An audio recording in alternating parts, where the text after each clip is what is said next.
better fucking beg for it. God damn.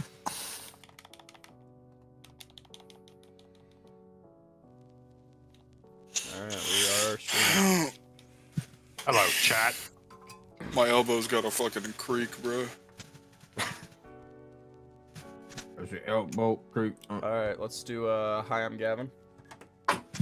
Hey, Oh, what's up? I'm Gavin. Huh?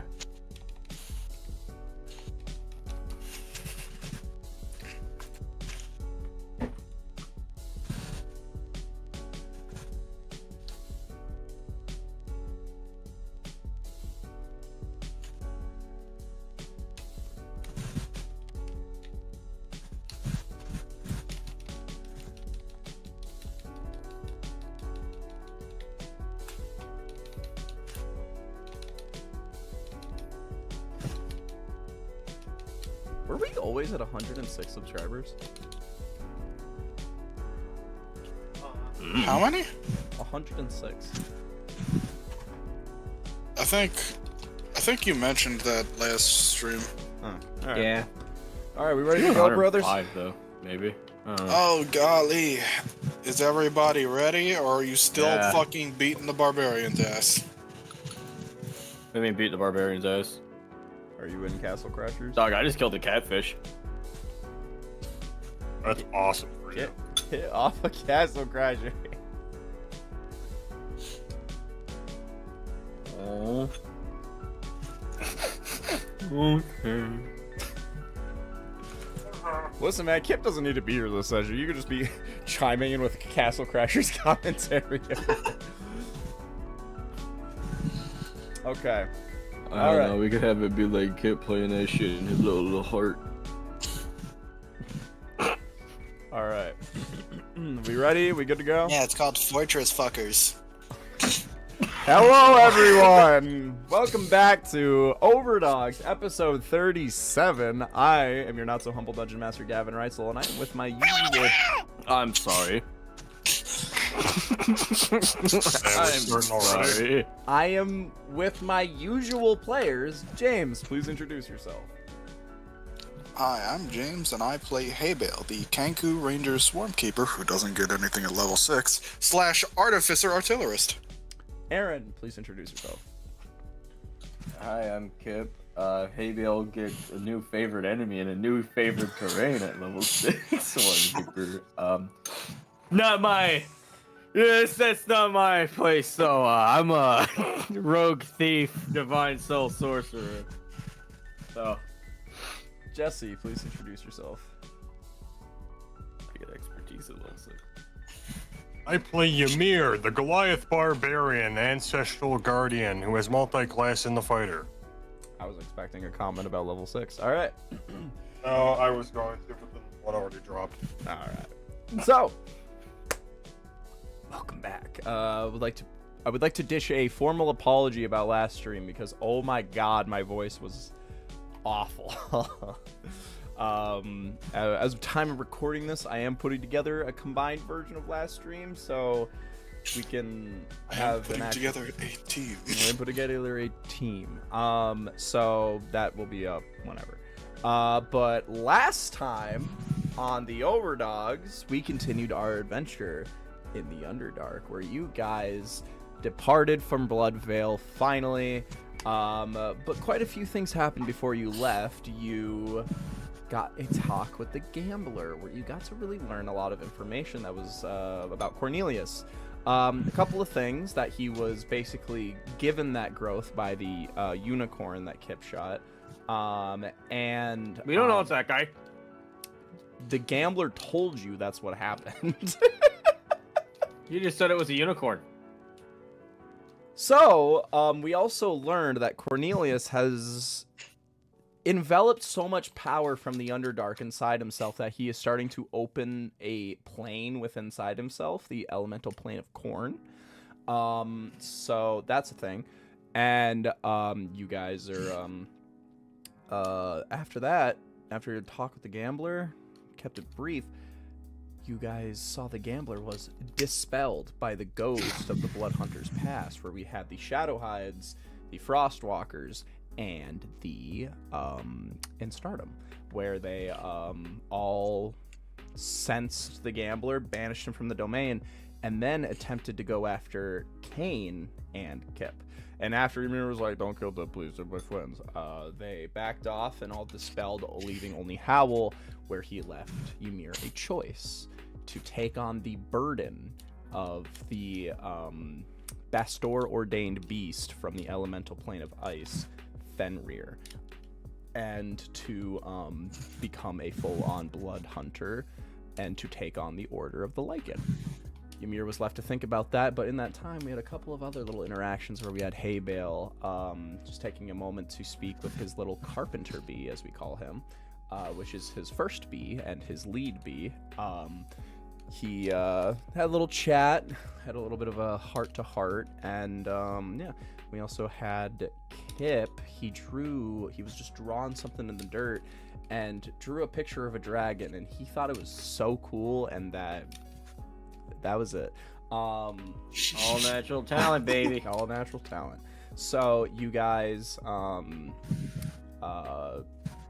continued on, did a long rest, everybody got to think, do stuff, but something very important happened for our dear Haybale, for he finished his magnum opus, the ballista rifle Haymaker, which can now be used to its full extent from here on forth. We then went back to Ymir, where he promptly gave Howl his choice, which was to say no to the offer of a blood hunter and to worry about his current situation and rather in taking on a new one. Throw away a whole page of the DM's notes. It's like 3/4 of a page. But Howl, seeing Ymir's growth and not just wanting to get stronger physically, but within his own soul, he was received a boon to increase the size of his short sword Frostkey into a long sword. And also it got a buff instead of 3 charges with the 2d the 2d6 recovery damage. It's not 3 charges, it's 4 charges now. So we have that. And then did anything else happen in Bloodvale? Sandwich. Oh yeah, I got some ads on it. I mean, you guys ate some wild magic sandwiches. Keep it brief. I think that was the thick of it in terms of Bloodvale. And then after a sleepy, patching up your wounds, taking a day just to chill, you guys finally departed. And you guys are now on the road northward to go to the city of Arachnia's Crossing. Upon the way, you notice that the nature has been healing itself after the overwhelming pollution of the necrotic, and you guys had a very easy time getting through the Underdark. No very big interference. Everything else was pretty much cleared out and attempting to go back into the place that it was displaced from. Upon going north, you guys made it to Arachnia's Crossing, the crossing of the river. And in that time, you saw the front gate was completely overwhelmed by forces that you guys are quite familiar by this point. While following the steps of the barnyard, the front of Arachnia's Crossing was completely taken over by the Sigil opposition, and it was clearly a very big amount of people, so Kip devised a good old-fashioned plan. You know, never forget, the reason why we're streaming to this day is because Kip made a plan, and to this day, he holds true. Where he proceeded forth, had a little Ymir's Conjure Log boat, made himself look like Shell, command some people around, doing stuff, taking you out, where you guys got to meet a Mothkin from Arachnia's Crossing named Atlas, who manages the barriers. And after a lot of twists and turns and Kip being Kip, you guys managed to just barely sneak by and get out. And also Kip got back and got a little orb belonging to someone marked as Eros. And on that, you found a little dossier of a bunch of people that you guys have been hearing about, like Barnyard, Thord, Shell, etc., etc. So, now that we wrap up there, we continue forth to Rachnia's Crossing. Are we ready, gang? Are we fucking ready? This has been a good while in the making. Oh.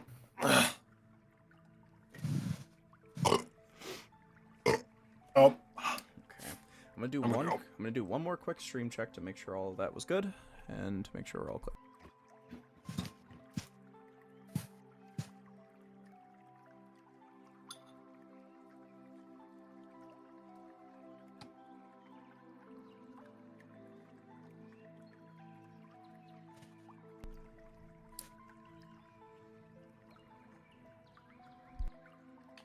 Good. Okay.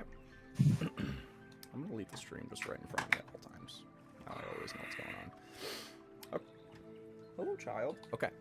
So, the barrier behind you, Kit, reignites into green. You see a couple of the ogres and Kenku and kobolds and all the other creatures that were behind you start to see the flickering, and you see that they start to approach it, but by that point, you guys are long gone.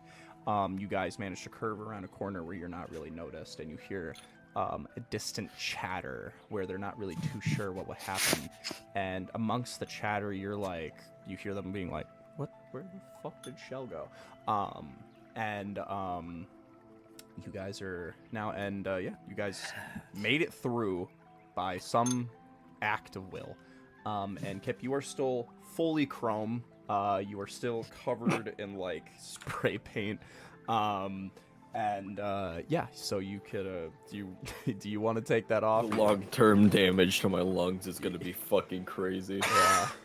Yeah. Do you want to commit to this outfit, or you want to scrub this off? I'm gonna scrub it off for now. Okay. As you go to scrub it off, you take a look at the land around you, and you see that you feel like you have crossed into a completely different area. While the area behind you with the marsh was this very jungle-esque nature, where it almost feels like you're not really in a cave, but you're in a cave with a jungle in it. As you enter this area, you feel like you are in a fully, like, green cave, where you see green, vibrant grass stretches out across in front of you, and glades just going almost up the walls and stopping at a certain point. And you see the bioluminescent orbs that are all over glow this greenish color, and you see there's a little bit of like these green spores. And two important things you notice about the area is you see this area is coaxed with insects and bugs. There are so many little critters that are just going around and just constantly around you guys. It's just almost like you're in like this like bug-like sanctuary where like it's almost like surprising how you're seeing like the lack of like survival instinct within these animals. It really feels like you're in their home and they don't really acknowledge you as an enemy. And another important thing you notice throughout the area is, though the walls do have the greenery on them, there still is a little bit in the stone. And as you see in the stone, you see these green and yellow pulsing lines, almost like veins in stone, that pulse throughout and seem like they lead back way towards the barrier. And they basically stretch out through the entire cave, ending at the barrier, going all the way down from where your vision can currently stand, facing towards Rachnias. And that's currently the environment you're in. And Kip, you find there is a bit of moisture. There's a bit of like a small pond. As you see this little small pond, I want you to give me a survival check.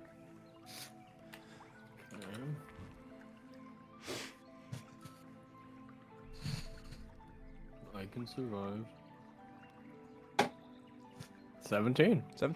You look at this area and you notice like this water, and there's not really like you can definitely see how some currents would probably, like little rivers or streams might trickle down in here. But as you look at this little pool, you see that a lot of this water is like placed here. It does not seem like that this was naturally put here. You see that this is like an actively like carved out area with like bits of like pebbles and stones to keep it in place. And you see that there's a lot of these like man-made stuff all over. It seems like as you kind of look around with a 17 especially, you see that this area is very frequently traveled through.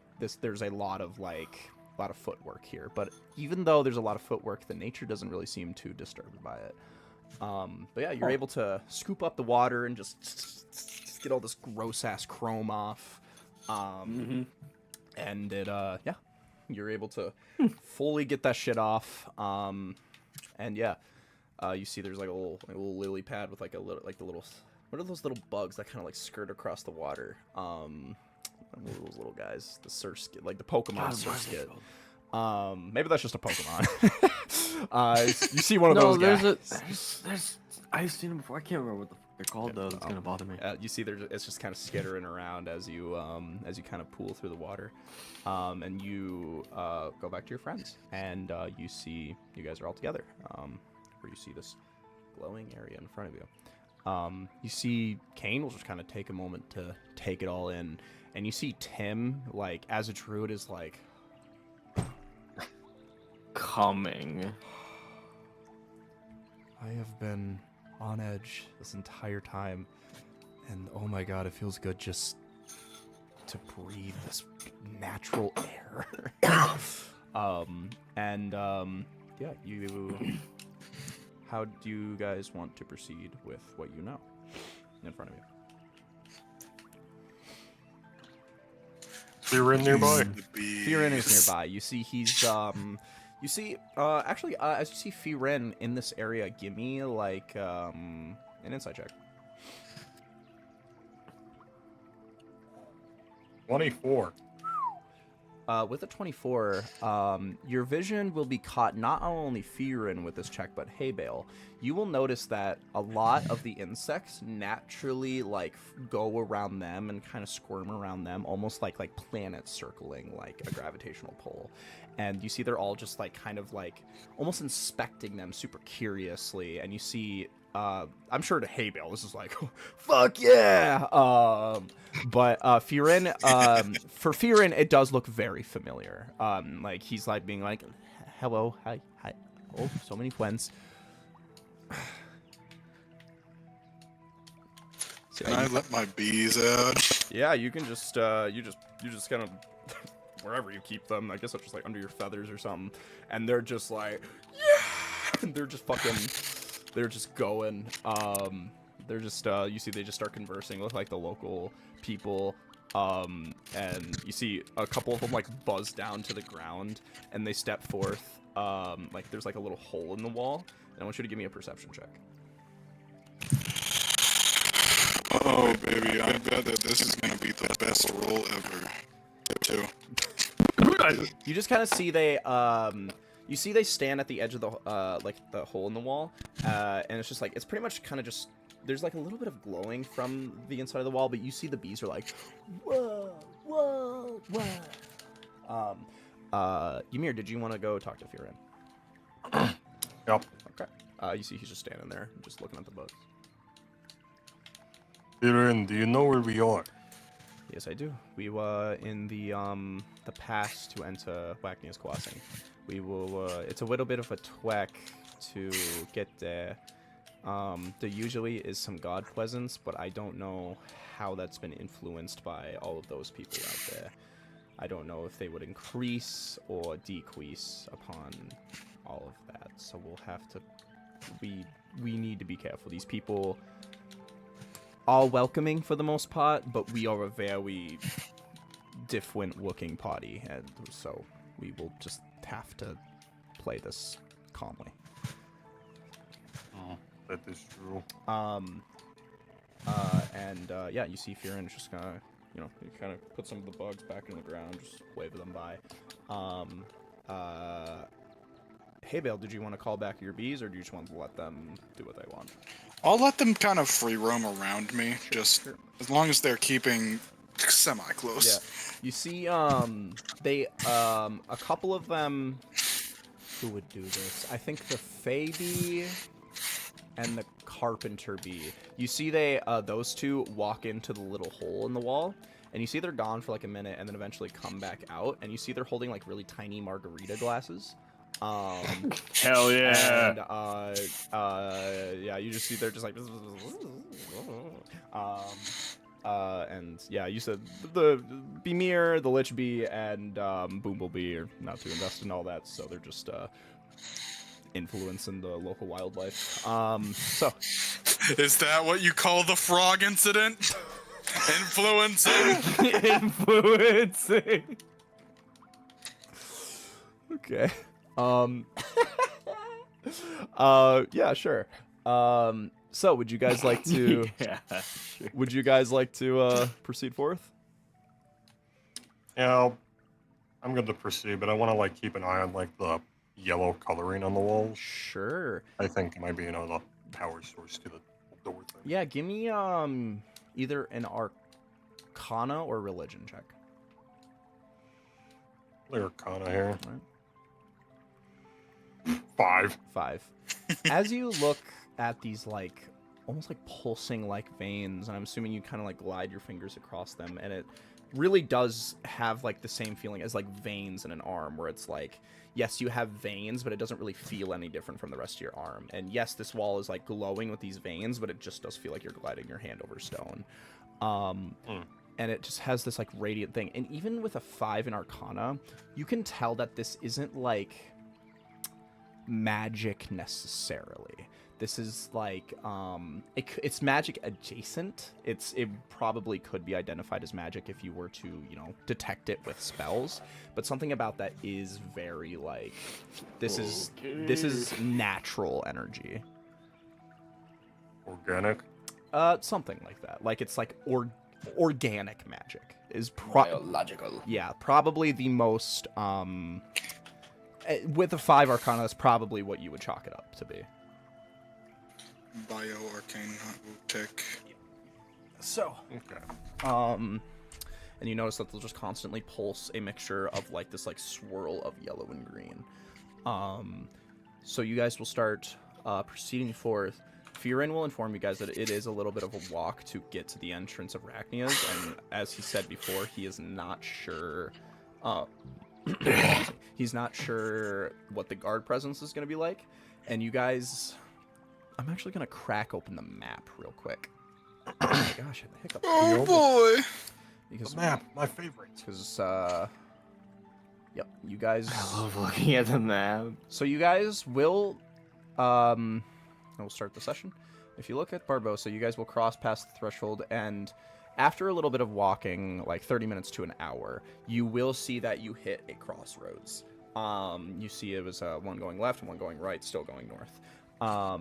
And you see one veers off right, one veers off left, one veers off right. Firin will say, on the right side is the more, I guess you could call residential area. It's where a lot of the displaced creatures reside. Wachnius takes in a lot of stragglers. But to the left is Center Wachnias, where we would find like the people we would need to talk to for this war.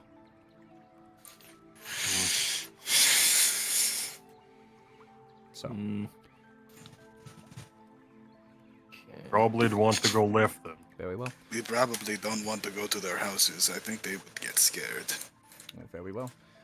You guys will be able to get right about here after moving along. And you guys will just be... you'll see that the local greenery just keeps getting more, like, bushier and bushier. Like, it just becomes more, like, live. And eventually you guys will have to kind of steer it back and kind of catch up with a little bit of the stress that you had. Like, oh, God, Kip's going to kill us all. Yeah, you guys will take a moment to stop, and you set up camp. So you guys are good to take a chill pill, and we can reclaim some of the spells and shit we lost. But we will need to set up camp. Oh shit. Oh boy. Camp. I wanna scavenge for food. You may scavenge for food. Give me a survival or nature. I'm so survival build. Oh shit, I've willed him out, man. Dirty 20. Oh my god. Holy shit, he really was. He wasn't lying. Give me one more. Dude, I'm literally hay bale. And it's been a minute since we like had to sit down and like camp. Yeah, been a little I feel bit. like we usually. Oh my god, the Willed Mount book has some good maps. Let's fucking go. I know. Wildemount is fucking peak. Gang, we We're gonna have to put the fucking Bumblebee on security to make sure nothing touches our food. get to go back to our old friend Green Landscape. Oh shit! Oh shit, it's Does Wildemount not have different green landscape? it does. It's just they're fucking huge. It I just- think we've used this one sometime before. I forgot I changed Ymir to that. Hey, Amir. he looks like he's There's got some. Frog Ymir for you. He's got something to fucking say. See, Chatamir. Probably not something he should say on the Man. stream. You know, Hey, Tammy. Oh yeah, Kip's still horrified. I chat Ymir. I believe that is everyone. Let's fix Fearin. Hey. Token.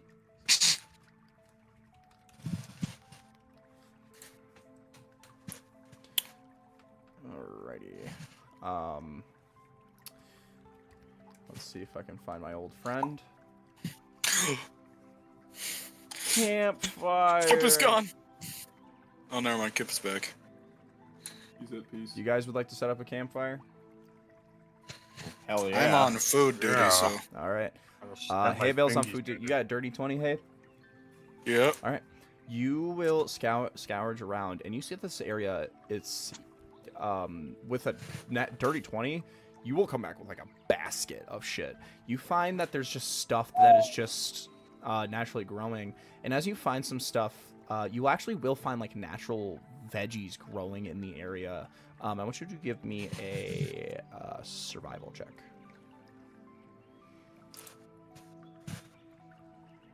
19. 19. You look at how these veggies are planted, and some do seem like they were natural, like carried around by critters and left behind and stuff, as is the cycle. But some of these do seem like that they were actively planted.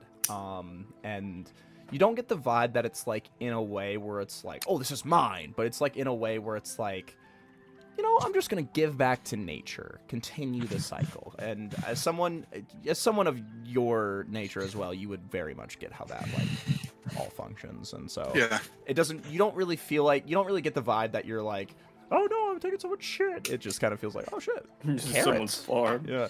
So yeah, you'll pick up like a couple of just like some nice like cabbages. You'll even pull up some like shit like some like you can probably get like a nice like veggie soup going.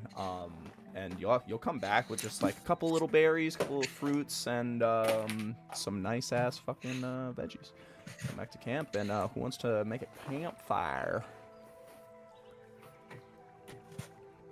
I mean, I think I got this. All right. They have them impish fingers, brother. Oh yeah. You are dealing with a lack of wood as of right now, because though this area is bursting with greenery, not a lot of trees. So if you want to look for something like that, you will have to scavenge for it. I mean, Ymir's pretty good at finding wood, so let's try that out. Give me a survival check. That didn't come out how you wanted it to, buddy. Did I just say that? 19. So, hey, I got a 19. I told you, Ymir's good at finding wood. You will Wait, scavenge. where's all your toothpicks? You have 948 toothpicks. Yeah, I can do it. You will scavenge around, and you will like find in some of the bushes. You find some like some twigs that have snapped off. You're basically going to be building like a big fire out of very small sticks. So with a 19, you're able to just get like a huge like Ymir handful size of just like these bundles, and you will come back and you'll be able to, with riding your 19, you'll be able to build this perfect little teepee with a little bit of like roughage in the middle to give a little bit of ignition. And would you like to use your impish flame? Yep. You will, then the fire will and start to trickle upward. It will immediately catch on and start to catch along with the twigs along the side. everybody's gonna be kind of doing their own thing at this moment. Kip, is there something you wanted to do in this time? Honestly, he's probably gonna go over to Haybale to ask about the gun. Okay. Walk up to her table, see a nice fucking basket of stuff. Damn. Okay, damn. You just found that? Yeah. You'll see, hey Bale, your bees, as you fully settle down in an area, your bees will just fully kind of like scatter to the winds amongst the area around you. You see they'll just like, around some other bugs that are around, you see they're just like, they're just having full-on conversation with these other bugs. Yeah, you just see they're just all conversating and having a good time. You see Bemir's in an arm wrestling match with a praying mantis. Yeah, everybody's just having a good time. Yeah, Kip and Haybale, you'll be together, and you'll see that Firin will just he kind of is like he's constantly just trying to get down for like a prayer, but every time he tries to make a connection with Bastor, like bugs just come like coming all around him. He's like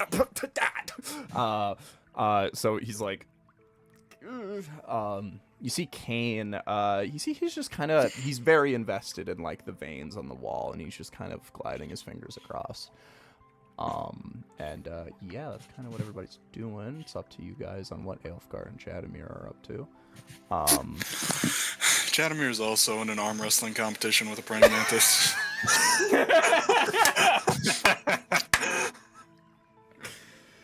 Is he winning? Who's winning? No, he's fucking struggling, dude. Yeah, you see fucking Yeah, Aelfgar's just watching. faces beat red. Not a word. Yeah, they'll just go at it. Somehow. You're lucky I wasn't even trying. But yeah, you guys will take a moment to relax. Any final things before we want to start our watches for long rest? Amir will go over to Chadamir. All right.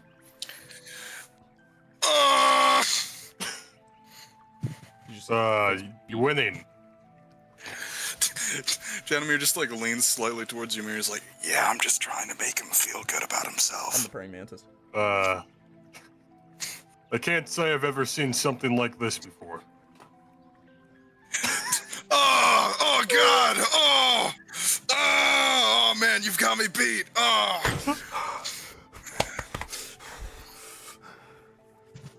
You see Bimir just looks at you and just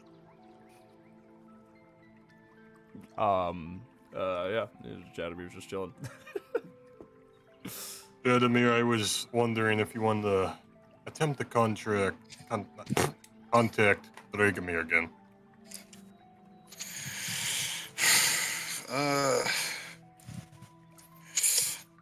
I don't know, man. I mean, I did want to do it like last time, but now I'm kind of thinking about it. That guy's been dead for a while, right? Yes, but I have seen dead people return in my mind before, so maybe there's something inside of that weapon as well. Like I'm that not was sure I stuck want to inside fuck my with it closet. if his soul's already at peace. That could be true. But I did see him pop back up at the temple. So maybe he's not fully gone. But it is completely up to you if you want to attempt to contact again. I would gladly help if you do. So is Dragomir actually a Frostwalker? As far as I know, it could be. I'm just curious about it, because you saw him back there at that temple with all the other Frostwalker ghosts. It's kind of giving me that impression. Maybe the next time I try to tamp back into my key, I'll have a look. I'd appreciate that. But for now, I'm thinking I save trying to contact this guy for Another day. All right. Though Ymir, so Chadamir is at peace with not talking to him, but did you want to talk to him? Sure. Would you like to try? Oh, what's up? All right. I would like you. I'll just hand you Goremaker. Yeah, you just feel this familiar heft, and you're like, oh. The carnage I used to cause with you. Oh my god. The amount of circles I'd run in. Oh my god. Yeah, I'd like you to make a, we'll call it a religion check. Oh my goodness. What does, oh my goodness. Oh, this is gonna be a tough one. Or You try. religion is not happening. You try to look into the mind of Goremaker, and you don't really see anything popping back in at you. I'm assuming you're almost trying to go at it in the same way as the Frost Key. Yep, 100%. And perhaps there's not something you're seeing here, but you do feel, though you were going at it with the same type of approach as you did with the Frost Key, there is a tingle. As if, though this thing is attuned to Chadamir, you do feel like this thing is like, it's like, you know, like shaking the hand of an old friend. It's familiar. It recognizes you. Yeah, it recognizes you as the person who this axe belongs to. So, I do feel something within it, but I think I might have to try another method of it getting a connection. Sometimes it's just not the time, you know? Could not be. We'll just have to wait and see. We'll try again later. okay. Any lasting notes we want to do before we head for watch? Can Kip go and try to draw a dragon again? Sure. I want you to give me a dexterity check. Just a dex? Just a dex check. Okay. 12. 12. You do, though it is not two of the same visage as you've drawn before, you are, I would say, Kip is a somewhat artsy person. So it's not your best work. You're not dealing with the, I imagine it's just still on dirt. Yeah, Yep. just with a stick. Yeah.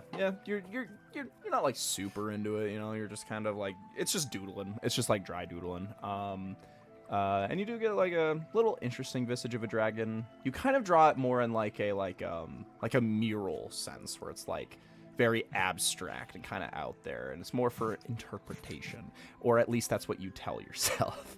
So yeah, that's what you were able to convey with the tools you have. So,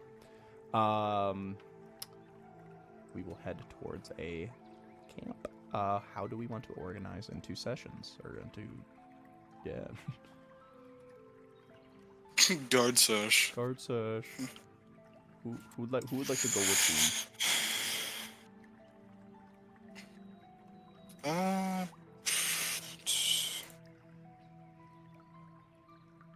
I want to hang out with Ymir. you? All right, Team Ymir. Do you think Chadamir is gonna be on Team Ymir? Probably. Probably. All right. Anybody else going on Team Ymir? Let's see, you got,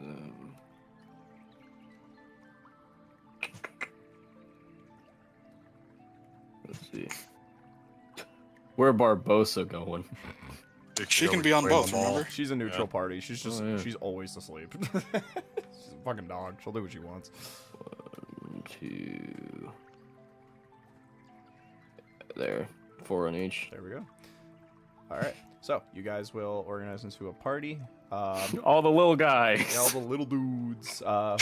Who would like to? That's a good idea. Yeah, who would like to go? Who would like to go first for watch?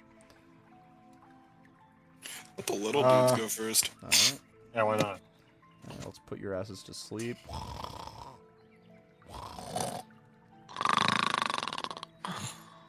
I swear to God, that fucking sound effect will be the death of 3 Goliaths and a Kenku walk into a room. All right. Hey, Bill, blood again. All right. So, You guys will have a bit. The fire crackles and smoke just kind of billows out through the holes in the wall and kind of smokes out the area. The smoke does kind of build up a little bit. That's why, a smaller fire was definitely the better play, and using only roughage to start it but not continue it. So smoke is very little, but enough to provide you warmth in this sort of damp cave. Bugs do kind of get cleared out of the area because the smoke in the air.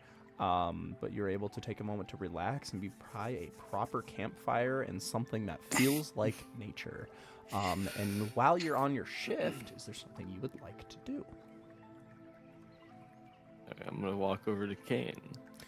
You see he's just, you see like in a spell book, like kind of along the corners and like edges where there isn't, like runes and like practices of spells and stuff.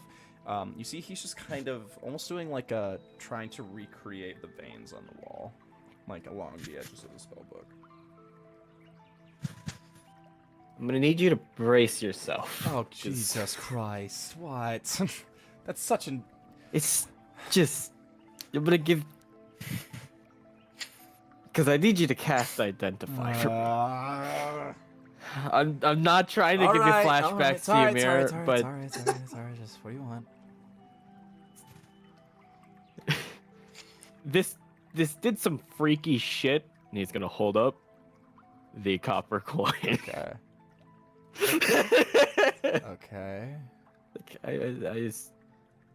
I was gonna sell it off to a guy, and then I dropped it, and it, like, zipped around or something.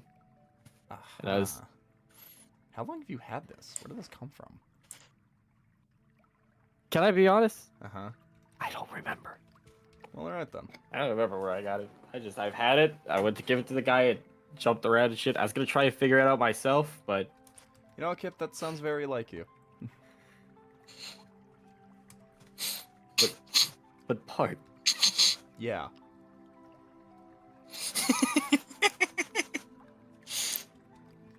Anyway, identify?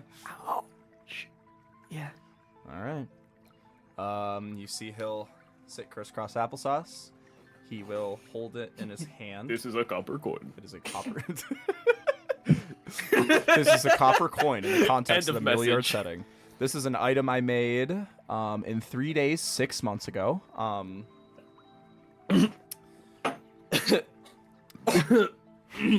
So I've had it that long, huh? Yep. So you can actually track down exactly which session you found it in by just going 6 months back in the Streamwise. So you see he'll take it into his hand. I'm so sorry. It's okay. It's okay. You see he'll just like... Alright, here we go. Ah, yes, another use of the Identify spell. This is the Kill Ultra Coin, a plain magical item coated in copper used by the followers of the goddess of luck and risk, Timora. Once per long rest, whenever you flip or shoot the coin forward, when the coin connects with a target, it will become stationary in the air and be able to act as an extension for all ranged attacks to ricochet, causing the attack to propel forward in any direction in range. The range of the attack shoot off the coin is the same range of the attack. After a minute in the air, the coin will fall onto the ground. How many times can this be used? Once per long rest. Long rest. Okay. I was fucking wondering when that was gonna happen. What do you know? I want to ask you something. Uh-huh. You personally. Mm-hmm. What are the limitations on this? Like, can it be like a piercing attack? It's for ranged attacks. Oh, okay. So it's Okay. yeah. So it's basically what it is like boiled down to. It extends your range. So let's say your range with something is 100 feet. If you shoot out that coin, let's say 100 feet somehow, and you shoot at that coin, it will then basically reset the condition for the range. So it's a range extender. Is the best way to think. And about it goes in any direction you want. Damn. Kill Ultra coin is crazy. So you can Kill Ultra coin. it is kill space ultra spelt with a K coin. You can add that to your inventory. For a second, I thought it deleted somehow because I typed coin in the normal way, and I was like, no, no, no, no. I was like starting to lose it. I don't think you would have been able to handle it. I would have, if I made that item 6 months ago, I would have fucking exploded. So, he goes, and that is the Kilometer coin. Okay. Alright, yeah, that's that. Give him a little pat on the back, like, No. you're good. Thanks, man. Thank you. Alright, go ahead, take it. So, Hell yeah. you have the Kilometer coin. You can, use that.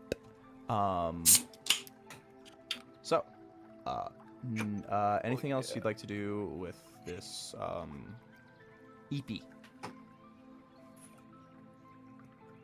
Probably just gonna take a minute hanging out, like just looking at the coin for the rest of his shift. Sure. You take a moment to fully inspect the coin, and you do feel that the copper is it is a coating. It is not a it's not actually copper. It's made of something else. Probably not something that's like expensive, but it's definitely almost like an arcane focus. It is just an interesting little trinket. Deflect missile coin. Pretty much. So, Oh yeah, baby. what would you like to? You're just all done there. All good then. Yeah, I think that's all. We will roll to see if anything happens. And there's a special criteria for this. I'm gonna keep it myself. You lucky bitches. You feel and hear the bugs skitter past you. Little critters going all about. You hear the sounds of a bar fight wherever Beemir is, but there is little to no actual encounter. You will go through the night, and you will be okay.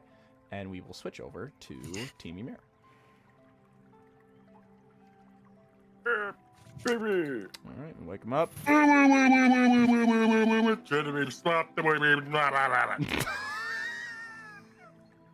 What the fuck? What was that? I understand you over the. All right. Jesus Christ. Okay. Just checking some. All right. So you guys will start your long rest. Everything goes smoothly. How would you guys like to start it? Amir's gonna be having a gander at Jericho's armor he's been lugging around this entire time. Sure. You just kind of. Caden, wake up. I will say, I believe it was pretty much confirmed that this armor is non-magical. The reason why it is black is simply because of the potency of the necrotic energy, basically eating away at the metal. So it is pretty much just normal plate armor, I believe. But it is made with very fine, intricate detail. Caden, wake up. I need to double check. Are you sure this isn't magical?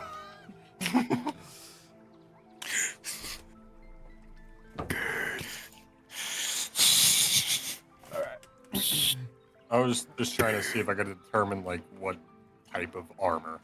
You determine plate. Well, plate. Yeah. You bet. Wait, that's kind of nutty. Yeah, it's good armor. So yeah, this is on top of just, plate armor already being more on the expensive end, it's also, a religious artifact, so good chunk of coin if you manage to get this to the right person. Based off just a eyeball assessment, you probably couldn't tell how much it is, but it's worth some coin. So, how would you guys like to do, including Chatamir and Haybale within that discussion? Probably gonna work on the underbureau. The underbureau. All right, don't finish it too soon. Oh, don't worry. If I get a nat 1, it'll be so funny. Okay. Did we establish a DC for the underbureau? We did not. Okay. We should probably set it as like Yeah. 18, 19. Well, I'd say. first, have you broken down the stick for the swarming staff? No, I need to disassemble that. That's going to be the first thing you're going to have to do. Okay. I know Kip isn't around to help either. Don't worry. Alright. You infect me with your nat ones, anyways. All right. So, yeah, you will have to start. Imagine every time you roll with advantage, all the time the other one was a nat 1. You intricately will just have to break this off and to get it to pieces to properly make a full barrel. So, you will have to give me a Tinkerer Tools check. I will say you can use that upon the disassemble. That's what we will do, and I will set the DC at 23. Alright, watch me work. Alright, that is a solid 8 to start. All right, you do not make a chip in this thing. The DC will not lower. You don't have Kenku recall, do you? Not on that. Not for my intelligence. Oh, that's right. It was a flat intelligence. I'm sorry.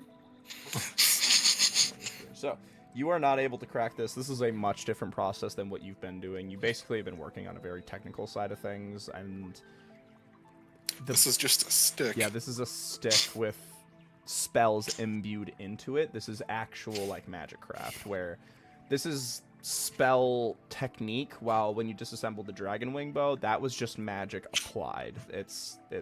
There's not, like, really an art to it. If anything, it's just imitation of dragon's power. So that's what you got. So, sir, you will try to work on it. Doesn't work out. Anything else you'd like to do, Habo?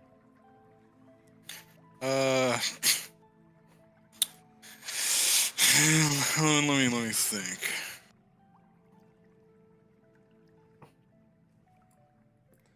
While you're thinking, Ymir, is there anything you would want to do?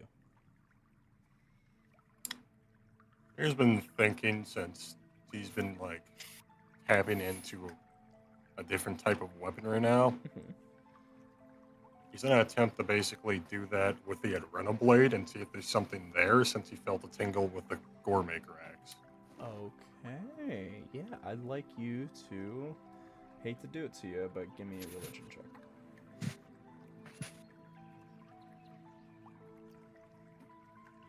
$14? You'll hold the great sword in your hand, and you've never really tried to establish a connection with this thing. It's not an attunement weapon, right? No. Okay. It's not an attunement weapon, so you don't have any connection with this thing. You are simply wielding it. But this thing, as you look at it, there is a connection. This thing has seen your blood many times and has felt your pain to enact the haste. And you see this thing just, as you try to tap into it, almost like wringing out a rag. From the edges of the blade, blood starts to seep out.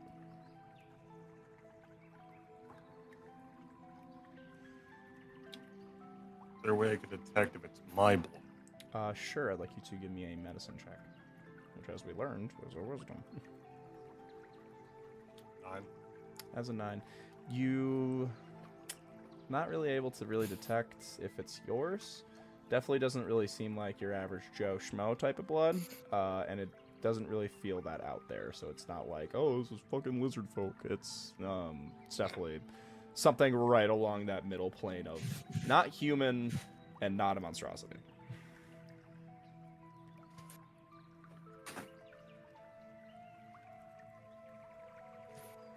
And as you bring out the blood, you'll see it does faintly kind of shine over with like a crimson black, like sort of like almost as if you were turning it in the light. It just like moves with like a red glare, and it will almost just, though you don't necessarily feel like a physical, like, you know, like ghostly or spiritual connection, you do feel that this blade carries history, that this is much, much older than you are aware of.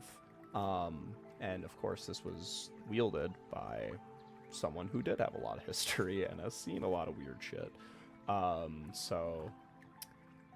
And yeah, you're not able to really, with 14, you probably will assess there's nothing living or possessing this blade, but it does carry a sense of almost of recognition, where it doesn't, it's more of a program than anything. It's just simply like A plus B equals C. It is simply, oh, it feels B all of a sudden, so C is going to happen. It kind of just recognizes you as you are familiar, and you are its proper wielder as of right now. Okay. But it's not on that same intimate level with Gore Maker, where it's like, oh, fucking Dragomir, that was my bro. This is just like, hey, if you, even when you give it to, Chadamir, even Gore Maker's still like, you're my bro. But this thing is clearly just very loyal to whoever uses the full extent of its abilities, which is, fucking stabbing yourself. So that's what you're able to assess from the Adrenablade. So, Haybel, was there anything you would like to do, or Chadamir?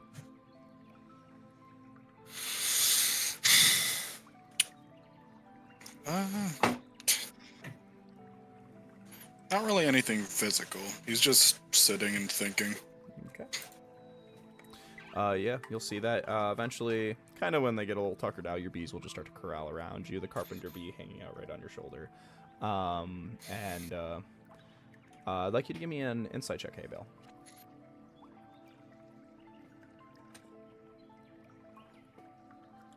13. You look at the carpenter's bee's face, and you just see he's just kind of really taking in the surroundings. Like, he's just really taking in every little detail.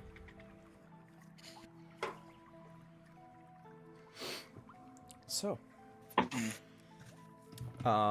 you guys will start shifts, and we will go into see if anything happens. Oh my god. Haybale, I'd like you to give me a call it a religion check. Okay. 7, but I'm gonna Kanku recall it. Okay, okay. Oink. 16. 16. You almost kind of just feel nothing's happening. There's no encounter, and it didn't happen with Team Kip either. But you do feel that you are a natural deterrent. That you in this area and being amplified by this foreign something, since most of the things that would try to fuck with you in this cave are like, things that would probably fall under the umbrella of Sekatu, and therefore a beast, just kind of leaves you alone. And you feel that same practice was in effect when Firin was on watch as well. And you're able to recognize that. And I just want to say that as a fact that how I was working these rolls is I was rolling 2d20, and it was basically operating on disadvantage. And both times, I rolled a nat 20, but the disadvantage went down to like a 6 or a 7. Holy fuck. So, shout out to Firin and Haybale. Just wanted to acknowledge that. But you will go on unobserved, untouched, and eventually you guys will all wake up, and you can take a long rest.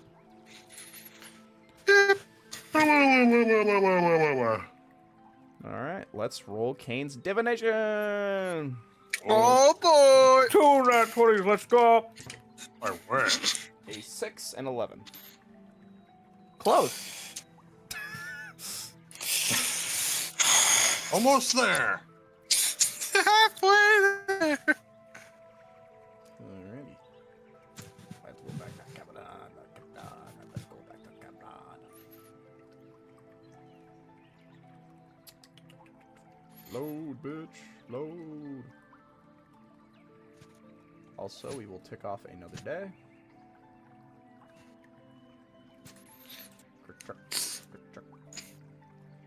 we have finished 3 lines, gentlemen. Holy shit. We are. Let's see. How many days have we got left? Where the fuck is my map? There it is. You guys have 15 more days, so about 2 weeks before shit hits the fan. Wow. Yep. We are officially halfway through. Everything that happened in like the last like 10 episodes was in the span of like 15 days. So let that shit sink in. Let's sink it in. Yeah. So, you guys will wake up, start your morning. You can probably just keep moving on with the same basket of veggies hay bale found for breakfast and stuff. More than likely finishing it off. And you guys are good to go. Would you guys like to proceed forward? Good to go, but I'm gonna keep my eye on that wiring, wherever that is. Hey, Bill's got something he's wanting to do. What's up? He's gonna go back to where he found the veggies, and he's gonna just replant the seeds that they got after eating them. Hey, yeah. No roll required. You're able to just boop. And you get back to nature. That is very lovely. And I want you, as you do this, to make a religion check. Oh boy, another one of these. You got this. It feels like somebody's trying to tell me something. What'd you get? I got an 8. 8. You, as you kind of, you know, pat your little bird hands down onto the dirt, you do feel something almost kind of like almost goes through your mind, almost like just like a thought flowing in and out of one ear and the other, and you hear it just kind of goes, "Thank you for your offering."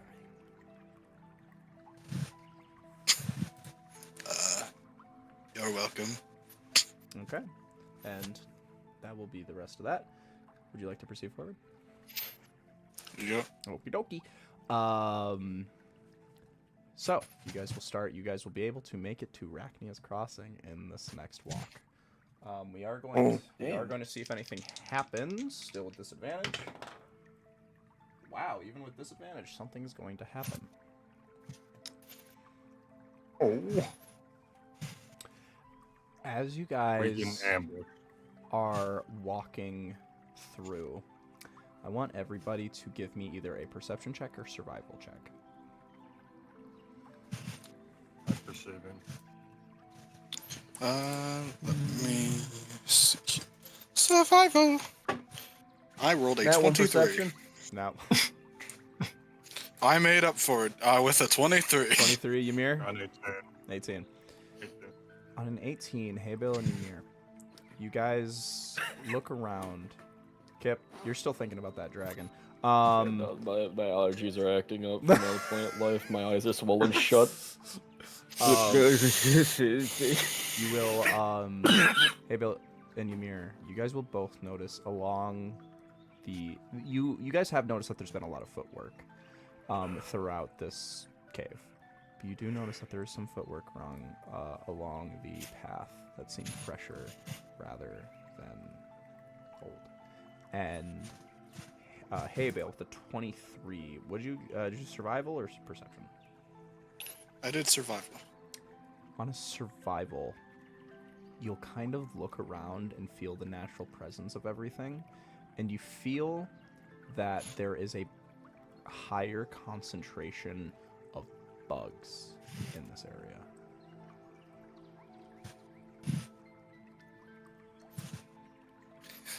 Ymir, Yes, Abe. there's more bugs. Yeah, there seems to be a lot of them down here. I mean, a lot more. There's a lot more than usual here. Do you see where they're coming from? Can I try to look? Sure, give me a probably perception or investigation. I feel like investigation makes more sense. 18. 18. you'll kind of sift around and you'll kind of just navigate your hands and kind of glide your hands over the dirt a little. And you will see that along the area, just all around you, the bugs aren't necessarily coming from something. They just seem attracted to something. And on an 18, you do notice with so the cave in terms of width is how you saw it on the map. So it's like a good 40 or 50 feet, on either, from one end to the other. And you do see that the higher concentration of bugs are coming around walls, and you do see that there looks to be a false wall along the seams where you see a little hole peering out. And if you'd like to try to catch a glimpse of something within that hole, you can, but you will have to roll a stealth check on top of that to see if you are noticed, noticing.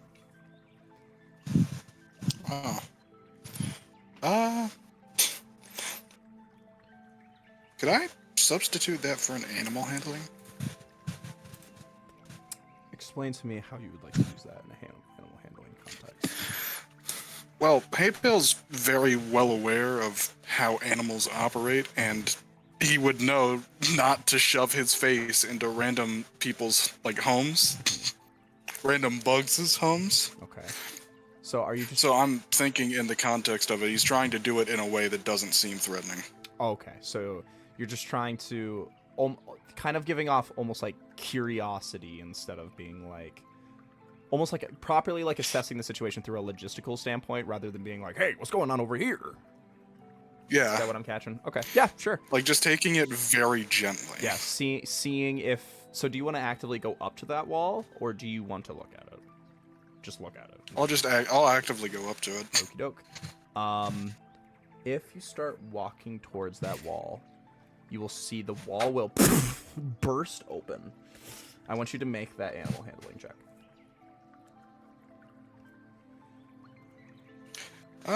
15. 15.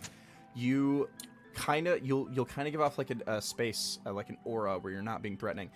The wall will break away, almost made of this almost paper mache material, and will fall forth. And you'll see there is a spider creature mixed with a human. The body and lower half, this giant spider with legs going out, and their top torso, this long gangly form with white hair streaking down. And you'll see they'll just pull up a longbow to your face, almost a little bit of distance in between you guys, and you'll see they're looking at you. And along where you guys are walking, where you hear that, you see about 5 more of these Drider stumble Holy out shit. and kind of pull out their longbows, and you see they go hut. And you see, hey Bill, when you look at the Drider right in front of you, I want you to make me a either nature or insight check. Seems insightful. Okay. 16. 16. You see they point the longbow on you, and you see along them there's these small little critters kind of floating around them, and you see one of them is even sitting on the tip of the arrow in a similar fashion to how you use your swarm keeping. And you see they go hut, and what's everybody's immediate reaction? Can Who the hell are you? Can I grab Piran and move over? We have your friend. Do you know how fucked that sounds? I know. Yeah, he does. Yeah, he does. Oh, Kip. If you're gonna, I do. I'm glad you're being Kip. I respect it. Yeah. Okay, I want you to make a intimidation check. Well, This is the first time where Accidental. rolling bad is going to work out for you. Well, that's how you 14? know it's gonna be good. 14. You see, you'll just pick up Firen, he's just like, and you'll just hold him. But you guys are like the same height, so it's just like you're literally sipping him. It's literally he's just out in front of me. Just moving in front of him. And just, I'm gonna do a check.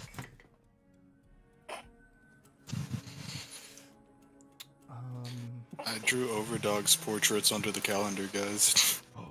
You did? I want to see it. Hold on. Everybody pause. Oh, shit. Hell yeah. Oh, shit.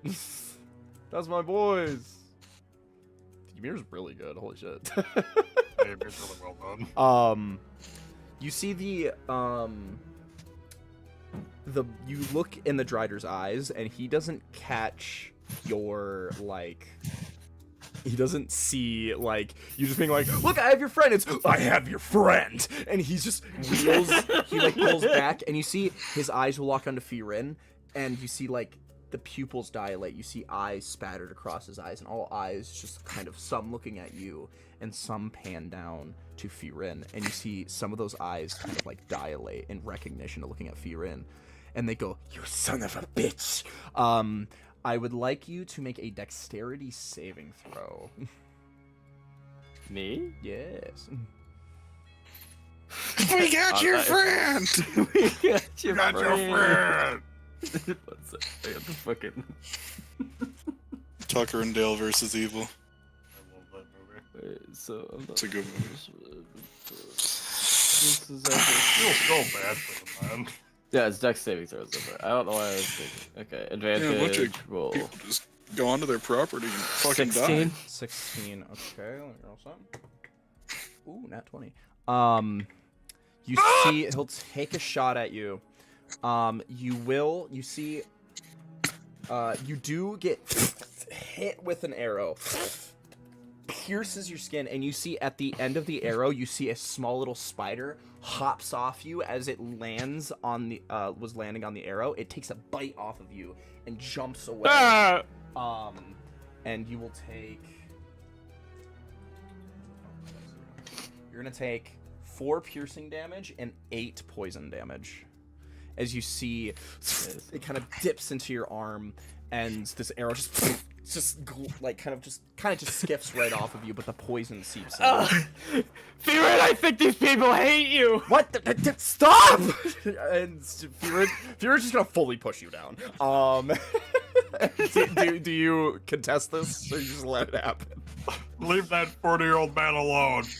I think Kip is so thrown off just by being shot a second ago that he just goes down. He just puts you down. And all of the arrows will just Family Guy death all blows. like longbows are concentrated on everybody on almost like a duo. And you see the one right in front of you, Haybale, goes, "You, a Kenku with the Bastor symbol? Are you with the sigil?" Oh. I don't like those guys. I want you to make a persuasion check. Nah.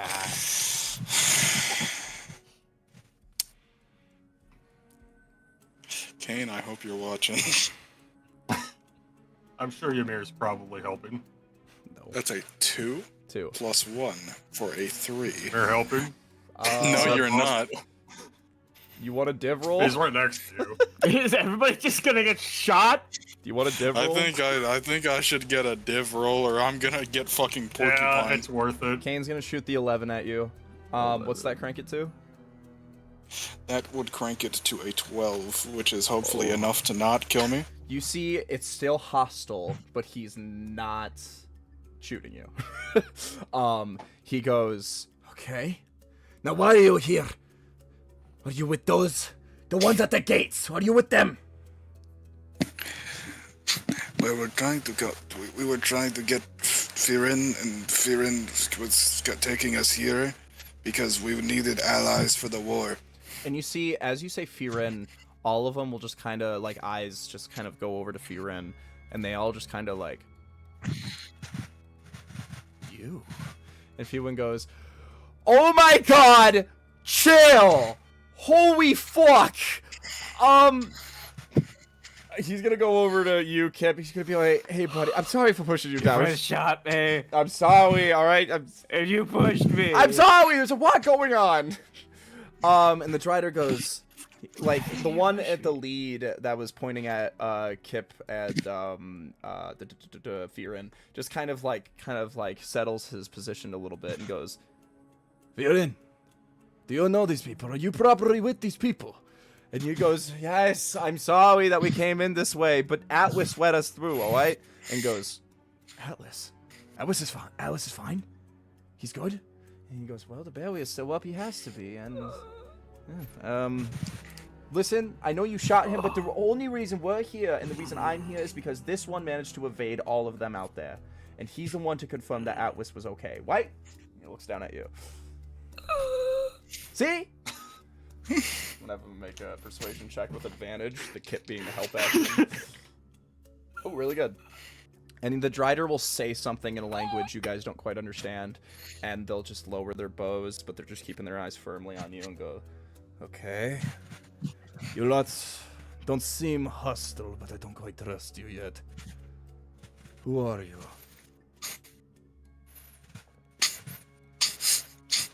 Who's gonna say it? Kip's a bit focused on just having been shot. It's in a cutscene, so it really affects him. Ymir hasn't talked really much. Come on, Ymir. Come on, Ymir. Hit him with the voice line, bro. This Hit isn't him just with it. numbers. This is real. We're known as the Overdogs. Okay. Very well, Overdogs. If you win. You see, he'll go, I'd like you lots to get into a group close to each other while we take a moment to assess. Will you guys comply? Okay. Ymir's looking at Firin if he should. Firin just goes, listen, if we play this how they want, we will get what we want. We just can't be assholes. They're going to be a little hostile. Their front gate is loaded with people that look like Kip and Hey Bill, so we gotta be a little nice about it, alright? I'm starting to think that these people don't like Kenku. It's complicated. Firin's gonna go down to you and use a first level Cure Wounds on you, Kip. Yeah, Kip's gonna point at the arrow. He's gonna be like, it doesn't just hurt here. He's gonna point at his heart. He's gonna, it hurts in here too. Take 3 psychic damage. Kip, you get 8 healing back. Oh, damn. And you see the Drider will just talk amongst each other, and Firin will just kind of be standing at the front of you guys, just fucking. He can't sweat, but you definitely see his nose is a little wet. Eventually they'll look back and they'll go, Styx, come talk with us for a moment if you don't mind. And Firin will go, okay, I'll be right back. Don't do anything too overdogsy, okay? And he's gonna walk over to them. His name is not Styx. His name is Firin. They shot me. He'll go They over, did do that. and Kane will just be like, he'll walk up to you, Hey Bell, and he's gonna be like, hey buddy, how you doing? Almost kind of lost us back there. You doing good?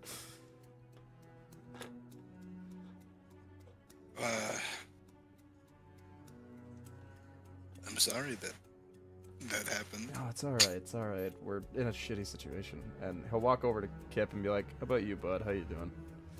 They got shot. Yeah, it's going around. I I think. got shot once.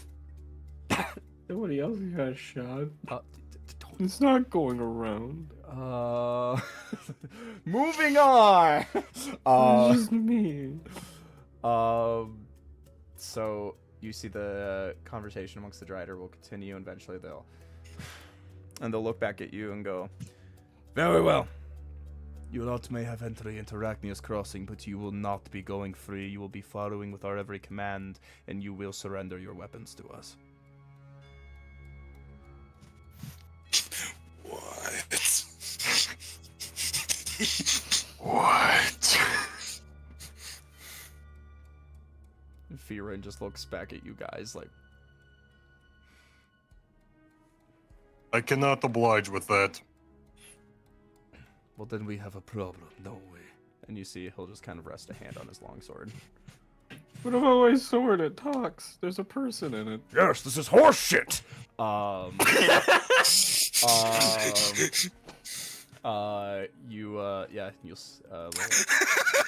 Just fucking take out Mind Ripper and this arm talks.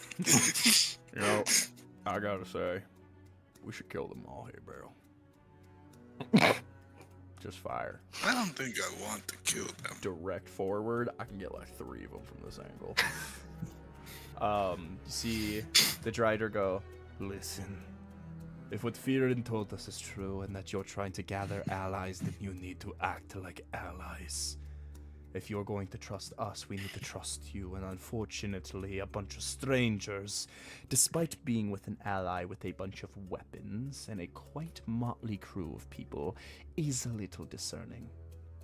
If you want this meeting to happen, then you need to comply. And if you don't, then you can go back the other end. And you can go back way back into the entrance and the shit that you just tried to avoid. Up to you. How can I trust you with priceless artifacts, especially this one I wield? Well, that's the thing, my friend. Trust is, quite a blind spot. I don't have a reason to trust you, you don't have a reason to trust me, but we're both giving each other the benefit of the doubt here. If what Firin is true, and he is truly of mind, body, and soul, then we need to make some sacrifices. Jadamir's gonna move up next to Ymir, and he's just gonna be like, it's alright, we could take him without him anyways.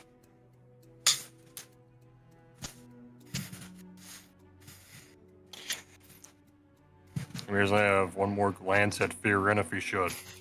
Firin goes, it's the only way.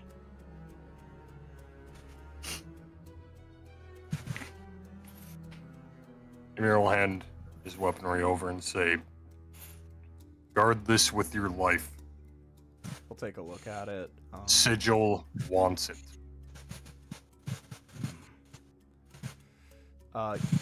As you said that, give me an insight check.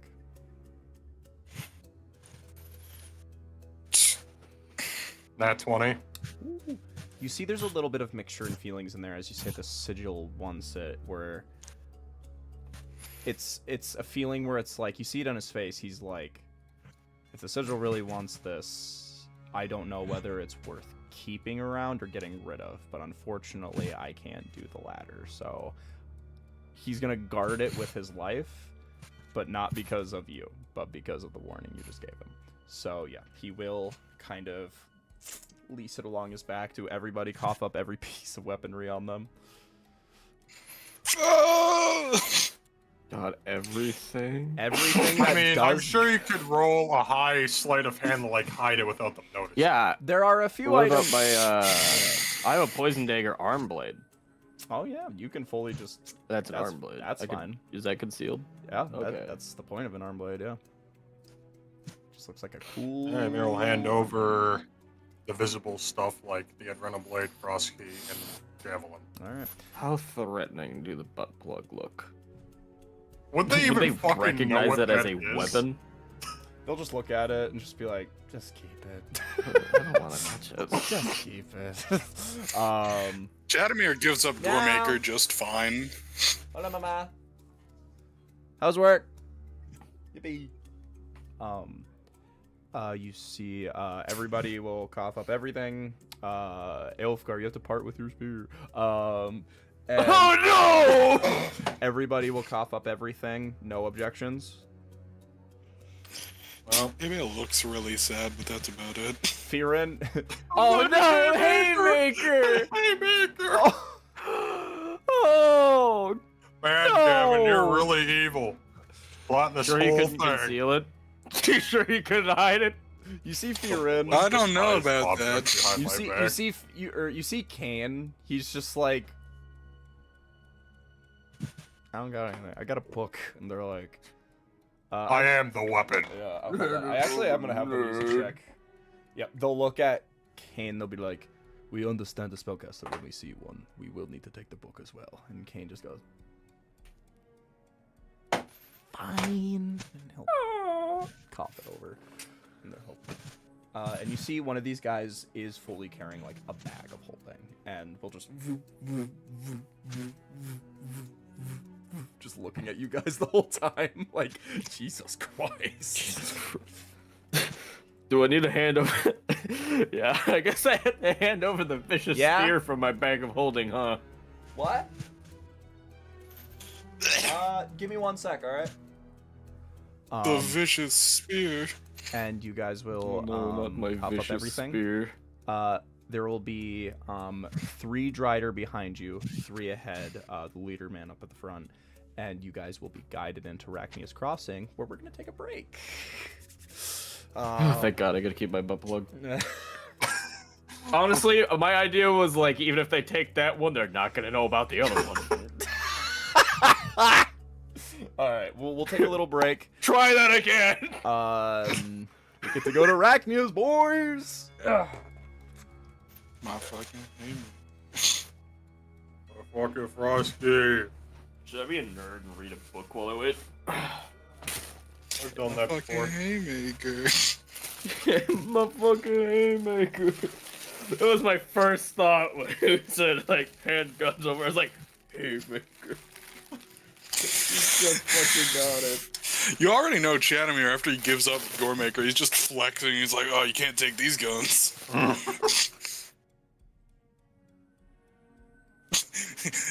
Actually, we're going to need those as well. He just fucking like reaches for his arms and they're just like fucking fakes or like rubber and plastic fakes. It's like the SpongeBob inflatable muscle Yeah. arms.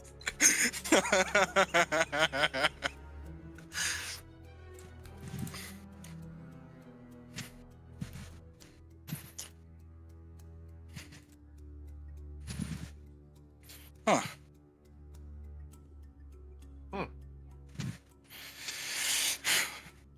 I think I just found the 105th subscriber in chat. Good. They're not watching right now, but they were watching at one point. Huh. MySpace Mafia. Yeah, just keep up the good work. Not enough good DMs in the world.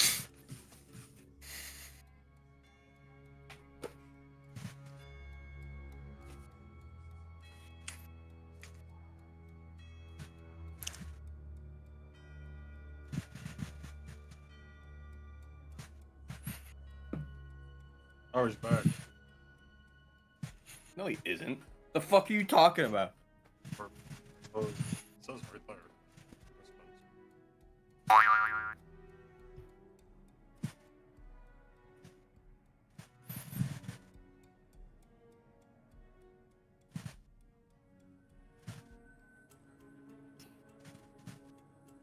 I'm hungry.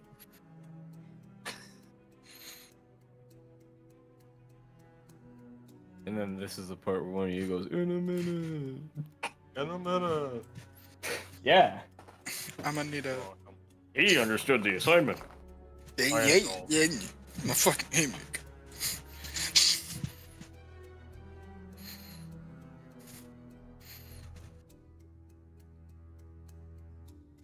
My fucking haymaker.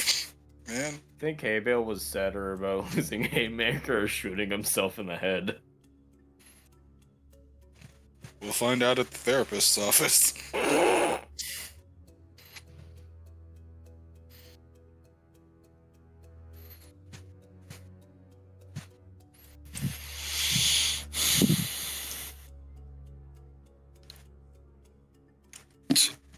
My fucking haymaker.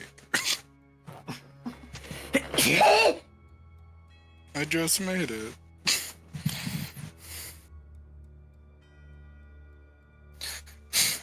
It just got finished.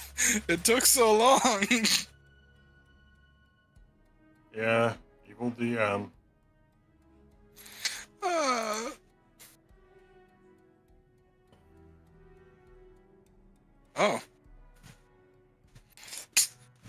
Hello, MySpace Mafia. Yeah, we did thank you that you just left.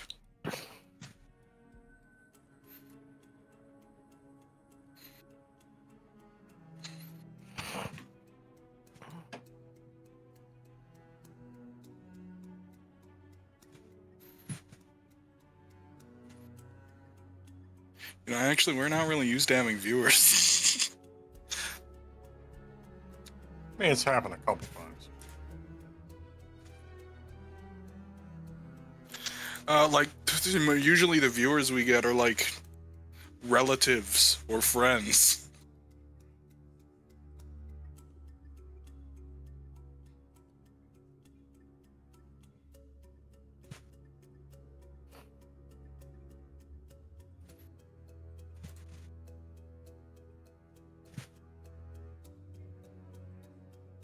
Actually, on second thought, a lot of the time it's us just rewatching because we like forgot something. Yeah. Happens to us a lot. Why do you keep moaning? Pardon? Pardon I me? was stretching. Oh, I thought you were like. That was a stretch. vegetables. That was a stretch, yes. Yeah, no kidding. That's a stretch. I don't fucking believe you.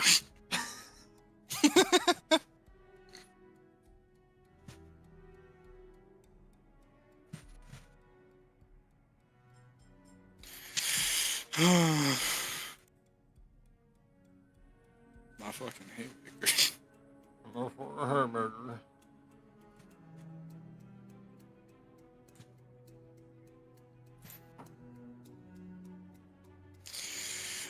Can't believe you would do that to me. Yeah, he's evil.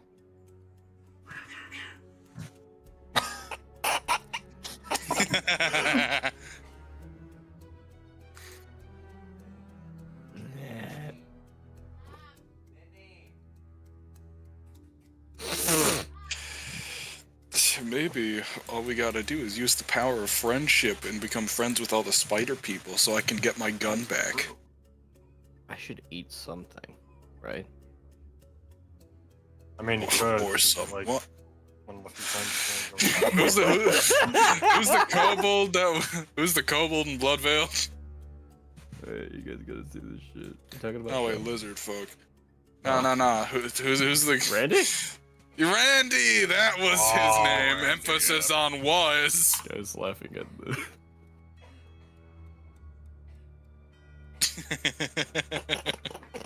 I love that dumbass image of Shaquille O'Neal doing the fucking timeout.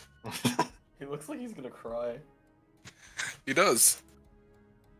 Poor Shaq. Oh! Ooh! Is that a stretch? Oh! What was that? My back cracked. I went to stand Ow. up. No, It's not that bad.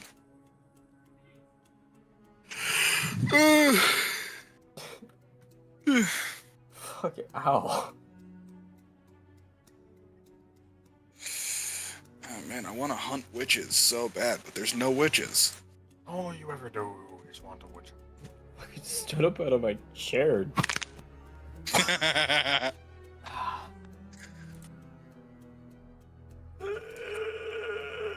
I'll be back in a minute. Ideo. I'm sure Gavin won't immediately come back, right? Probably. If Like he he always does, does whenever we I will leave to do all something. laugh at you. Don't do that! So we're gonna laugh at him, right? Oh, you know it. Yeah, we're gonna point and laugh. Good lord, my left arm. Ouch. I mean, you should look at the other guy. The other guy? You mean my floor? You should look, There's just look at the other guy. there's a me-shaped dent.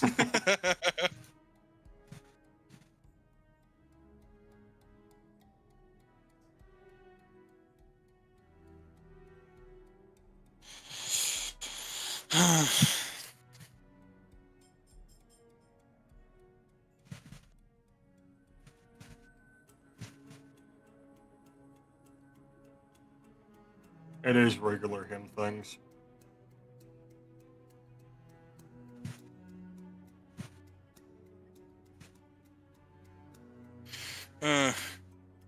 Names. long time viewer. Have you actually been a long time viewer? Like, are you the miscellaneous viewer on every Overdog stream?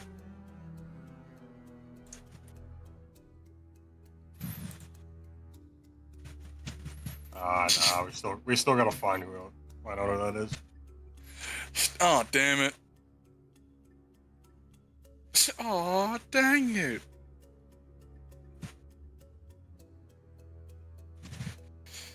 Very early on in one of was it like just after or just before a bad hand when we met Mark?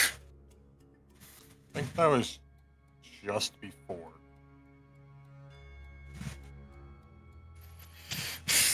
I hope we're providing sufficient wipe noise. What's Foundry? I have no idea. Probably a D&D type of site.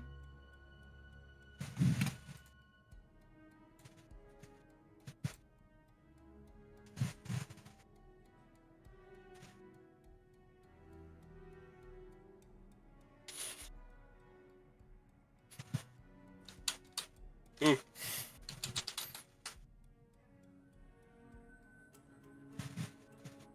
Oh, okay.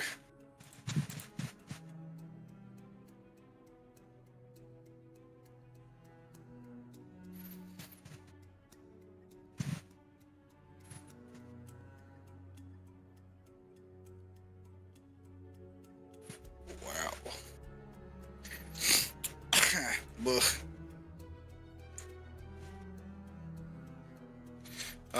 We use D&D Beyond because we're poor, and also,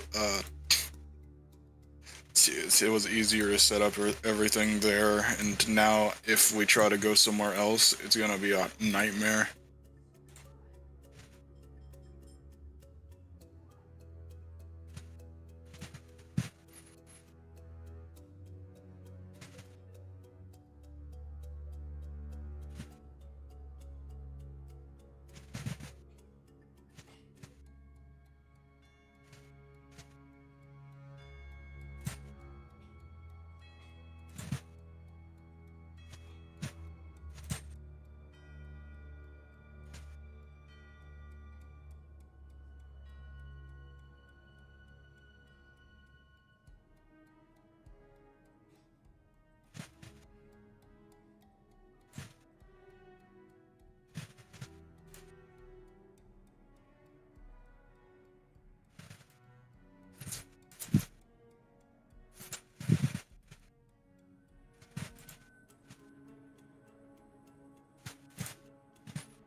Hmm. Well, for now we're stuck with D&D Beyond and all of its associated quarrels. But, maybe we'll move one day. Yeah, who knows?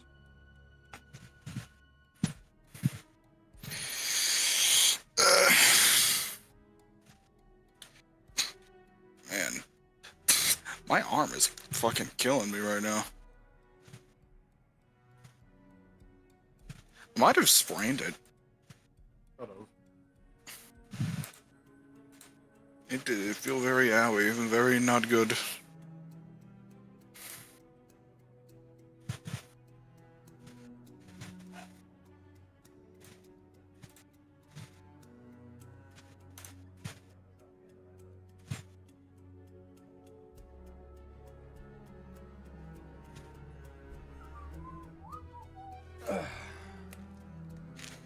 Hola.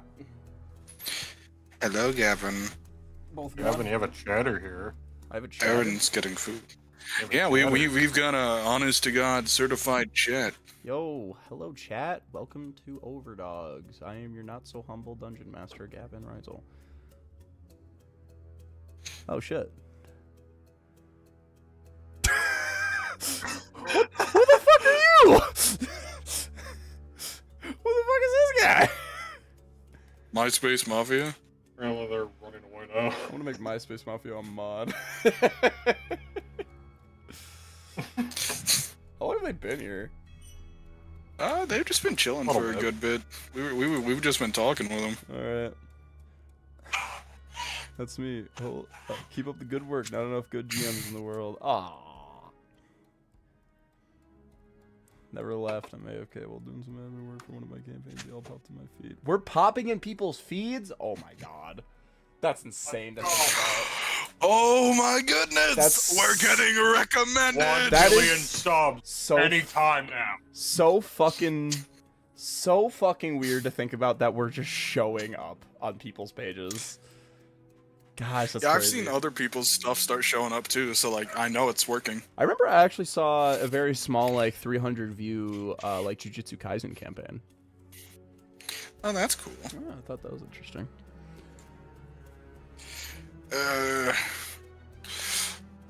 Gavin, my arm. It's not doing good. Still hurting. It's like right at the joint. It hurts to move. And yet I feel like I need to stretch it out. Got.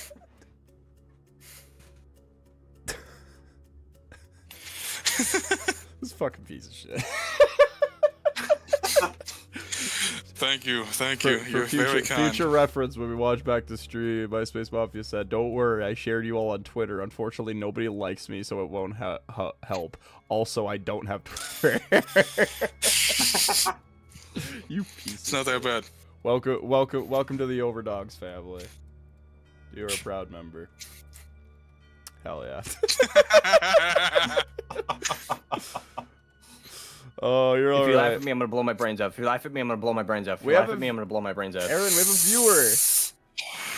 Oh? Yeah, MySpace Mafia, and they're funny. You're in Finally, top there's 8. somebody funny in this stream. You're in Holy top. shit. You're in top 8 of my Top MySpace 8 on your page. MySpace page? Holy Holy moly. fuck. Now that's an honor. Chat. We'll proudly hold that. Chat, is this real? All right. You're just asking the same person. Yeah, I know. So MySpace Mafia, if you'd like to stick around, totally fine. We are going to resume the session. We're being white noise for them right now. Yeah, that's good. The only way to enjoy us. Like garbled Yeah, background sound. sometimes you need to mute us though because we start giggling like dipshits over something. Okay. So, also, MySpace Mafia, if you are invested, we do have a couple of playlists on this YouTube channel for the rest of the streams. Okay. So, you guys are guided in by I've the... got to get back to my bullshit. Y'all distracted me. You're welcome. So, you guys will be guided in by Drider. My cursor is not showing up. It'll be a little bit of a walk, so you guys are gonna have to kind of hoof it. God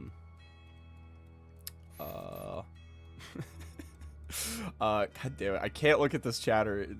They're funny. All right. You see, you guys will start moving. 3 Drider behind you guys, 3 in front. The leader Drider bearing the bag of holding with all your stuff in it, and you guys will approach forward. You guys will take like a couple like 5-minute breaks to rest up. Clearly these Drider they seem give me an insight check on the Drider. Everybody get this. Oh yeah, I'm so insightful. We all doing this? 17. Yeah, I rolled worse, 13. 13. Yeah, I got it. I got a 6. Oh, that's so Kip. Oh, That's that's okay. yeah. Let's go. Who got the 17? Ymir? Yeah. Ymir. You take a look at these guys, and they look a little tired. They they look a little exhausted. It looks like they've been keeping up their points for a while. You would probably assume it's in direct reaction to how the front is doing, how the front of the barrier and all of those people being there, because from their point of view, they truly have no idea why they're keeping Atlas alive. But at the very least, the barrier is still up. But at any moment, that barrier could go down and sigil waves could just swarm in. So they're on alert. But yeah, you'll take a few breaks along the way to just kind of rest up. Their spider-like bodies kind of curl up on the ground, or just will fully kind of like nestle against the wall. You guys will eventually just keep moving and moving and moving until I believe it is about a half a day's travel. So it's going to be about 4 hours, I believe. Yeah. All right, no, a little longer than that. So you guys are still gonna be on foot for a little bit, but eventually you will see the sight of a giant, like, as you guys keep moving, the cave gets wider and wider and wider, and eventually you'll see glowing light will start to seep in and go in from where you see the end of the cave. And through that light, you see there's crosses within the light bearing down on you guys, which seems to be the front of a portcullis, a giant cage-like door. And as you guys approach, you guys will start to see the city in view.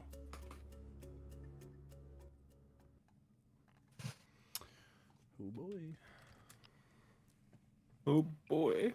We're here. His ass said, I'm gonna be a good DM and get the music ready beforehand. Hey, I did Hey, it. that was beginning his session, not now. Hey, listen. You do what you do. You guys will see bearing light will cascade upon you guys, where you see a giant beam of light at the center of this giant cavern. A golden ambrosial-like light beams to the top of the roof, where you see mounted on the top of the roof is a giant chapel that erects downward from the top. And around this entire city, you see buildings stretched all the way across, some hanging off like almost like silky ropes from the top of the roof, and some burrowed into the wall. And you see flying creatures all over the place, where you see bee-like folk, apirs, as Haybill has met one, flutter across the city into little hexagonal-like workspaces. And you see mothkin kind of just chilling around this, all their little frequent bits of light and around the light and shells. And walking all the way across the city from almost head to toe are Drider. You guys have entered Arachnia's Crossing, where you see a different type of architecture than you guys have been seeing. This very white picket fence-like architecture with these buildings that almost look like they, though they are underground, have a wide variety of resources, where you are able to assess that you see trees and fountains and things from like a surface. This area seems to have fully adapted some sort of environment within this closed area, and you see all of it seems to be powered by this just big ambrosial light at the center. And all of those lines that you guys have been following across the walls all seep across the walls, and you see all of them lead and swirl over to the top of the church, where you see it glows the same yellow-greenish light from that beam in the center. And as you guys approach, you guys are told to halt while three of the Drider in front walk up. You see a guard, a mothkin up front, will kind of speak to them, and they'll go, "Rise the gates!" Giant gates will rise up. The Drider will go back to you and go, "All right, if you're really what you'll say you're here for, you're gonna have to be doing a lot of talking, so I suspect that you better get your best speeches ready. I will have you speak with my captain to start out with. let's move along. You guys are going to move into the city. You'll properly get to get a good view at everything. You guys will pass the portcullis and get a look at the city and veer off to the right, where you'll see this giant fort along the side of the right. And you see, as you guys walk in, you are brought into this big, sort of barracks-looking area where guards of all of these bug folk are moving in and out of the area. And you see, at the very end, you see there's this giant, wide desk where you see a Drider, a female lady with these sort of just two braidish hairs that go back and link down to one that go all the way down to this spider-like body. And you see her body, her lower half doesn't have the same, like, huge spider-like body. You see she does carry somewhat of a human-esque form, but she's a little bit more lanky in turn. And you see there's a long sword on her side and a long bow leashed over her. And right next to her, you see another Mothkin who looks similar to Atlas, a female Mothkin with these sort of just like green dots all over their visage. And you see she is holding a staff with a glowing green orb at the end. As you guys take in this area, you are guided forth and brought to the front. And you see the captain lady will be like, you see the guys you have been following goes, "Ma'am, these people are outsiders and say that they're here to fend off the sigil problem and unite an alliance. Captain Charlotte, I would like you to please speak with these people." You see she looks at you guys and goes, and she'll look down and go, "Is that little Fearin?" And Fearin go, "Oh, hi Charlotte, how are you doing?" And goes, "Why, Maya, it's been some time. Where have you been? I have to say, we thought you were dead. Last we heard, you were in Autodon Reach." And goes, "Well, yes, that is where I have been. But I was rescued by these folk, and I have grown an alliance with them."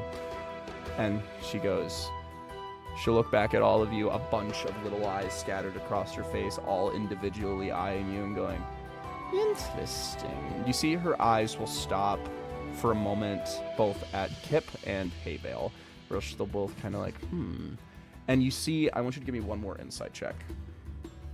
Kip's gonna assume that she's stopping to look at him purely because of the arrow in his shoulder. That was removed, buddy. No, he healed enough for the poison.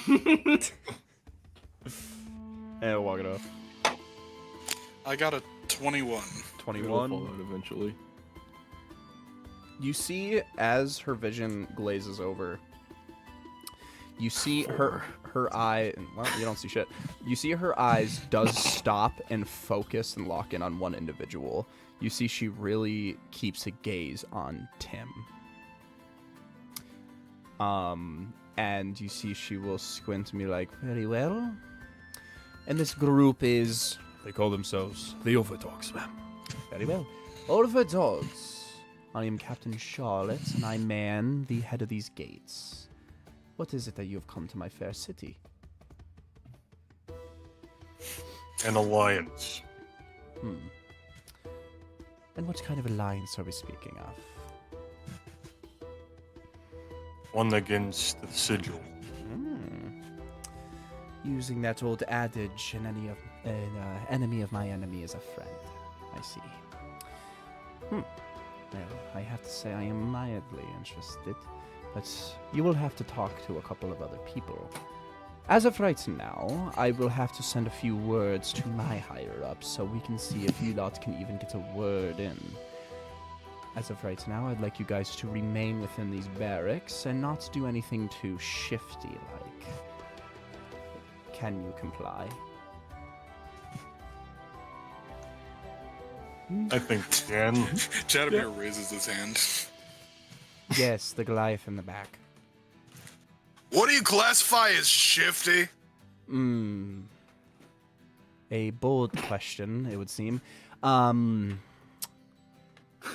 Anything that would bring suspicion to you, or perhaps jeopardize my protected city. Gotcha. the way you said gotcha, very long like, would classify as suspicious, but I will let it fly for right now. You seem like the brazen type, as you adventurers usually are. So, you lot will remain in these barracks. I pray that you be nice. And I will talk to my people. Does this all sound kosher? Ymir, what does brazen mean? I think it's that thing where you light the big fire. Kane, what does kosher mean? Of course you ask, Kane! To be a- Of course! It means to be a bold asshole. Oh. Anyway, she'll go very well. You see, she'll call over what looks to be a right hand, and she'll like whisper into her ear, and he'll give her a nod, and he will exit the building. You are all brought into a side room, which definitely resembles an investigation room, but you guys are not having that done right now. And you see the guy who led you there will kind of just wait in the room with you, kind of just keeping an eye on you, and be like, "So, you lot, I assume the surface you are from?" Some of us. Very I well. am. I have to say, we don't get a lot of surface dwellers coming down here. Not anybody usually that bold.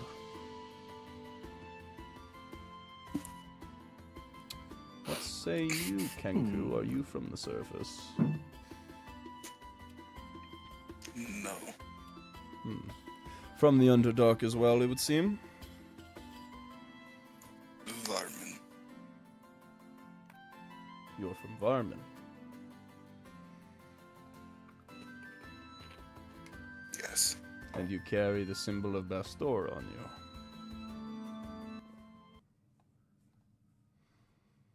This is the right one. You see he'll look at it, look back at you and be like, "Now I have to say, I do pray that you are telling the truth.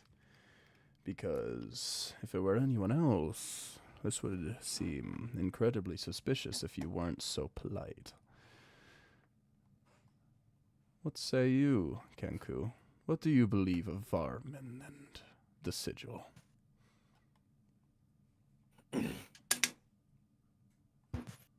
They need to be stopped Well. as soon as we can.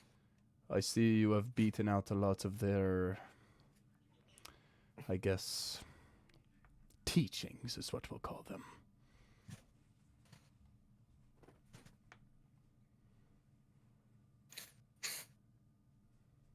I don't see the value in forcing other people to do things. It goes directly against the store. I have to say, you are an interesting one. I pray that you don't bring bad tidings or ill omens, because you lot are interesting. But obviously, we have our rules to fulfill. And I'm sure we will figure out where everybody fits after our next little meeting here. So, you see Hill kind of step back, and you guys will be left alone. You guys will be waiting for a little bit. You guys will be in this room for, unless interrupted, an hour. You guys will be in this room just chilling. Eventually, they will, some people will come in, and you will be brought, just literally just a small basket of rations, just to be like, you know, we'll be nice. Basically just small little like berries and stuff. You guys will have a nibble, and you do see amongst some of them there are like good berries and stuff. Kip, I imagine you're just kind of noshing, not really paying attention. What kind of berries though? Blueberries, kind of just like a wide array. It's really just like a whole like a charcuterie board. Are there like raspberries? Yeah, I'd say there's raspberries. Kip hates those. He hates the seeds. Okay. He eats everything but those. All right. Well, if you're picking out everything but that, You will recover 5 HP from the random amount of good berries you eat. Oh hell yeah! The arrow falls out of my arm finally. You see the Drider will just walk over, pick it up, and put it back into his quiver. And you see he'll like take a spider that's kind of just like walking across the skin and put it into his quiver, and then you'll see it'll just trickle down and walk back onto the quiver. And you see he will hear like a knock at the door, and he'll be like, well, I need to check in. We will see. You see he will walk outward from the door. You'll hear talking from the other side, the voice seeming to be that Captain Charlotte. And you see she will walk in and be like, well, I have to say, you lot are very lucky. You will be able to get a meeting in tomorrow morning. As of right now, you will be confined to the space. So I pray that you do not do anything too shifty now.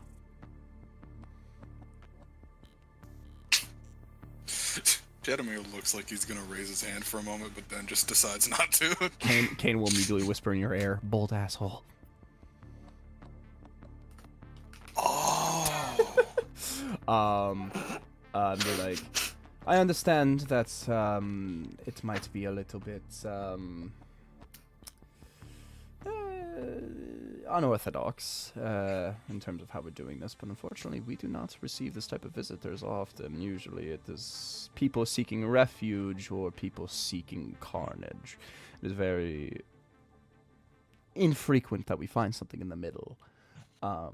So I hope you understand our hesitation.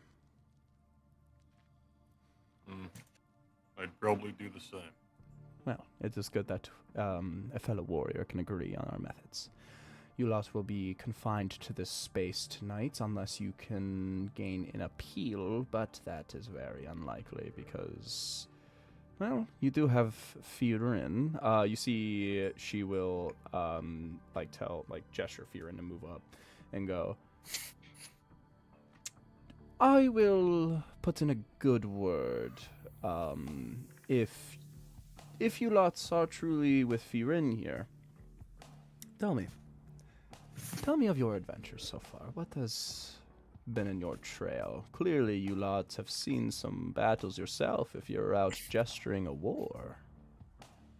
Well, we were at Autodon, and there was a war kind of thing there. God to reduce the rubble. Yeah, it's not very there anymore. And We then had to kill a creature that came from a place far away from ours. very far. Yes. Where did we go after that? After that, we went up to was it Mutsak we went to next? Matsak. Yes, Firin did speak a little about that to my subordinate here. So you lot are allies of Matsak. That is who you are speaking on behalf of when in terms of allying cities. We united blood. And the And Firin. and the The drow. city, not the person. I see. That city looks down at Firin and will go, I thought you said that city was pretty much useless. And he goes, it was, but unfortunately fortunately now in our case, they're gaining, I guess, autonomy? And she'll go, interesting. Well, carry on. Firin. We also. Oh, No, she meant like, she was like, so you were at Firin. We were at Firin. Yeah. oh. My bad. It is confusing. There's a cat in a city. Continue. We went to Firin. There were also the drow that were at the rubble-wized area Right. down south. A drow. Mm-hmm. They have also allied with us. Let me see if I can remember their names real quick. One moment. Grim Iron. Polyana Grim Iron. Grim-Iron, that's what. Bro, I was gonna say Ironhide.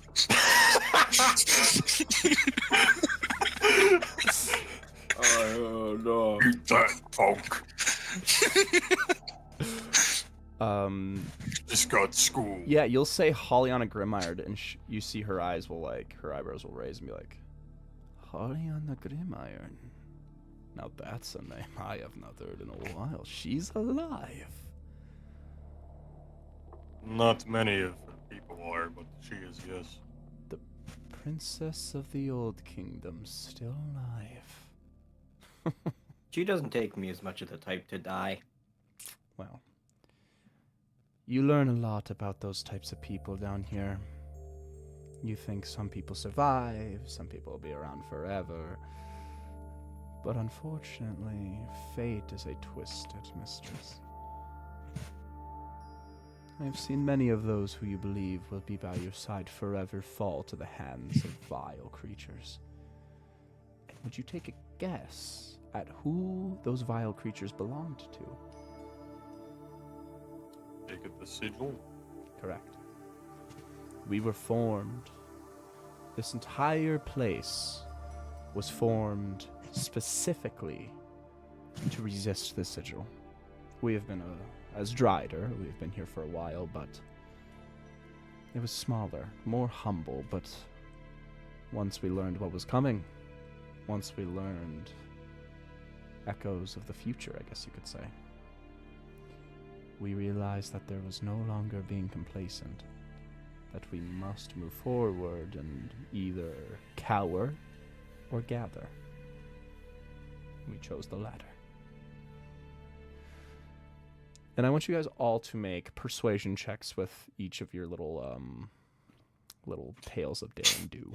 There's something I wanted to say. Oh yeah, go ahead. Several vile creatures have fallen to our hands as well. And in that list would be Jericho. I'm gonna have her do a check to see if she knows who that is. She goes, "The name is intimidating, I will say, but very little meaning to me. Apologies. But I am sure it was quite the valiant fight."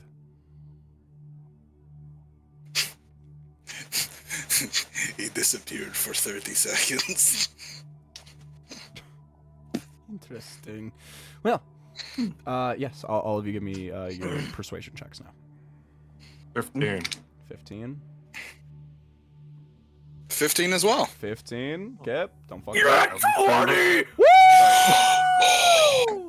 I don't get a lot of those. I'm gonna tickle you, Aaron! I'm gonna tickle you! Oh, What the fuck, dude? sorry. Fucking chat. Oh, I peed a little. Chat just said several vile creatures have fallen to our hands as well. A wild way to say you get laid, dude, but congrats. You do not know who Hay Bale is. I'm pinning that message. We have our first pinned message. Oh my god. I'm so glad I have chat up. She will hear all of your stories, but she will be very invested in your side of the story, Kip. She'll be like, wow, very interesting. So do you guys will just say what you've just said, or do you guys basically just want to be like, here is everything that has happened to us? Here is Kip died. All right. She'll like hear I'd be your like, yeah, I died, and then I came back. yeah. She'll and I hear died again. and she'll and then heal- 4 gods Yeah. came together.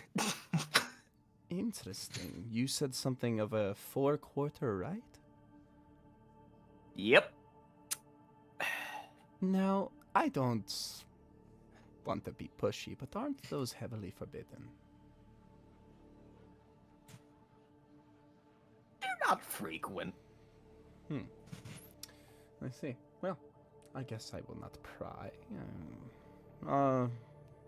There's no god that does its own fair share of mischief, even the ones bound to the ideas of good. We are.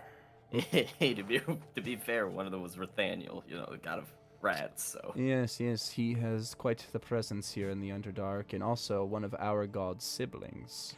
So we are aware of him. He's pestering, I guess we'll say. But I guess I will not step on toes. Yeah, she'll hear all your guys' story and be like, Firin, I'd like you to come with me. You lot have told quite an interesting story, especially you little kobold. I must say, you lots definitely have some spunk. So, I will try to get you an appeal to allow you to walk across the city. Your tales sound very well true, and very little lie within them. I believe I will try to plead for your appeal. And with Firin's help, of course, because he is a trusted outsider. Firin goes, phew. And Firin will just kind of go up to you, Kip, and just be like, good job. That was a good tale. I know I was there, but good. Double thumbs up. Yeah, dude. Hell yeah. Honestly, you saying it sounded way cooler than wiving it. And I was with you the whole time. Oh my god. Hell, come on. No, Hey. no, you're... Well, maybe this event swing thing isn't working out for you. You could, like, wait something. I mean... No. No way. I don't know. I was invested, and I was there. Like, I was like, Keep what? talking. I was like, what? The hag was a witch? I was there, and I was still like, whoa. Yeah, well... I mean... You mean that? I mean, yeah, it's a fair story. And you see Charlotte will be like, all right, stop flirting. We got to keep moving. And Firid will be guiding, be like, we will plead for your appeal, and we'll see if we can allow you lot to stay within the city. It's definitely going to take a little bit, so I would get comfy. And she will lock behind you, and that guard guy won't be in the same room as you anymore. Charlotte's just kind of like, leave them alone. They don't seem too annoying. But he will be outside the door. And you guys are just left in this, like, little room with a couple chairs, table, and a fruit basket. Is there anything you guys would like to do within the time that you have?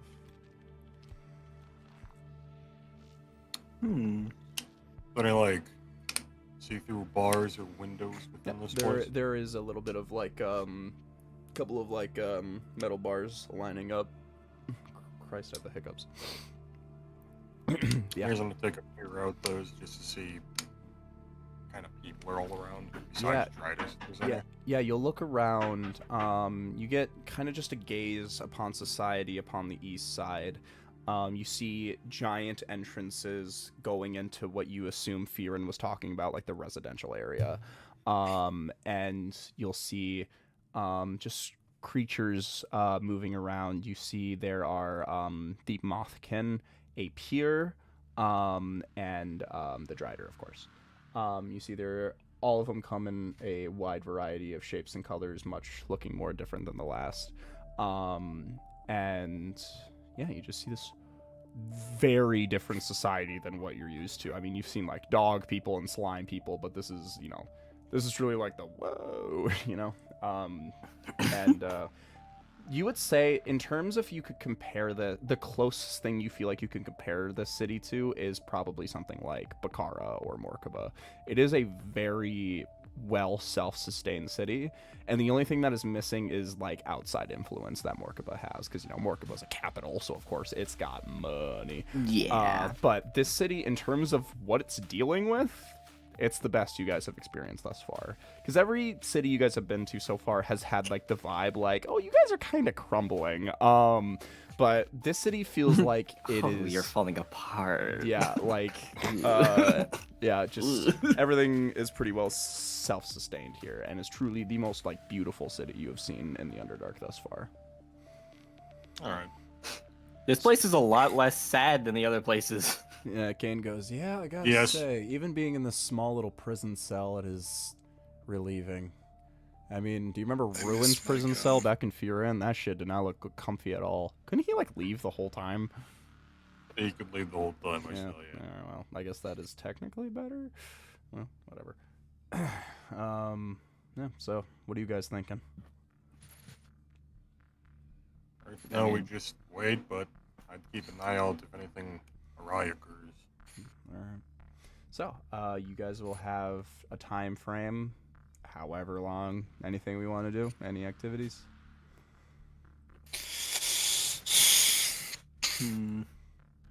What wasn't taken away? I'll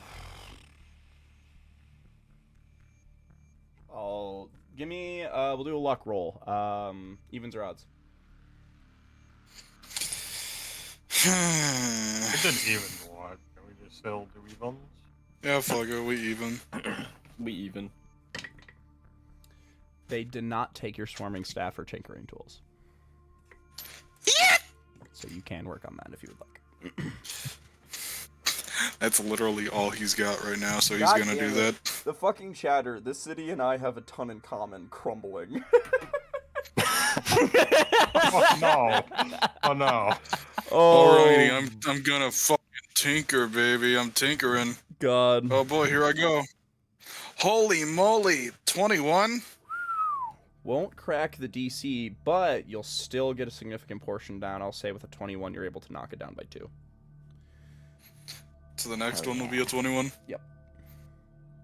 Oh yeah. So yeah, you start to really kind of like, almost like you find the seams in terms, because the stick, you see it was not formed naturally, like it was broken It's off. bark, like, Yeah. formed around something. Yeah, so you kind of start to pry off certain pieces, and you see that the bark kind of wants to hold together, like it kind of, as a magic item, it wants to keep itself together, but as you start to make the prise in it, the magic is now unstable, and the staff from here on out is unusable.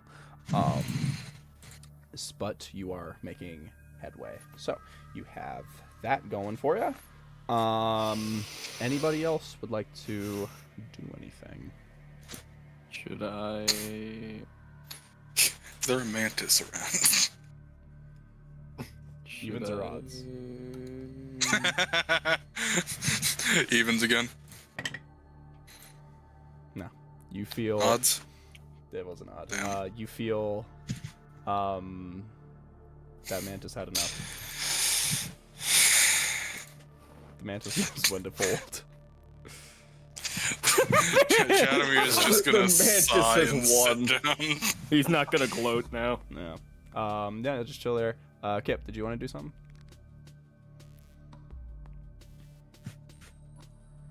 I'm 50-50 on whether I want to do a wild magic sandwich or not.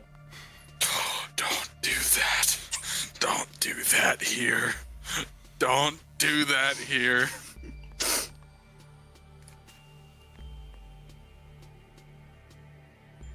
He's raising his eyebrows. Oh, he's wiggling them. It'd be funny.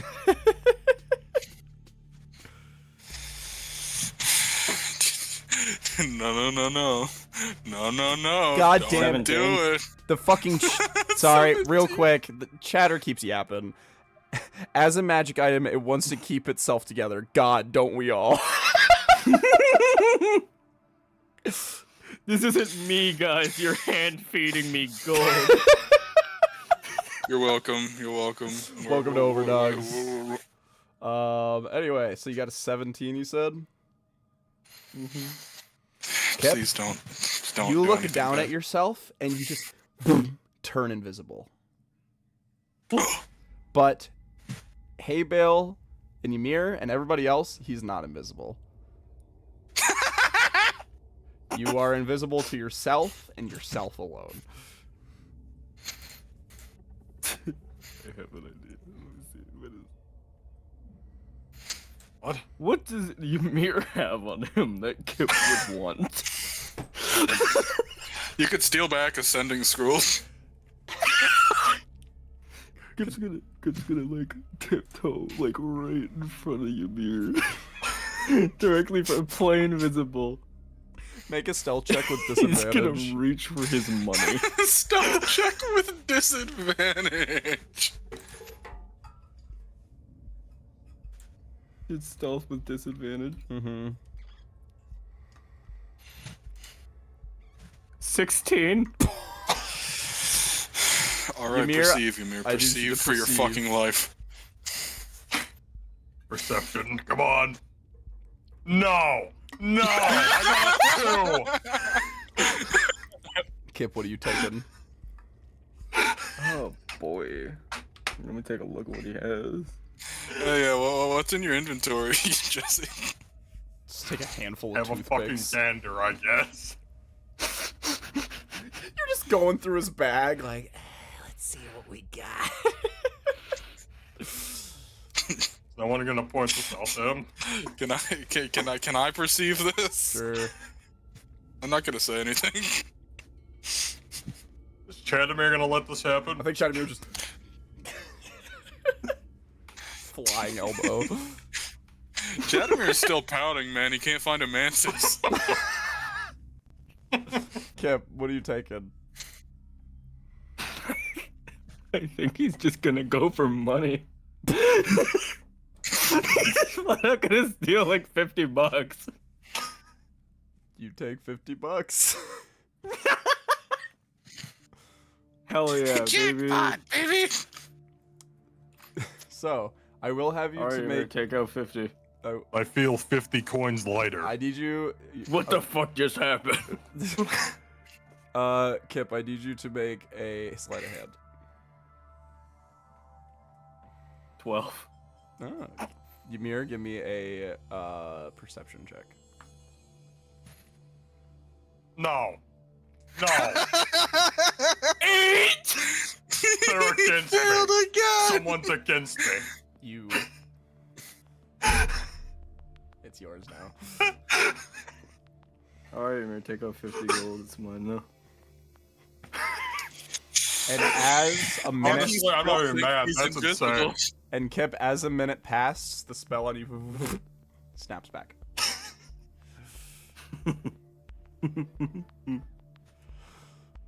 What been a the while since I've fuck done just something like that. happened? The fact that I was completely visible. Kip is still entirely convinced Ymir's he was fucking invisible. blind. Ymir's just in the corner. Abel picking his knows, nose. but he just didn't mention it. Well, alright He just thought that you were doing it because like you were allowed to. He's not gonna question it. then. Alright. So, literally Ymir cannot stop you. He can't be like, alright, you took my stuff! Guys, we have a special guest. Catherine. What? Beverage. Katie just said she had a drink and a vape and said, bon appetit, my meal. Pink lemonade, alcohol. Is that girl dinner? Is this girl dinner? Pink lemonade and a vape. Can't confirm, it is girl dinner. Boneless wings. So, Chatter just said, good to know I'm someone's bad luck charm. We have someone in chat actively engaging. Oh, a worm. Shout out to MySpace Mafia.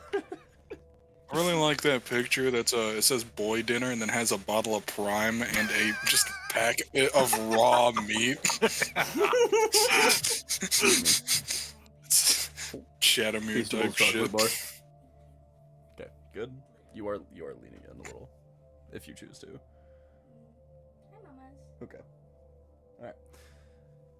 Okay, so time will pass, and what I'm going to do is I'm going to roll a private persuasion check. That's a cat. It is a cat. What is everybody's plus to a charisma? Meow. Mine is plus What? 1. Plus one. Just Yep. charisma? Yeah. 3. That's going to add to this roll. So that's going to be a total of plus 5. Nat 20! Yay! I guys- think that's We good. won. You guys will Right. come back, and Charlotte comes back and she goes, well, I have to say, you lot are quite convincing. I spoke to my hider up and she said that you may move freely. So, I pray you don't get into any trouble, but your weapons will stay with us. I hope that that is understood.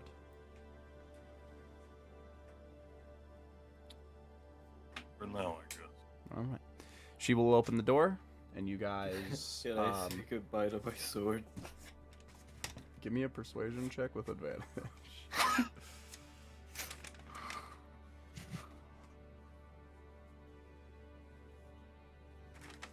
10. 10. She'll I just have a go. +6. I rolled a 1 and a 4. You see, she'll just. I think I'm going to have to deny your request, unfortunately. Is there a way I can pass along a message? Oh. Okay. you can leave now. You guys are let loose upon the center of the Rachnia city. Are we what's still being watched? there? I'll say the captain, not the captain, but the vice captain, the guy who's been watching over you guys, is definitely keeping a distant eye on you. He is going to inform you guys to not, fucking scatter to the winds, but just, stay in a group and go to wherever. So he'll kind of just be trailing like 15 feet behind you guys. Guy who's totally not a cop. He's totally not a cop. Why are you yapping? What are you guys looking for to immediately catch your eye?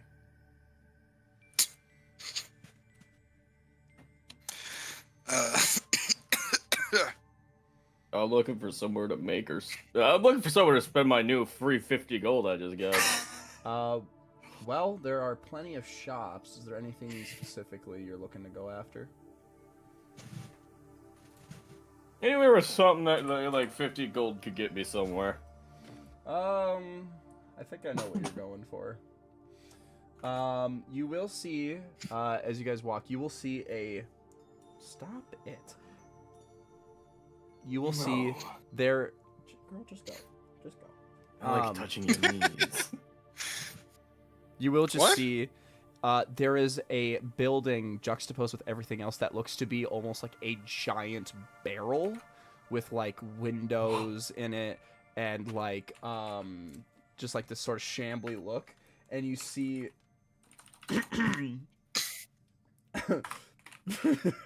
you see the sign will say Hot Cock Apparel.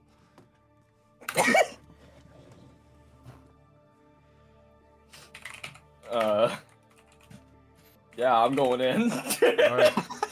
You'll walk in. You know Kip is walking right in. You'll walk in and you'll see this little, very humble looking place with these curved walls fitting for a barrel with lines of clothes going everywhere and an array of trinkets all the way around. And you see at the you'll see at the very end. I need to interrupt just momentarily. When you said Hot Cock Apparel, I was looking at the stream and I saw the viewer number drop by 1. Just putting that out there. I mean, the chatter's still here, so. Oh, yep. So, let's see. I don't even know what a Merkins is. It's so fucking... A what? It's like a wig for pubes.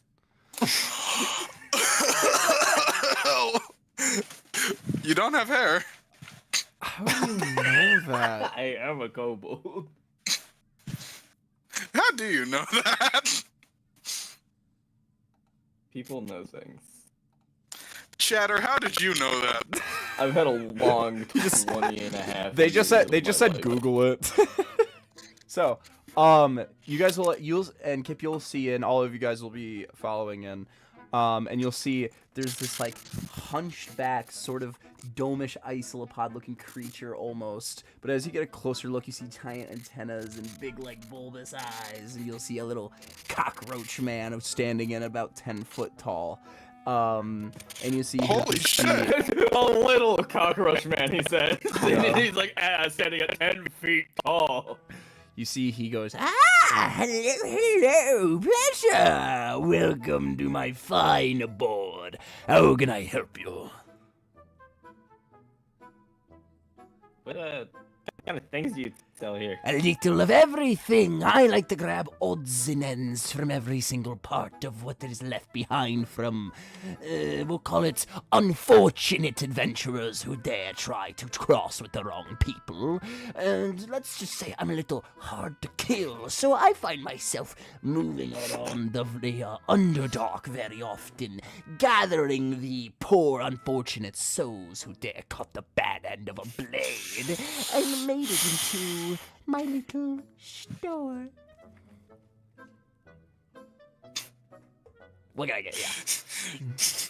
Guys, wouldn't it be so funny if we just saw one of our items here? Let's. Just my Let's- Frosky on the fucking wall. That'd actually be great. That'd be so funny. Fucking haymaker. I made that myself, you know. Oh. Yeah, Hay Bale would fucking hunter pounce. Well, I collect odds and ends from all over the Underdark, so feel free to take a look, and if you have any specific questions, I'm always here.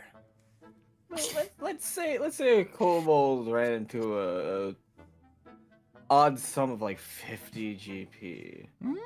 50 GP will get you far in this abode, my friend. What are you looking for? Are you looking for fine apparel, little trinkets to dazzle? I love to dazzle. Well, I do love to dazzle. Let me see what I got. And you see he'll pull up like a big box. I want you to roll a D100 for me. Ooh, the table.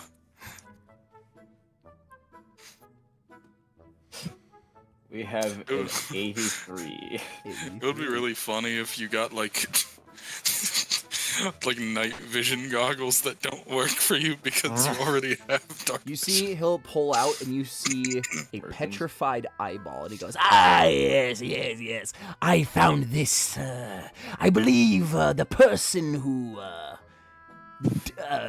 we'll say I borrowed this from, was slain by, what are those little devil guys that are like this big? Imps. Correct. I was testing you.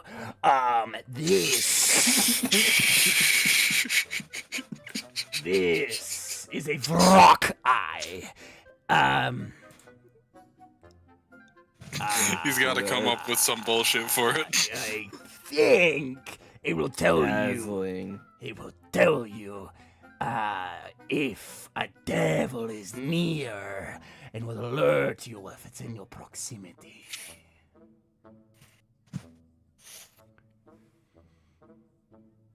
Hands are so nimble yet so slow when they go up or down. You want it? How much? 50. 49. make a persuasion check.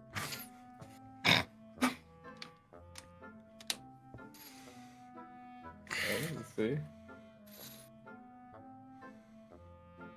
50 it is. What'd you get? That one. Oh, nat one. He'll look at you and he'll go, 51. 50. Deal. Yeah, you'll count for. God damn it! Yeah, you will pass him over 50 GP, and you will get this little petrified eyeball, little stove little I thing. can't handle having two of these things. But I have a lot more odds and ends, and I believe you are a man of very deep pockets. So if you would like to dip your fingers into anywhere else, please, please, please take a look around. I'll take a look around. Go Why ahead. not? So, is anybody else looking for a little something something? Not in this store. All right. You will see. It's Yeah, not like it here. I'm not trying to find anything in hot cocks. Sorry. So you will find that this place is basically just an apparel store, unless you're directly asking him and getting behind the counter stuff. Basically just a bunch of odds ends of clothes with like blood still on it, slash wounds, burnt marks, just clothes from all over. Not anything that would immediately like jump out at you like this is the most important item in the game. Just simple, common clothing. Do you have any hats? Yes, there's a couple of hats. You see there is a there's like a top hat with like a hole blasted through, implying like a headshot. And That's kind of hard. yeah, and you'll see there's like sort of just like a knight's helm with like just two dents like right around the temple. And What happened? On either side? on both sides, yes. And Dual wield their feet with warhammers. you'll also see there's like a stocking cap, something like mine, which looks to be the most well put together thing. If Kip tried to wear that, he'd rip through it with his horns. I fuck with it.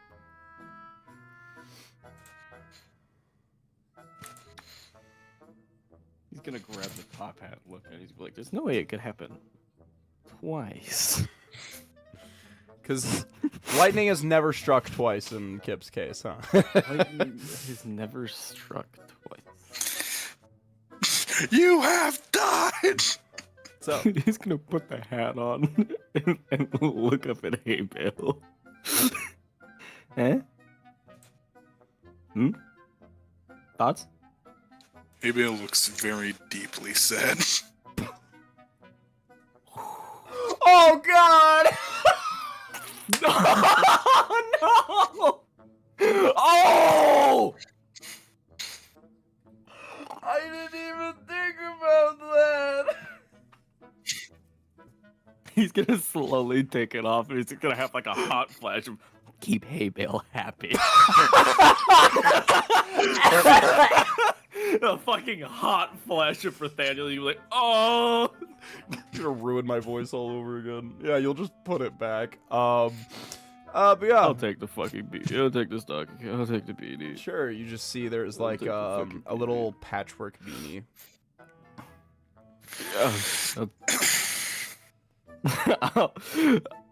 I'll grab it. I'll examine it very closely for any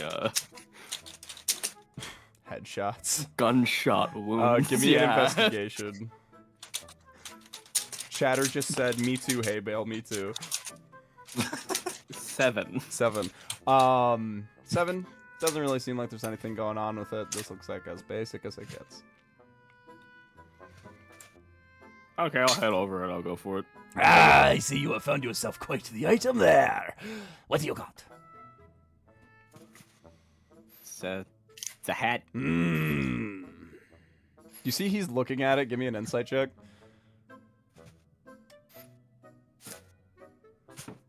9. You see he just looks at the hat and he just goes, ah, okay. So, I believe I would part for this for 5 gold pieces. Don't do it. Don't do it, Kip.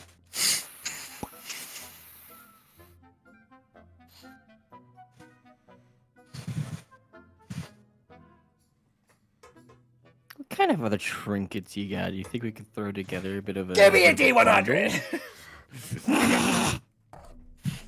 I'm very interested in this. Oh, what was that item called? The eye. I didn't add that oh, yet. it's not Something it's not an actual item. These are all homemade items. So that it's a Vrock eye, VROCK EYE. So I will get you the definition of that when I can. Hey, wait a minute. It was exactly 30 episodes ago where Haybell killed himself. Oh, look at that little callback. Oh, wow. Yeah, give me a D100. It'll.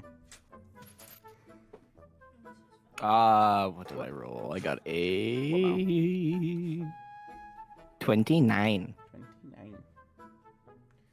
You see, he'll pull out almost like a candle, like a candle with no wick. Like it's literally just like just a glass full of wax, and he'll go, This, my friend, is quite the find. It's a wax, but get this. Get close. Get really close to me.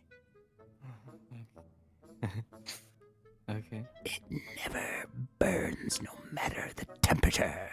This can meet the surface of the sun, and it would maintain its form.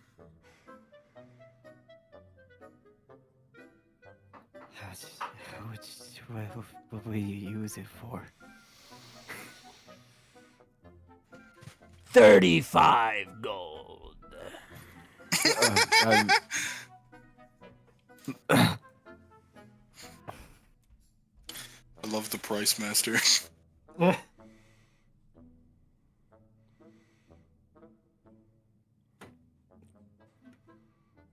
I'm not a. I'm. I've got a thing with wax. It makes me itchy. Yes. Yeah. It doesn't particularly taste good. Is there- either. No. Oh, it's so yucky. Who the fuck's got a loot? Is it the board? Love just shows up for no fucking reason. Yeah, we'll keep this going. This is Shot him in the head twice. musical. All right. Oh my god. So, what are you looking for more? You try to get all my stuff. What you got? Yeah, give me some. Is anything else in there? They went on What other top. things you got? What other things you got? I'm rolling it. 73. Like to Wait. imagine he's rolling this on his desk. Okay, no, before it was an 83. I got a 73. I thought I rolled the same thing. Oh, oh, so you got a 73? yeah. Okay. You see, he'll grab something, look up at you, and he'll go. Down. Little heart to heart. You seem like a busy man with a lot of places you gotta go, and you got a lot of stuff carrying around. Let's see. Okay. Do you, my friend, carry any keys?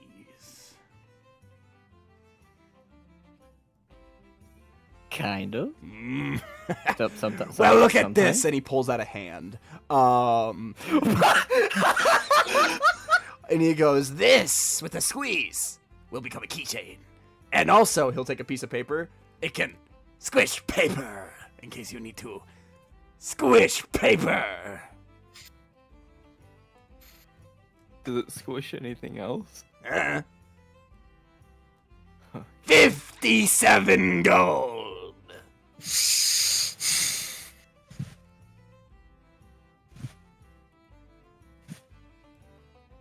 Can we throw in the hat for 60?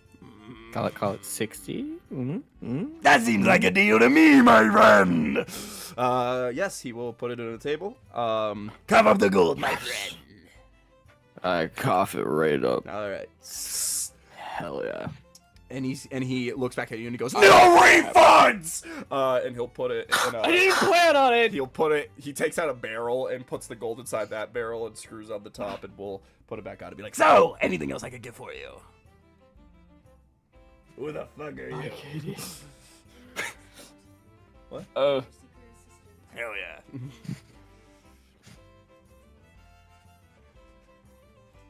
I mean, I'm happy. I'm satisfied. You guys, you guys looking for Everyone's anything? happy when they enter and leave my store. No unsatisfied customer. So, Everybody loves hot cock. you fucking wench.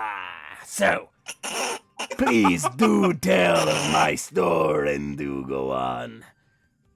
and also he is turning to people, but they're not there.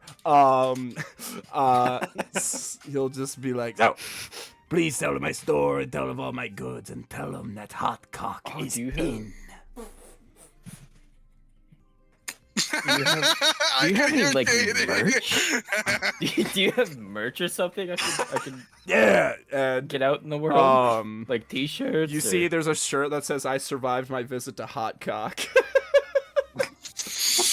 Oh my god, that's wow. How much? 60 gold. 500 gold. Do you have any more? He'll take How out. many of those do you have? He'll take out a baseball cap, and it says the same thing. I got this. How many of the shirts do you have? Let's see. I have anything from I survived a hot cock. anything from between 17 and 55.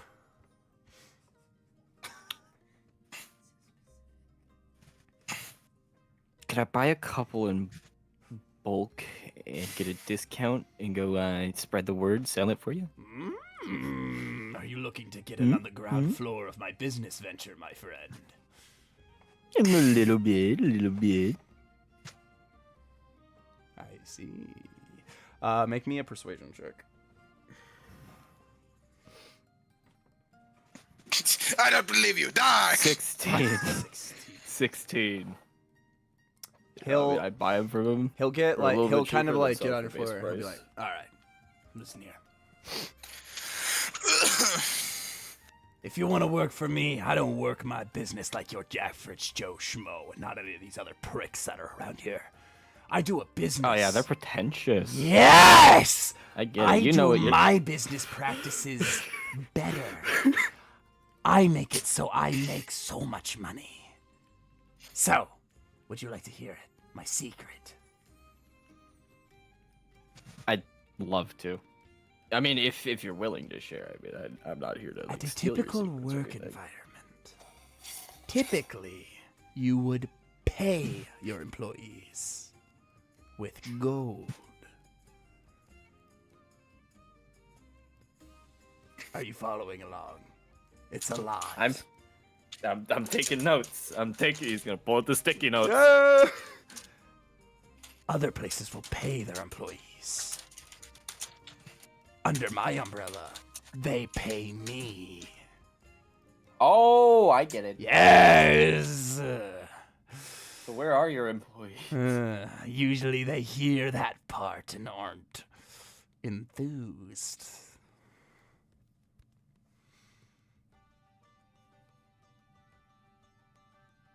Yeah. So, we say. So I'm thinking. I pay you up front for a couple of the shirts. A little bit below like your baseline price, then you get, a good sum of money off the bat that I can go sell them, and it's advertising for you. Very well. Pull some people in. Gotcha. Very well. How many shirts are you willing to take with you?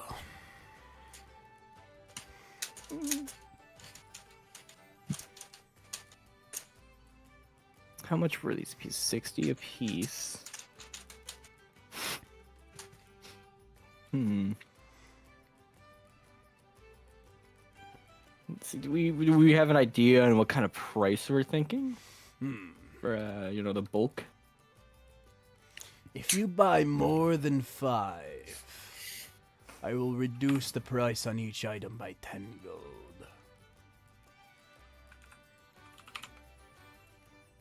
So that'd be 50 a piece. How much are the caps? The caps? Same price or 35.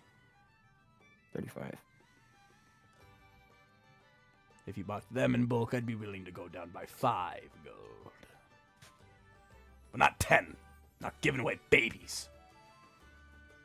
No, what the fuck does that mean? What do you mean you're not giving away babies? It's a saying.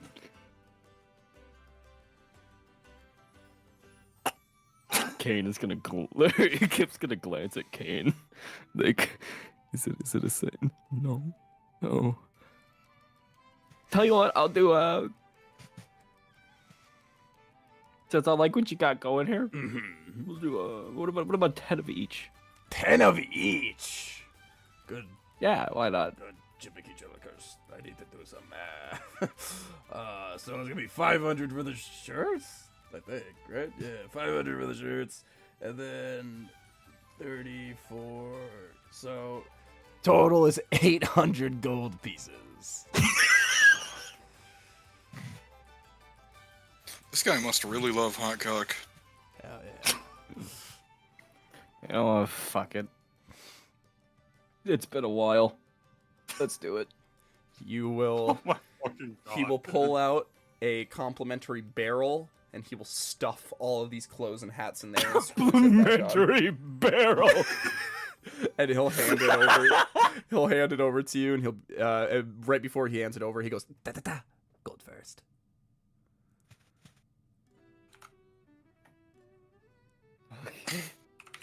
There goes 800 gold.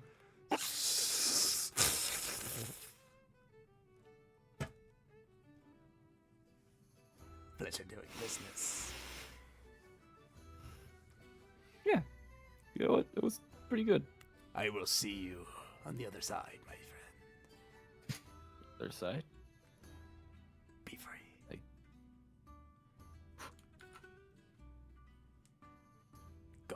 Kip's waiting for something magical to happen, and he realizes he's just telling him to leave the store.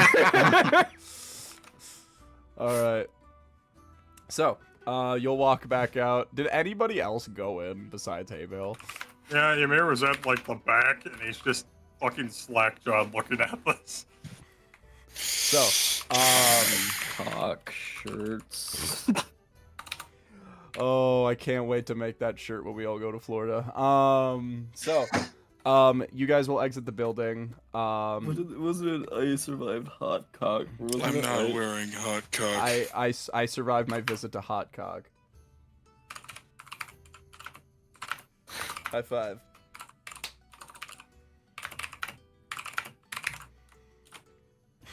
So, since Kip got his turn, is there anything you guys? Yeah, everybody do your things Yeah, now. yeah.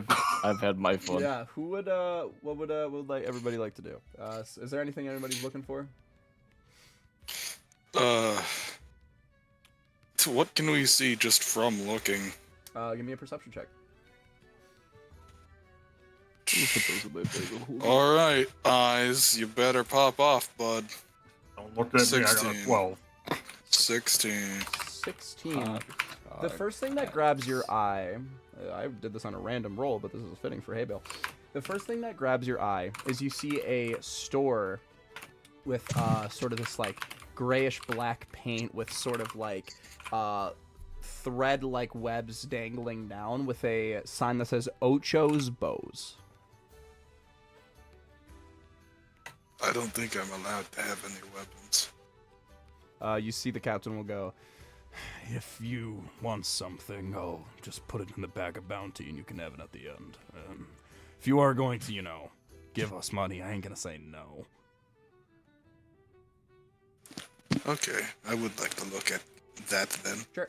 You'll walk into the building and you'll see this very like grayish wooden store, all like head to toe, with glass cases, and some glass cases having these long embroidered ordained looking sort of bows and short bows. And you'll see at the end of the store, you'll see a drider man with has the spider-like lower body and these big like mutton chops that loop around over to his face and like ponytail in the back of the head. And he'll go, hello. Whoa, you lot are not my usual company. Who are you? I'm Haybale. Pleasure to meet you, Abel. Well, welcome to Ocho's Bows. First time, I'm assuming? I do a lot of bow work and everything adjacent to which.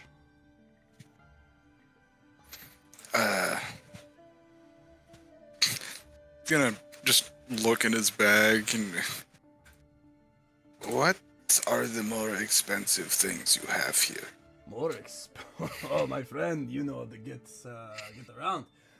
You see he'll go over to the back. He'll be like, come to the counter.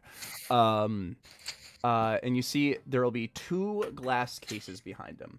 One with a very long crimson red bow that has like detail of fire trickling upward.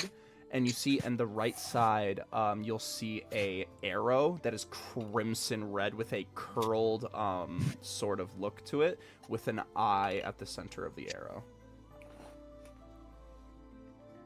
What's that? The arrow. Both the arrow and the bow. Well, the bow. That is the bow of conflagration. It is a typical. I have it in both. Well, as of right now, I only have it in longbow. But it is a bow that, upon shooting an enemy or any target, it will strike it aflame.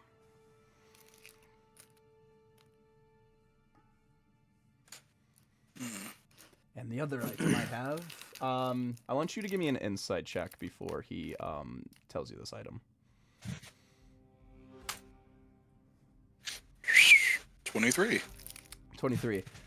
You see as he goes to like talk about the arrow, he looks at the Bastor symbol on your chest and will look back at you and go, I don't really think it would interest you, to be honest. I think there are many other things in the store that would much rather catch your eye.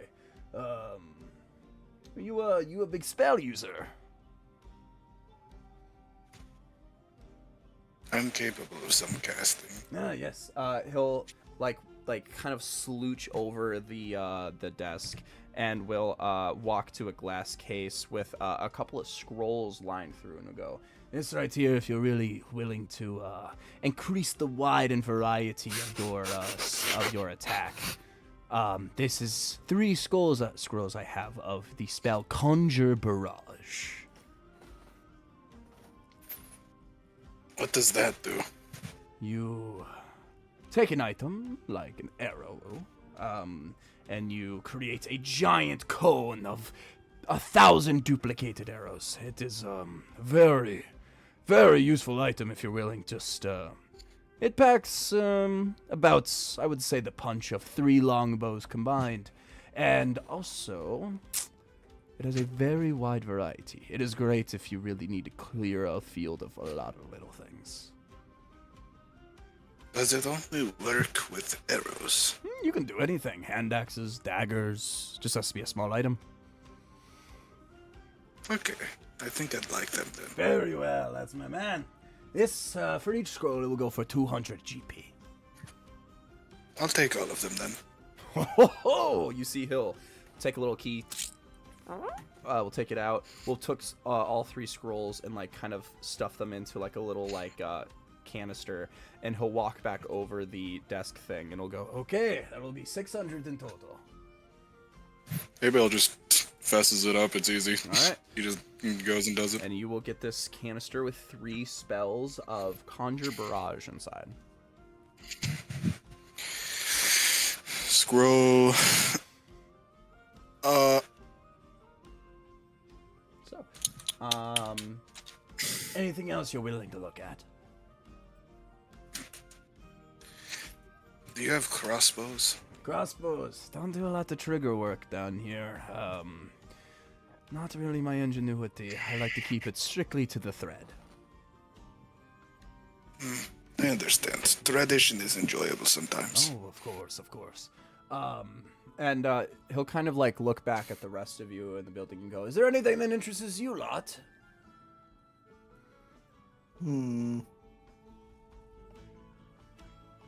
So you said that bow sets people on fire, Correct. but it's a long bow.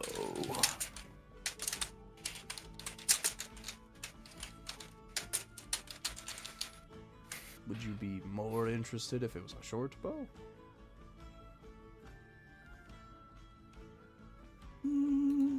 Possibly. Let me see.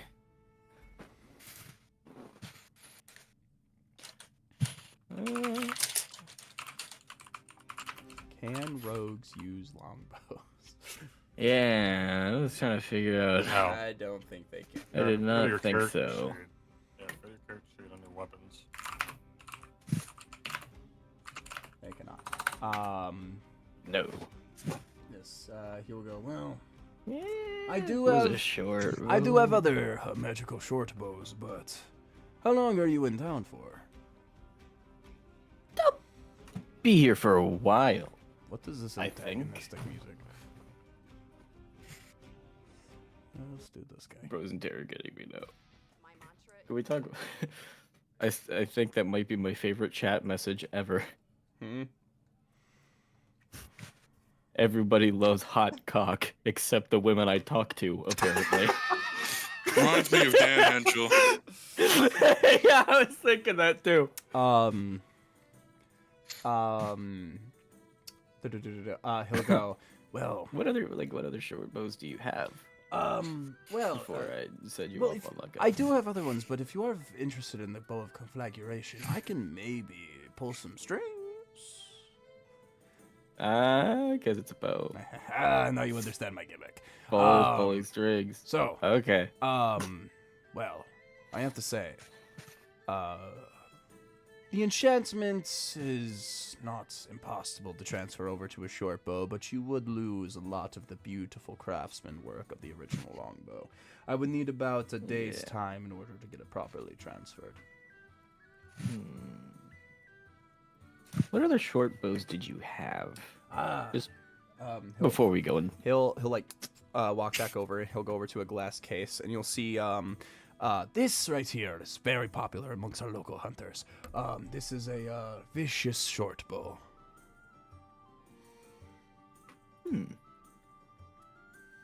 And of course, I do have your average upgraded short bows. I got the +1 in stock. But the vicious one is currently my in my stock, my most rare and most valuable one. And that's the... Is an extra 7 damage? On a crit. On a crit. On a crit. Your ass is not getting that. Ooh. You know what? Is that that's like a +1, right? Vicious short bow? Isn't it? No. I believe so. Oh no, that's just a regular? Just a Damn. regular short bow.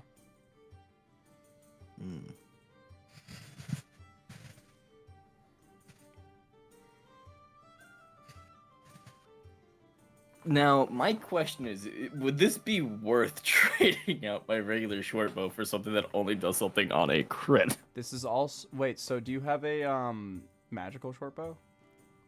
No, I don't. This is magical. Then this is literally just an improvement. I just spent $800 on shirts and hats. I can afford to get a fucking bow. Okay, yeah, I'll do it. All right. Yeah, you've got a money spending problem by not spending. Did he ever hand the rest of that out to anyone? But no, I've still got 10 of each, and then I also have... So my bag of holding, now I have the... I meant like the gold from the Jericho fight. Oh, no, that's just been sitting in my bag He's of holding got it. because we He haven't had didn't the give chance. it to anyone else. Well, we'll get to that, I guess. He'll go. All right, for a vicious short bow, that will be 550. That was a Let me take a look here.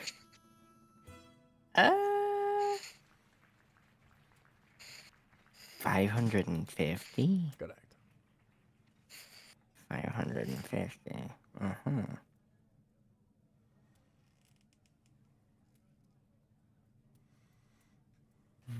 What if we did...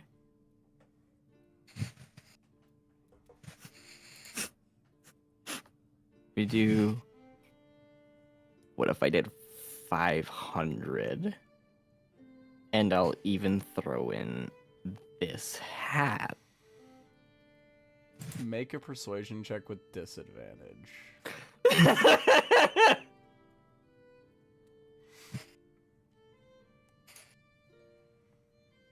11. As tempting as that sounds, I think I'm going to stick with my original price. Okay. Yeah, we can do it. All right. I can do it. He'll bring it up. He will throw in a complimentary quiver with a similar design, and he will get it all up. He's like, "Do you want it encased as of right now, or would you like it to just take it along the journey?" We're not allowed to have that. We're felons. Yeah, I'm not allowed to have. Yeah, the I'm not allowed to have drider will weapons. walk up and just be like, "Yes, I will be taking that with me." And he'll be like, "Oh, sure." Educated. Yeah. He'll just put it in a very kind of like a just a fine case, nothing too expensive. And then we'll go into the bag of holding and be like, "It's a pleasure doing business with you. My name is Ocho, by the way. Yours?" I'm Kip. This is Haybale. You may I know. already said my name. Okay. Well, it is a pleasure to meet you, hey, Kip, and the rest of your friends. If you're ever looking for anything to do with fine archery, this is the place to look. So thank you for coming in, and This is a load of barnacles. if you ever need anything, do come in. Until then, I will see you. You guys will leave the store. And Ymir, is there anything you're looking for? Ymir is looking for a place that would be able to magically enhance one of his items.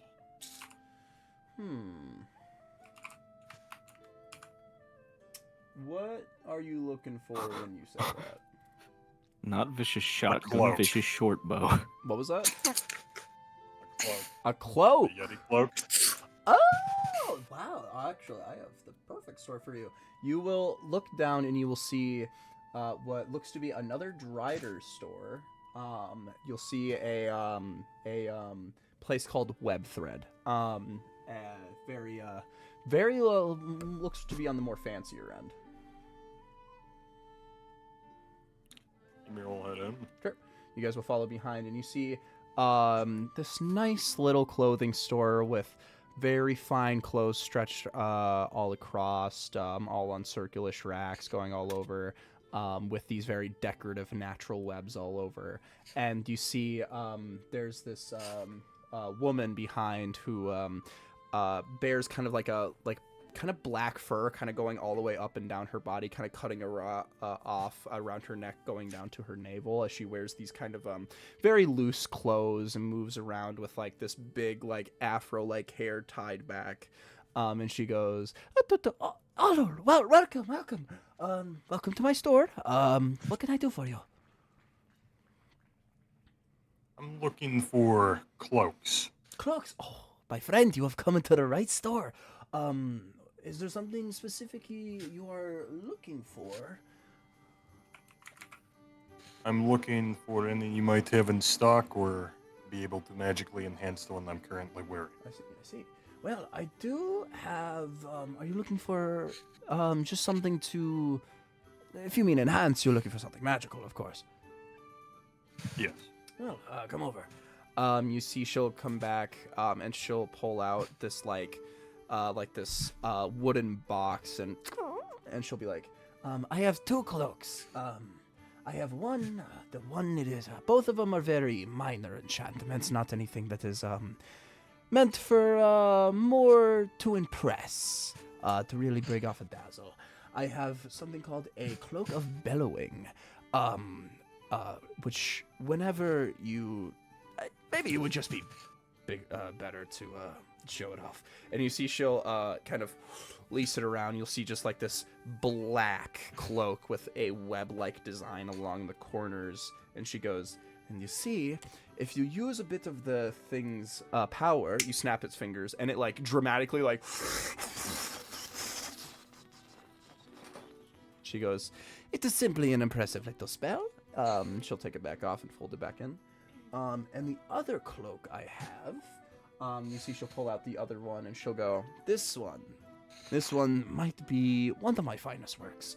You see she'll put on a cloak, and then she'll snap her fingers, and it changes into a completely different color, being red. Snaps her fingers again. Now it looks all dry, tattered, and dirty and gross. Snaps her fingers again. Now it looks like it's made out of pure sheet gold, as if a king would wear it. And then she snaps her fingers one last time to put it back in its base stead. This, you can change whatever form it is. As long as it maintains its cloak-like appearance, you can make it look lavish or as poor as you want it. These do all look very interesting, but I'm looking for something that could give a type of protection, if that's possible.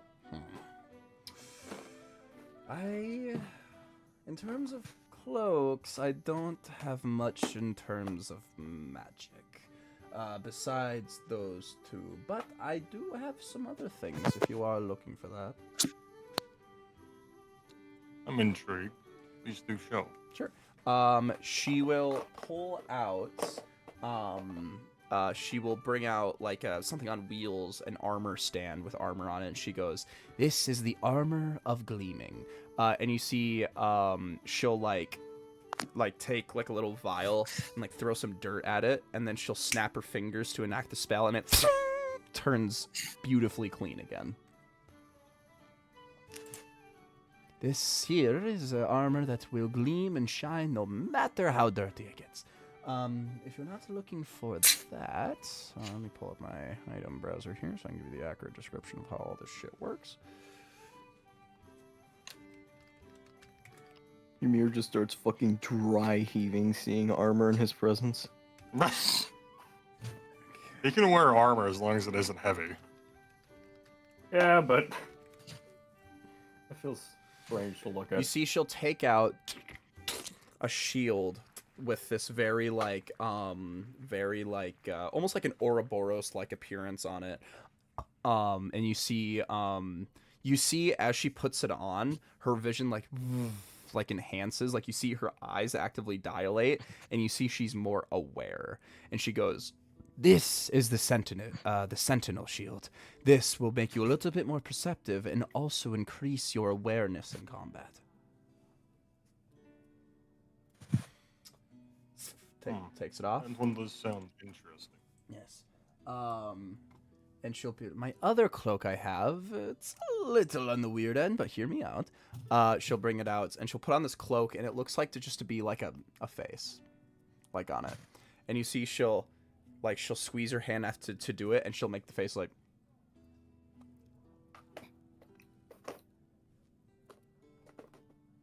She goes, "What is this on exactly?" "This is a shield." Okay. So it's a giant circular shield with a face on it. She goes, "This is the shield of expression. It has a face on it that you can choose to make it look like however you want." And the last things I have are some Can you boots. make it look like Ymir? Yeah, she'll just and it And looks the like face Ymir. just look like Ymir's face. Yep. Oh my god!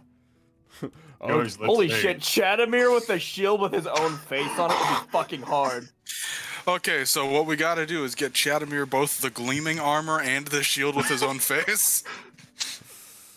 God damn it! I'm trying to find my other item. And then for his offhand, we'll give him an antimatter rifle. Yep. You can one-hand that, I'm sure. I mean, he's fucking Chadomir. You probably. Chadomir fucking Morningwood. He's spinning that shit like a fucking ultra kill weapon. Why can't I find these items? Oh, there they are. She'll pull off. Devin. Ooh! What? MySpace Mafia made a good point. Yeah. Yeah, if you take that cloak that changes like your appearance, he said if you take that cloak, it'll either protect you from the peasants or protect your virginity, depending on how nice you make it look. What the fuck? It's good to have divine wisdom hanging out with us. This is all Rathaniel talking. She'll pull out. Damn, Gavin Romans, yeah, but yeah. What? What'd you say? I can see your Discord on stream. Oh shit. What is he doing? The last thing she'll pull out is a pair of boots. And she'll pull out these boots with like these very like almost like bear like make. And she'll go, "This similar to the Sentinel shield will make you a little bit more aware in combat. It has been very popular amongst my warrior types, and you definitely fit the build."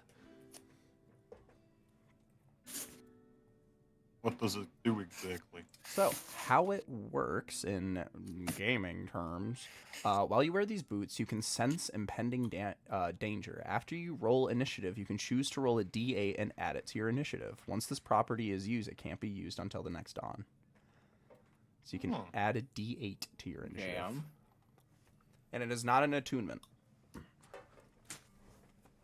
Damn. Alright. Right now, I'm interested in those boots and the other perceptive shield. Okay. Yeah, I was gonna ask about that shield. Like, what exactly? The Sentinel shield. Okay, let me pull that up. So, actually, I remember what I did off the top of my head. You have advantage on perception checks and advantage on initiative rolls. Damn. Damn! Holy fucking shit. Is that attunement or no? Let me check. That's fucking insane. Why are you not popping up? Jesus Christ.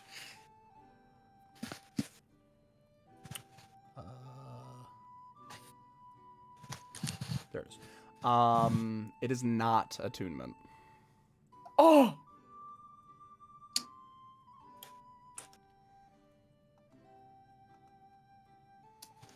Oh no, your mirror's 50 GP short.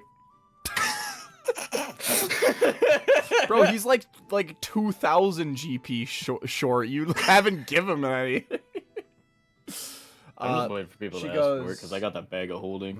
So, is there one that is grabbing your more interest than the other? Price-wise, you're willing to learn? I'm interested in the boots.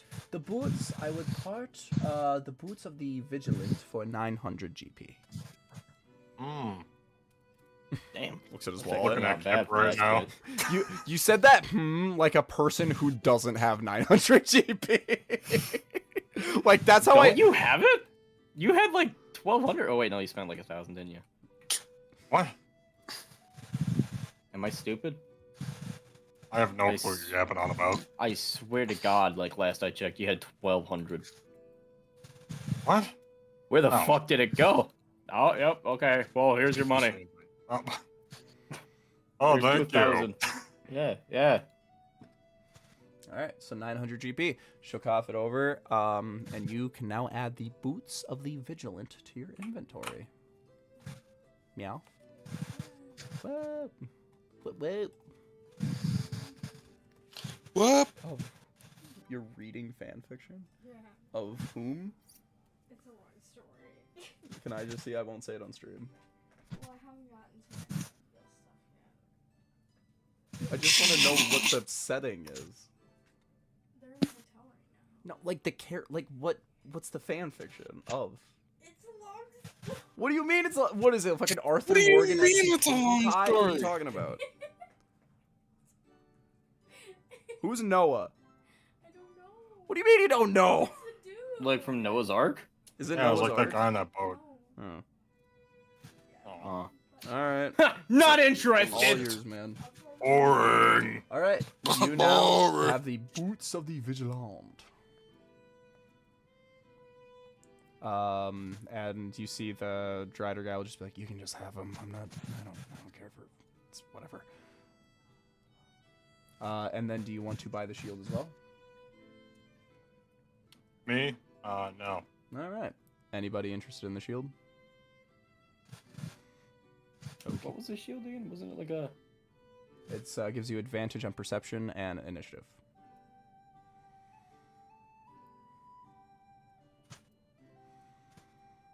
How much for it? I would part for this for 2,000 GP. Mm-hmm. It is a price to pay, but most warriors who have gotten their hands on it have not regretted it.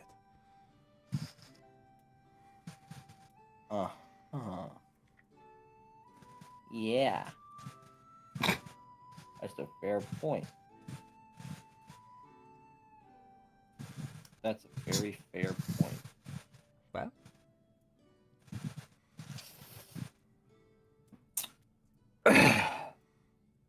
Just looking at my inventory to see what kind of things I can trade.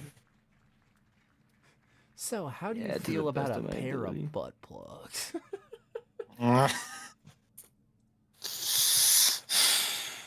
After acquiring all this money, you'd still rather not use it.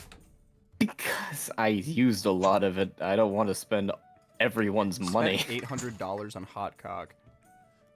You haven't even told everyone about the money.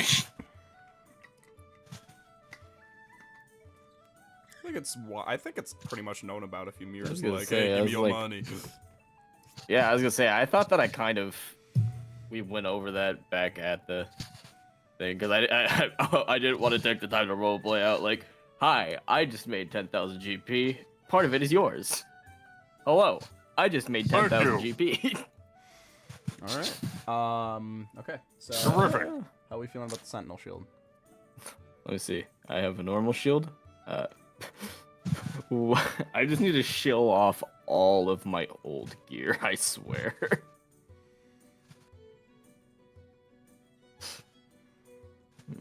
So this is like an armor, right? Yeah.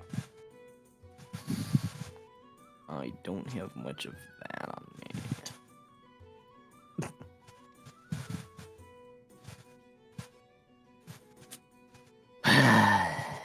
I don't think I can do it unless if I go and grab out of other people's money, which... Well, I promise that they do not sell too often, but when they do, people are often impressed. So if you ever came back in the future, I'm sure I would still have one on hand. I want to impress people. Don't we all? Okay. If you want to impress people, you could take the cloak of many fashions. I mean, that is designed for impressing people. Oh, I gotta save my money. Very well, I understand. Still, the purchase for the boots is very much appreciated. Thank you. If there's anything else I can do for you, please do ask. And she'll kind of just like look to all of you and just kind of be like, if you need anything. Yeah. You guys all done in here? Do you know anywhere where we could be clean? Oh, there's an, and you see the Drider will go, I can get you somewhere. I don't want you going all the way over there. And she'll go, oh, that's fine. And she'll go, well, I do think that, that down the street, the Vibe Hive has some, like, soap and stuff, made from natural honeys. So if you're looking for anything like that. The Vibe Hive? Correct. What's there? It is ran by an apier named Bailey Bean. It is a store that is, they basically like the proud, like bee folk, like harvest. Lots of their beekeeping, swarm keeping ways are preserved there, and they gather lots of bees and honey. I hear they make like healing potions with honey. And they also make a very fine mead. Very, very fine. But yes. I'm the swarm keeper. Oh, interesting.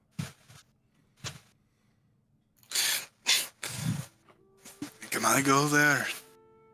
The Drider will go, yeah, doesn't seem like a problem to me. By far, it's like the least dangerous store you guys have walked into. Okay. Alright. I don't know, hot cock seemed kind of safe. You don't fucking know how much that guy has gotten into. So, you guys will walk over to the Vibe Hive, which is this like wooden building that looks like a giant hive. And as you walk in, you'll see there's a pure lady. And Habel, I want you to make a history check. I had a feeling.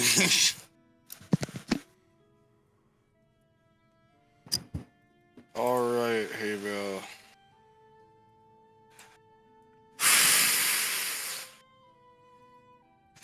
Aw, 7. 7. The name Vibe Hive sounds very familiar. You feel like you've heard that name before.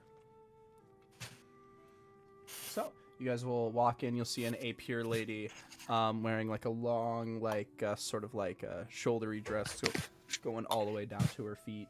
You see she'll walk around and be like, Oh, hello. How can I help you? Welcome to the Vibe. Oh, there's quite a array of visitors. How can I help you?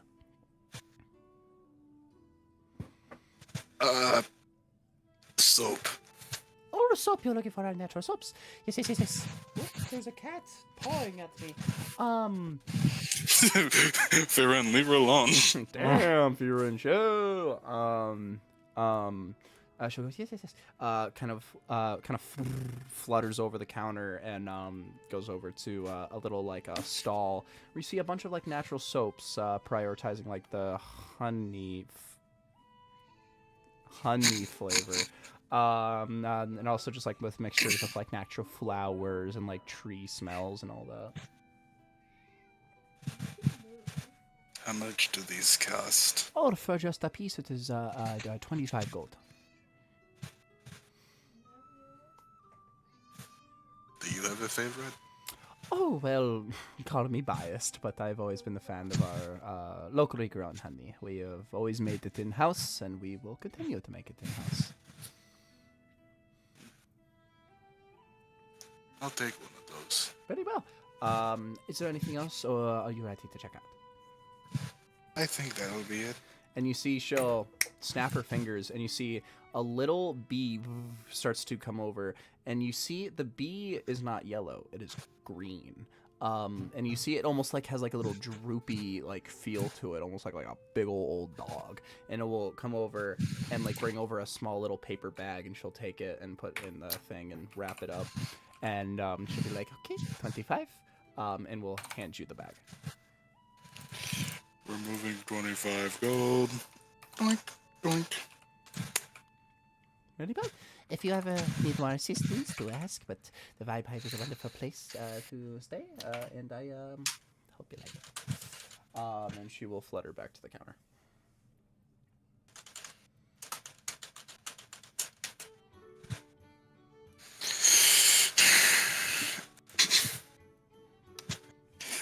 Ariel's just gonna sit down on the ground. He likes it in here. Yeah, it's kind of a vibe. There are kind of just like seats around. It almost has like a cafe feel. Yeah, you guys can kind of take a time to like stay at like a circle table. And the Drider will be like, I will be waiting outside if you need me, and meet me out there. And he'll walk out. And Kane will be like, oh my god, this is so much more pleasant than I thought it was going to be. Thank God. So, is there anything you guys would like to, any other stores you're looking to grab, or do you guys want to call it a day? Mir's looking for like a jewelry type place. Jewelry type place? Like that one area he got like his ring of like free action, that kind of place. You think that probably the closest thing you would see to that is probably that web thread store you were just in. Doesn't really seem like there's a lot of type places besides that and the Hot Cock. Hot Cock might be a good bet on that one, honestly. Mir doesn't trust the Hot Cock. No, don't we He all? senses danger. Oh, dark and mysterious. He doesn't trust the hot cock. I don't trust the Hot Cock. So. It's too hot Wait. for me. Wait a minute. Wait. I'm waiting. The I don't know any like type of blacksmith. Wait! Not really a blacksmith. Closest thing would be the arrow or the bow store you were in. Where'd they get their long swords, Gavin? They found them. Fuck. Yeah, they found him on dead people. I do that. Yeah, you guys do that. That's where you got the defender sword. We made that guy dead. Yeah, he was like, ah, shucks, now I have to drop my loot. Kip, why are you waiting? Was it Vibe Hive the name of that place? Correct. This was a place back in Morkuba. Okay, I was gonna say I thought it was Markova, but like It's not That the same was- bee running it though, right? That was Betty Bean. This is Bailey Bean. That was Betty Bean. Yeah. Why do I remember Betty Bean? Because it's a great I have name. no idea. Was I it? remember It was that. Betty Bean, right? Bean, Or was it yes. just B? It was Bean. Okay. I bet they're related.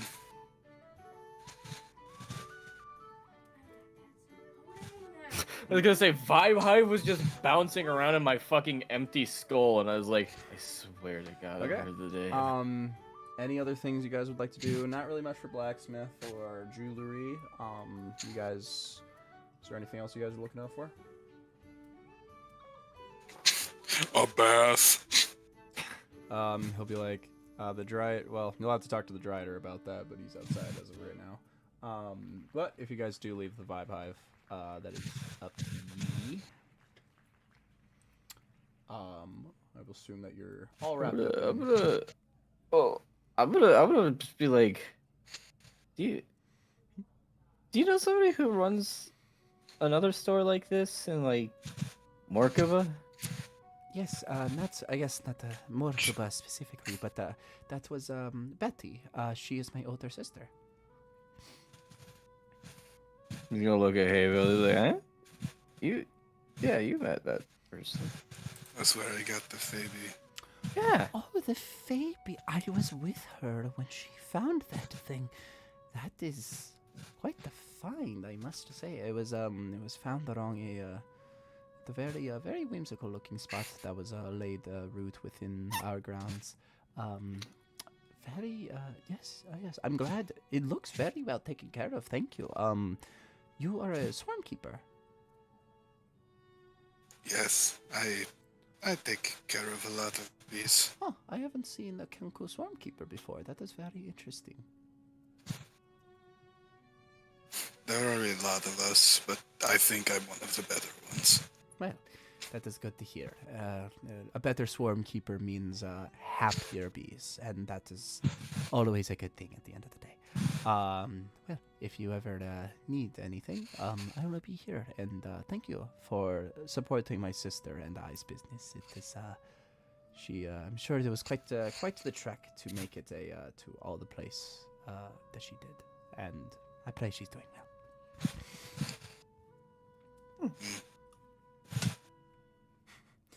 Sorry, Chatter just said a store called Hot Cock and not one Mind Goblin reference. I'm disappointed in all of you. So, you guys will... There's no goblins. We haven't seen a goblin in so long.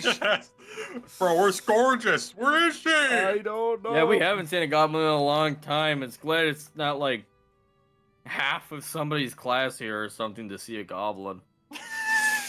Shut up. Shut up. Shut up. Favored enemy. My ass. Leave me alone. So you guys will wrap up in the Vibe Hive, and the Dryder will go, alright. Any other places? I got you, MySpace. I was held for review, and I've shared your message. You can do that. I forgot. Mind Goblin on these nuts got held for review by YouTube in the chat, so I had to choose to show it. Alright. So, you guys... I had to manually choose to show that. You guys will leave the store. The Dryder will be waiting back, just kind of slashing against the wall and be like, all wrapped up then? I believe we are. Very well. You guys will go over. The only other two stores that you guys, or three stores that you guys see as you walk down the area is a place called the Undersap, the Lampshade, and Entomo Therapy Center.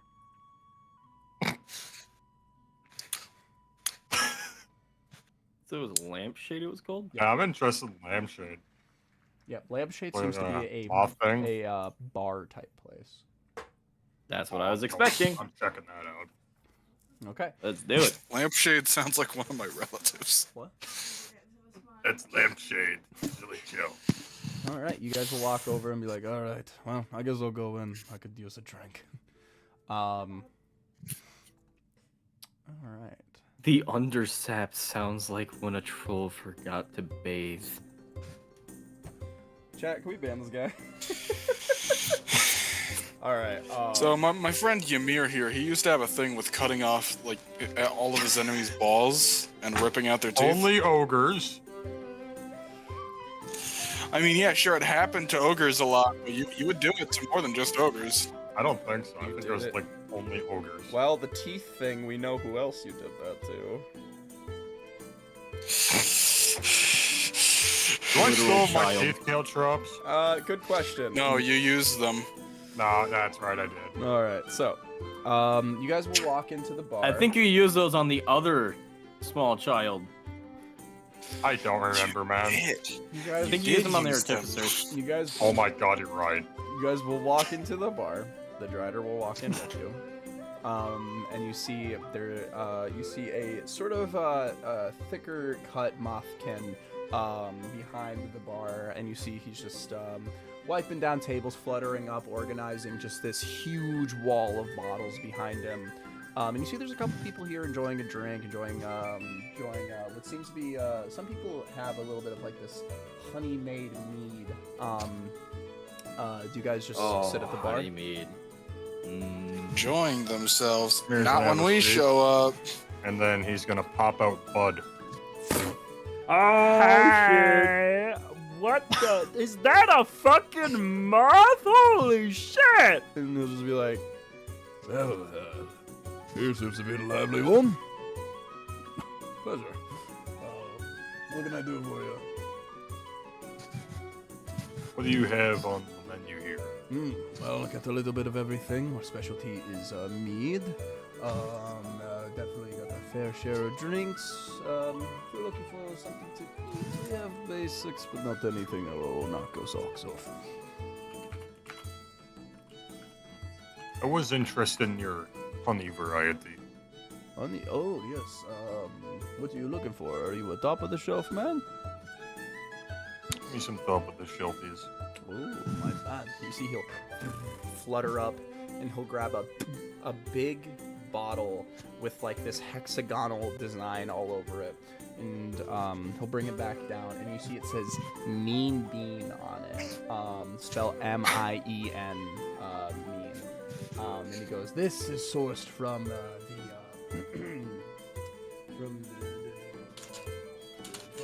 I don't even know why I needed to check that. This is sourced in from the beans themselves. Top of the line, honey made mead. This is finest as it goes. This will sell for 300 GP. The whole bottle? Yes, the whole bottle.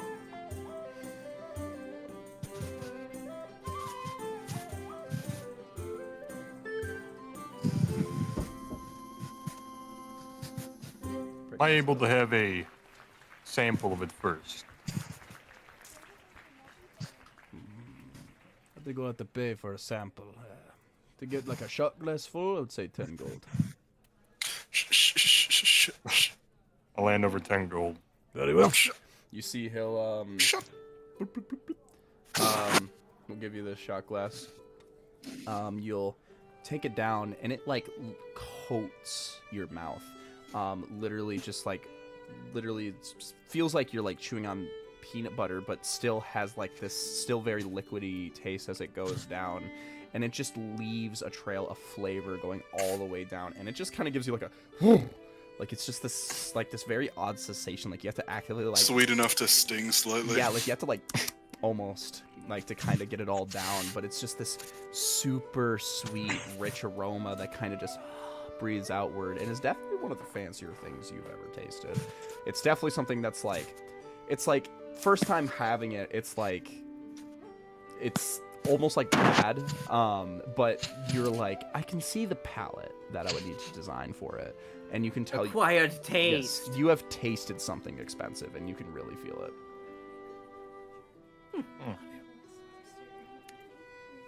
Said 300 for this. Yes. It is a very fine procurity around here.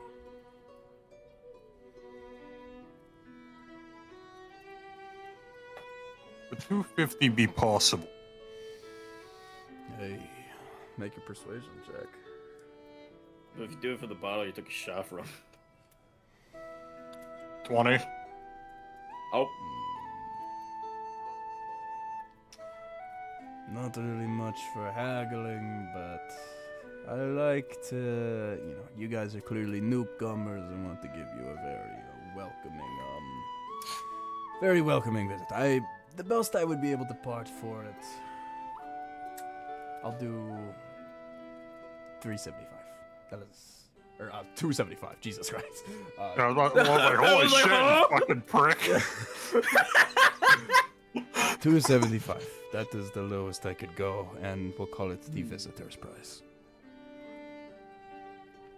I'll take it. Very well. You see he'll put it in a plastic or a paper bag, and he'll fold it over, give it back to you, and he'll take the gold from you, or from Kip presumably, and yeah, you now have a full bottle of this very fine mead. And you see. I think I might have something that might pique your interest. And I'm guessing he's been lugging this around the fucking keg of wine from that. That's fine. Sure. Yep. Crumbling place. Yeah, you see Bud is just like, Dude, don't go giving that away. That's a good shot. You place it on the table, and you see the mothkin just kind of fluttery, sort of like a feather, like a tenai. And be like, and we'll just kind of fly up to meet like its gaze, and just kind of flutter there, and kind of, whoa. That is the smell. What is It's probably around 1,000 years old. It's Wine. aged. It's very aged. Do you mind if I? Go right ahead. You see, he'll dip his finger in, and just. Make that save, motherfucker. Yeah, he'll save. Oh, wow! That is. It goes to the whole body. I'm on work hour. I can't be drinking stuff like this. He'll screw that and be like, wow, well, what do you want done with it? I was wondering if I could sell it to you. Jeez. Well, if what you're saying is true, and this is 1,000 years old, I don't really have that type of fun. I run the simple bar. I'm a connoisseur of sorts, but I don't know if I could afford a whole barrel. And I'm gonna be honest, I don't want to jip you. This shit could probably, set you up for like a month or two. I definitely don't want to. If I'm gonna be nice to visitors, I'm gonna be nice to visitors. I don't have the money to take this from you. Okay. What do you think you would go for? If I had to ask. 1,000 years old, and it tastes that rich.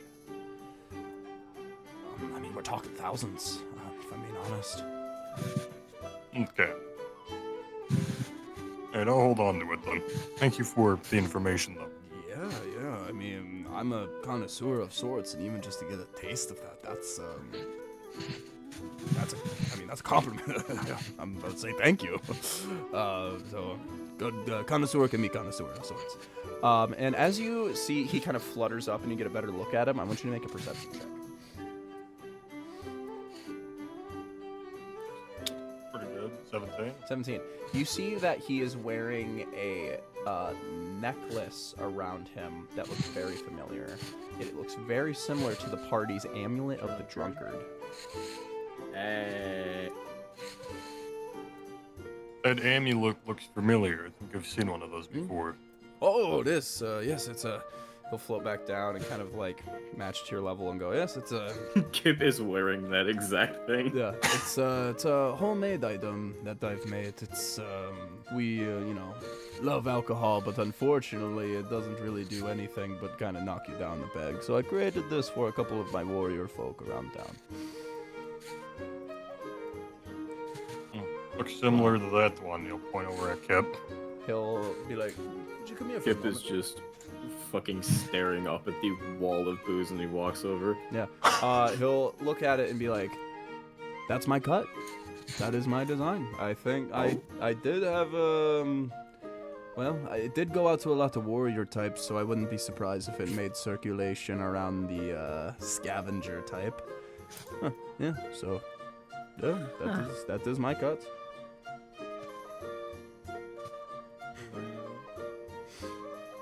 Look at that. The yapping again. What are the chances? Sorry, he just said I had to Google amulet of the drunkard because to me I just heard ankle monitor.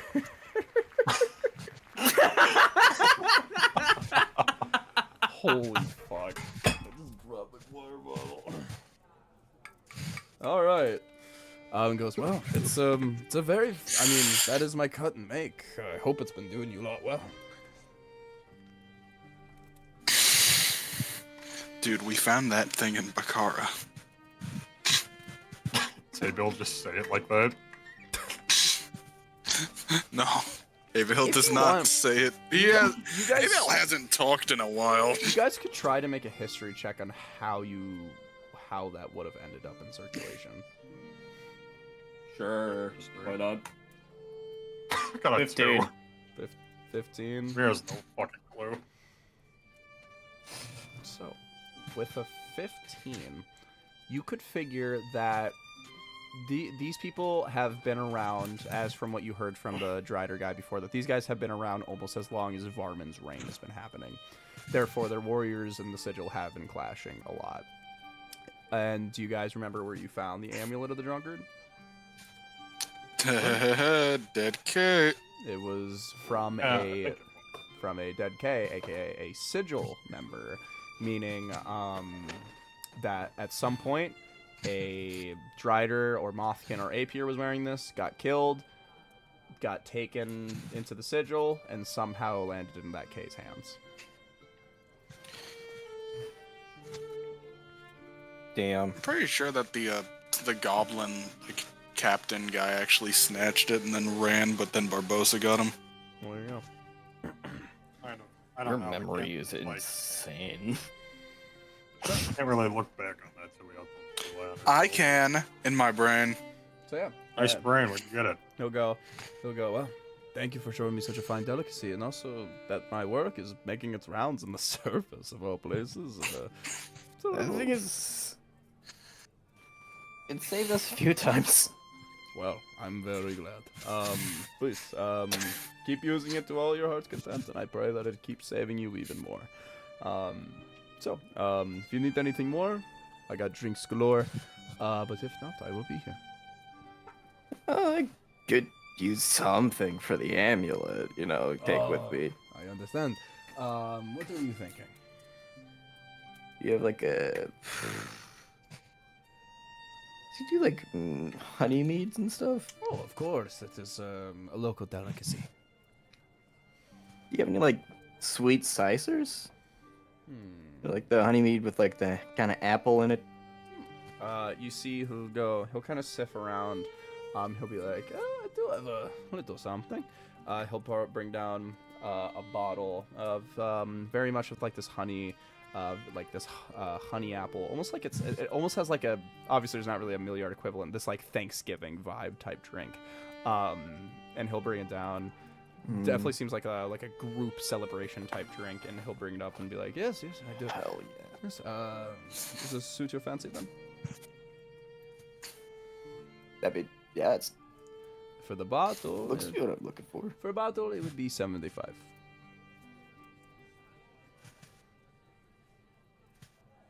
Yeah, I could do that. Very well. You see he'll he'll take the gold, and you'll get this nice little bottle about around this size, and yeah, it's pretty big to you, so you got a nice little sippy now. Hell yeah. There you go. And he goes, well, I hope the amulet of the drunkard treats you well. He will be sitting there at the counter if you guys need him.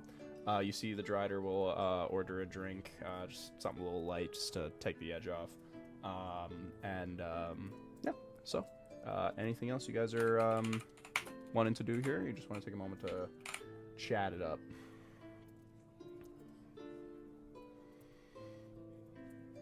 Just take a moment to hang out, look around a bit.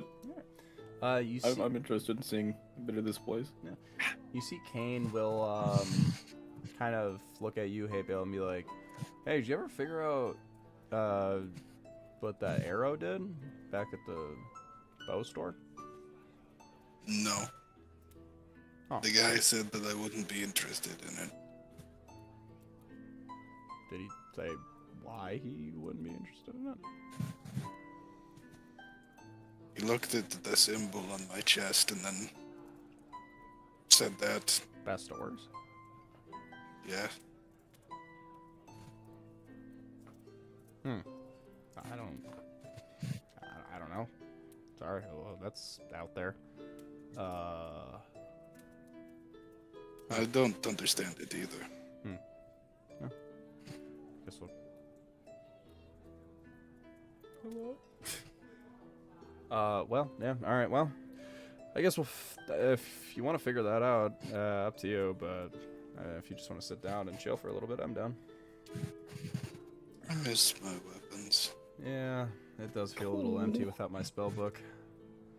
I don't feel safe without them. It does feel a little vulnerable. I'm sure we'll get them back soon. We just need to play a little nice a little longer. Okay. All right. You guys will just all come together, have a little bit of a drink together, and eventually you guys will wrap up in here. Would you guys like to wrap it up and go back to the barracks? Okay. Okay. Yeah. You We'll guys, save therapy for later. there's also the store, the Undersap. We can always do that later. You guys will head down, and you will return to the barracks, where the driver will bring you back into the little investigation room. And you see that the room now has been cleared of like the tables out of the way, and there's just cots strung about. And go, It is not glamorous, but we use what we can. It's inside, and it's not the ground. I got to say, you lot are much more appreciative of your circumstances than I would have thought, and I got to say, it is making your case much easier, so I thank you. We have to sleep outside a whole lot. Understood. I understand it's usually the way of a typical adventurer, but well, if you need anything, I will probably be done for the day after I am wrapped up with you lot. If you need anything, talk to Are whoever. you guys going to watch us sleep? Not really. You guys haven't really proven to be that annoying, but we will have guards who just patrol the area naturally. They'll probably just look in every once in a while, but they probably won't be like, you know. So, well, if you need anything, ask one of the other guards that are around, but as for right now, I will be clocking out. And you see he will walk out, and why don't you give me a perception check as you see him through the bars of the door. 5. 12. 11. With the 12, you're able to see that he like passes something over to one of the guards. They give him a salute, and the Drider heads out for the day. And you guys are now left in here. Anything you guys wanted to do while you're just chilling, or you guys just wanna just lock her in and get an EB and wait for tomorrow's meeting? Hey, Bill's still got his tools and staff if he's interested in that. He just looks sad now. Wanna tinker, buddy? He does not want to tinker. Okay. Kip's gonna go over and be like, Hey, don't you have your stuff on you? Like for your... I know you're working on the staff, doing something with that. I'm trying to take it apart. Oh? I want to take it apart and attach it to Haymaker. How are you gonna attach it? Like what part? I'm going to figure that out when I get to it. Alright. That's fair. Okay. So, you guys will see the light and shells in the area will start to die down to enact a cycle. You see a lot of the people will start to head home, a lot of people moving throughout, a couple people talking. You can hear the chatters and whispers along the windows, bars. And eventually you'll see it gets to this dark shade of just like green throughout the city, and symbolizing that it is night has their night at least has begun. And you guys will just rest down, get into these somewhat comfortable cots, and unless there's anything anybody wants to do while they are here, you guys are free to just sleep it away, and you guys will take a long rest. The great EP. The great EP. The great deep. The Last Supper. You kept calling it the Last Supper. What? Okay. You guys will rest throughout the night. As the night passes, in early morning, about the equivalent of their time to being like 6, 7 a.m., you'll hear the door will be opened, and you'll see you guys are like pushed awake, tugged awake. You see the Captain Charlotte and the Dryader guy who's been following you around goes, Well, I hope you prepared your speeches, because it is time for you lot to talk to the council. Oh, but we just woke up. Well, it'll be a bit of a walk, so you'll have time to wake up. Ymir, do you have any ideas? I usually just mix my stuff up on the fly, so when we get there, we'll get there. the I respect Overdogs that. way. So, The Overdogs way. you guys will get yourselves together. Kind of, you see Fearin will come over to you guys, kind of get onto your height, and you see he's got like a little bit of like, almost like groomery stuff. Like he's gonna brush Ymir's beard. He's gonna dust off Kip of the leftover spray paint. He's gonna go over to Haybale and just kind of pat down his feathers and just kind of get you guys looking all nice and gussied up to the bestest of your abilities. Yeah, Fearing them Kip's covered even in gonna, blood. Kip's even gonna prep himself up a bit, you know, to adjust his hot cock shirt. No.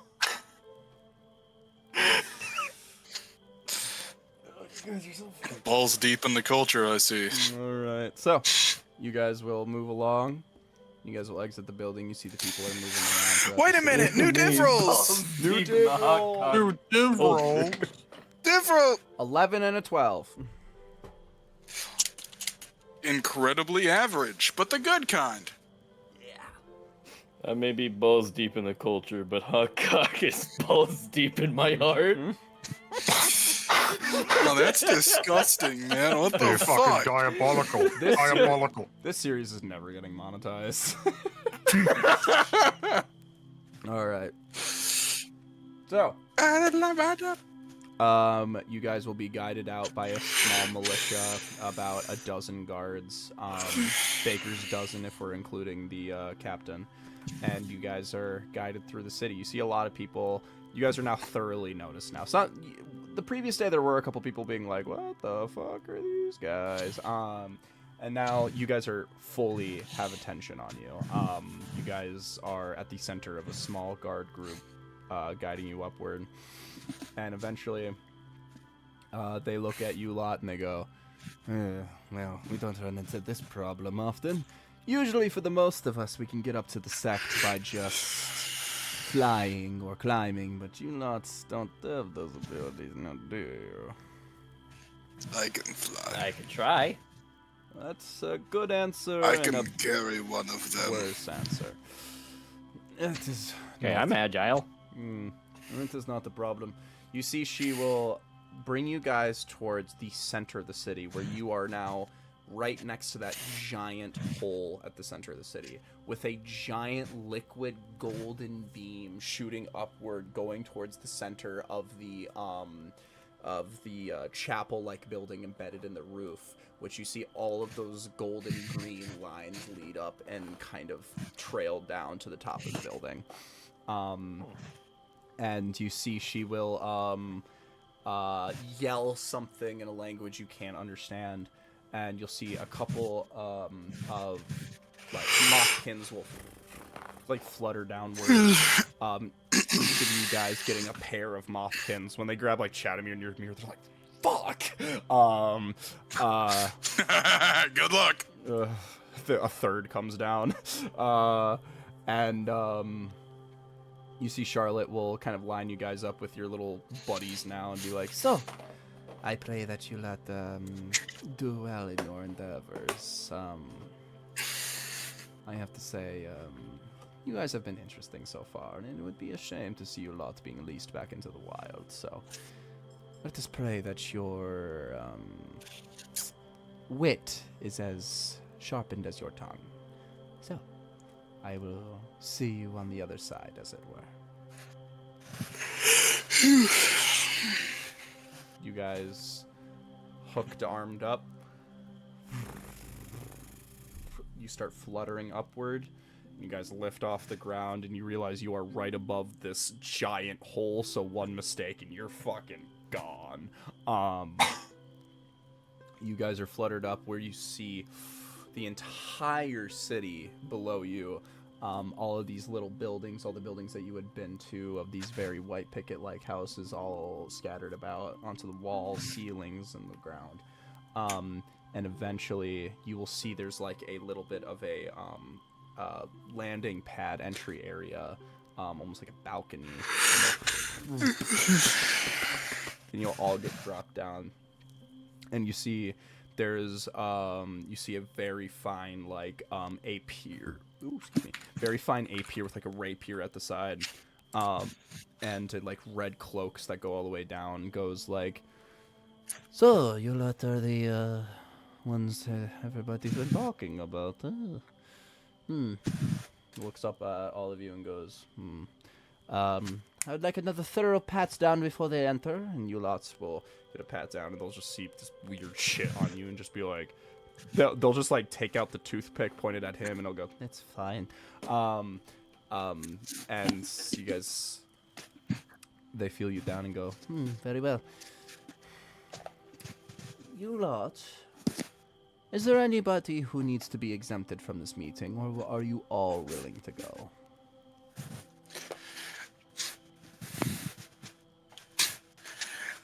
Ymir, should I sit this one out? I don't know if If this you is want my to, realm. Casimir, that is completely up to you. Yeah, I'm not exactly good at talking to people, so...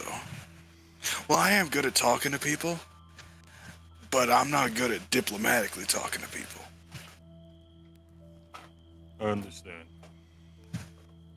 Yeah, I'll just wait out here. okay, Chadamir's out. Probably gonna assume in the same breath, Elfgar's also out. Yeah. Okay.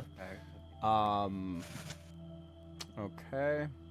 Kane and Firen are obviously gonna go. I'm assuming Barbossa's probably gonna wait outside. Dog. Okay. So we're gonna keep it to the main. Nah, Barbossa is floor. gonna just in perfect common. She's gonna be like, well, actually, as you can see, my allies. You'll be so it'll be the main 4 plus Firen, if I'm correct. Oh, I believe so. and Tim. Tim is also going to choose Oh, yeah. to exempt himself from this meeting. He looks a little You guys nervous. remember when we first got Barbossa by feeding her dead rats in a sewer?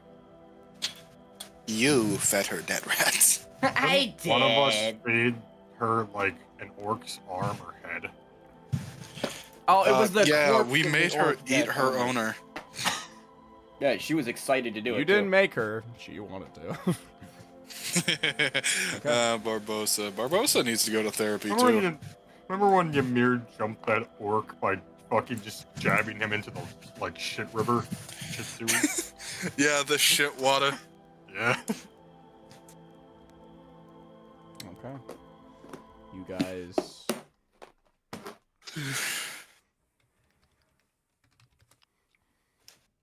Meatball man. Bum, bum, bum, bum, bum, bum, bum, bum, bum, bum, bum, bum.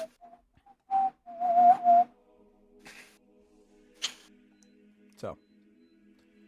A little too ginormous. I think we'll get jumped during this. So, you guys will be guided in. A huge militia pairing with you. Pretty much every Mothkin that carried you up is now walking by your side. You walk through this. Kind of you're walking upstairs a lot as you go deeper and deeper from being in the chapel at the bottom and going into the actual surface of the earth. And you guys start to trail upward, and you see all of these glass paint windows start to eventually fade out into darkness as they just become stone on the other side. You guys rise up and up and up, and you see all these banners with a religious symbol of this giant bug-like deity with wings strung about an antennae and a long flowy visage with stars in their eyes. and you see there's a little bit of a story being told throughout the banners. As you guys see the banners, I'd like you guys all to make an insight check to see if you can decode what is happening on the text here.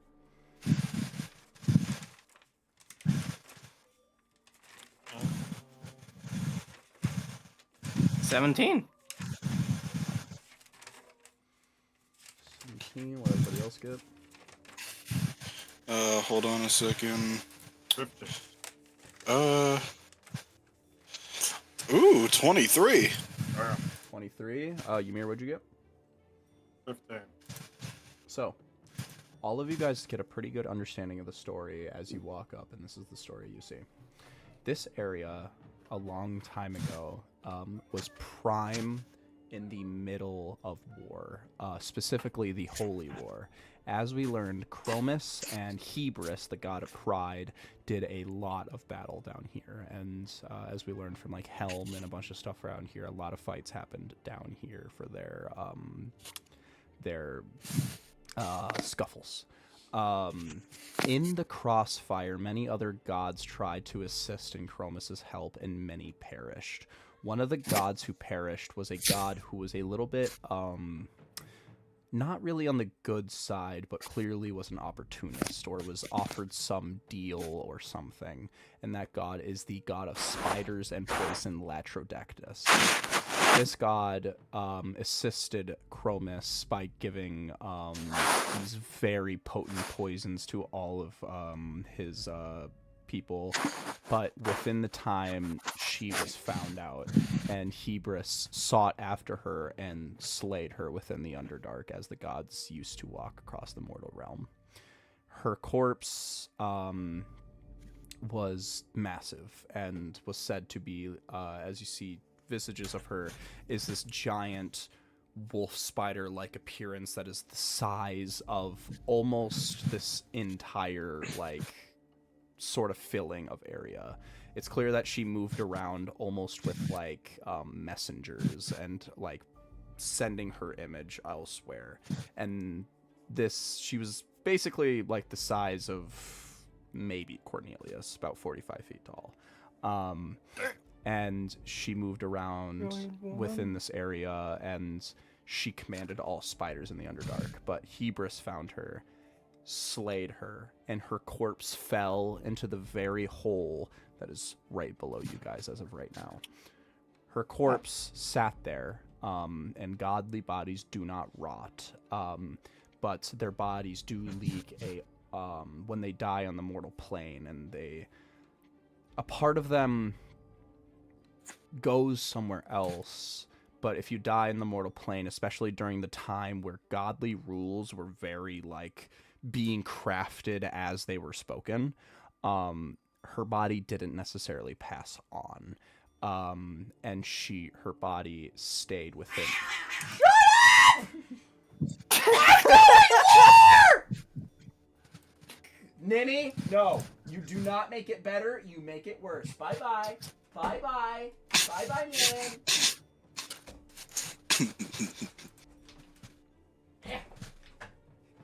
There's fear in fighting right now. Crazy pussy. This pussy is bonkers. Oh god. Oh shit, we have another viewer. Oh? Yeah, they were like, was that a cat? No, that was Debatably. a DM. They can be easily startled. All right. Apologies. Latrodectus was slain and her body laid within that crater for where of today. Her body still lies there, but ambrosia like gold ichor leaked from her body as her blood still bloodied. And fast forward almost 1,000 years in the future, where we see a god, a bug insectoid woman named Sekatu, the god of bugs and transformation. Hey, I know them. Yes, yes, yes. Daniel's sister. Yep. She is also a child of Bastor, like Latrodectus and pretty much every beast-related thing is probably a child of Astor. And the Drider were born from the ambrosial corpse of the Latrodectus. That's how they came into this world, and eventually they emerged out of the hole and began their lives somewhere in the course of that 1,000 years. Sekatu kept a good eye on this area because it was her sister's corpse, and she wanted to make sure that it was not being disgraced or being taken advantage of. And you see, eventually along a point, she received a bad omen that soon in the future, a group of people allying all of the Underdark would eventually try to rise up and take over everything and ruin all of the order. And at the center of it all, the center of that disorder, was a person who resembles a beating heart. And Sekatu wasn't sure of the omen, so she knew this would probably affect the Drider people bad, and by proxy, her children, the insectoid people. And she committed a grievous sin. She decided to break into another god's domain, the god of fate named Thephates. She broke into her domain and stole one of her tales of the future, and used that tale and passed it along to her bug folk to use it as a warning for the future of what would happen. And this is the tale of Bartman. Sekatu warned them of what would happen and told them to bring as many people as you can and to make sure that their religious erasure didn't fully go through, and that Bastorites need to remain together through all of this. As you go upward, the last depiction you see is on this giant door where Sekatu reigns supreme over this entire city, and you see small visages of other Bastor related creatures. You see a visage of Rathaniel, Latrodectus, and many other beast-like gods that not even you guys are too aware of. As you see the story come full circle, you will see the line of moth guards will come over, line themselves by the door, and you see they will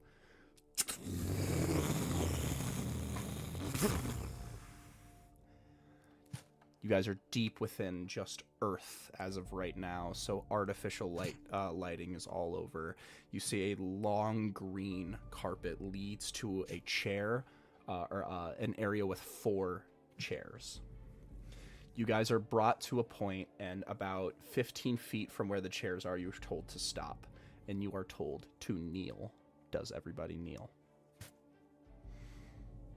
Yeah. To who? You don't know yet.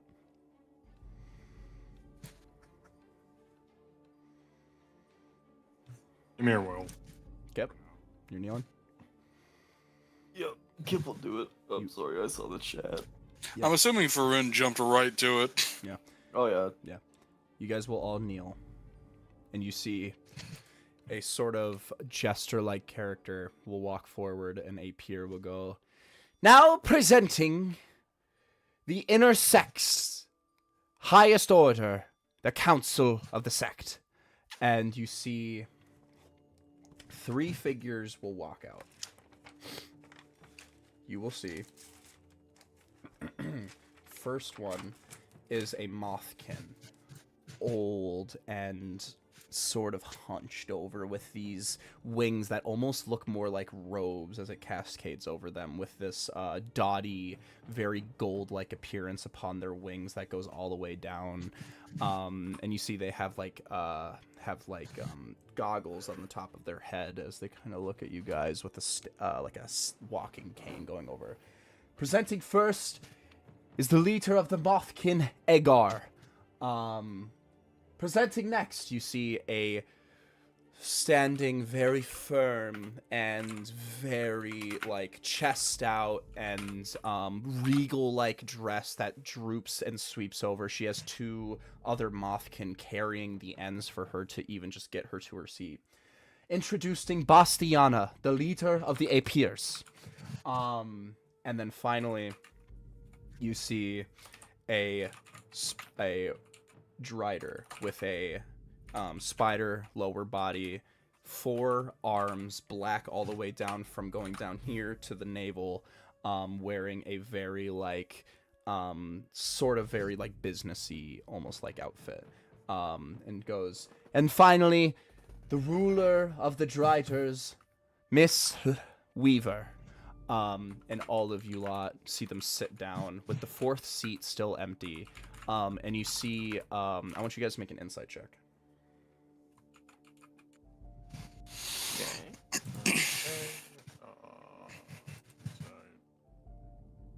18. 18 as well. 18. You see that a couple of guards go over to the royal jester, and like whisper something in his ear, looks over at the empty chair and goes, and goes, the leader of the scout guard, Hona, could not make it because she was in the middle of an expedition towards the north. She will not be attending this meeting, and if she is, she will be late. We are told to proceed without her. And you see Edgar goes, the Mothkin goes, Very well. Let us proceed. and you lots are told to rise. Okay. Alright. You see Bastiana will look at you lots and go, Well, well, well. You lot are very interesting. I haven't seen such a motley crew of characters in some time in our little home away from home. And you'll see Edgar will go, I have to say, you are quite the crafted warrior types. From what I heard from Charlotte, you lot carry quite the armory. and you see Weaver will go, Very well.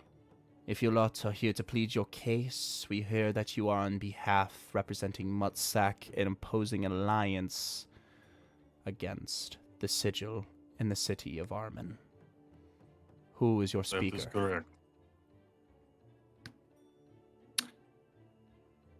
Probably mainly me. Very well. Please approach and give us your name. Here we'll approach and say, Ymir Frostwalker. You see Edgar will go, you see he has like this long like fluffy beard that kind of like stretches out, and he kind of strokes it and goes, A Frostwalker. I feel I've heard that name before.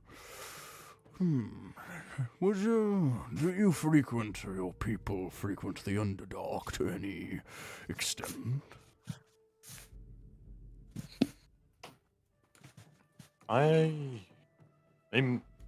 They might have traveled down there. They probably have.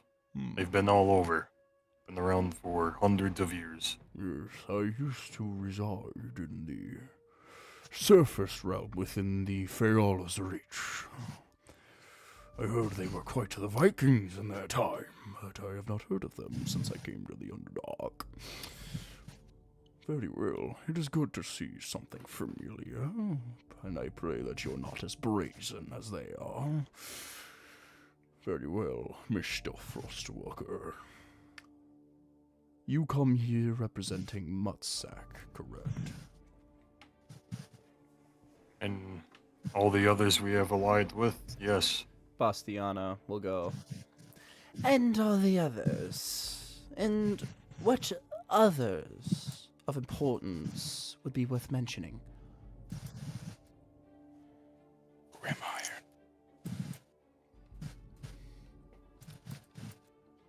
I think the most interesting to you would probably be Grim Iron.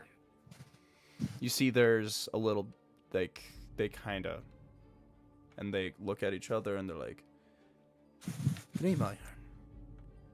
which one?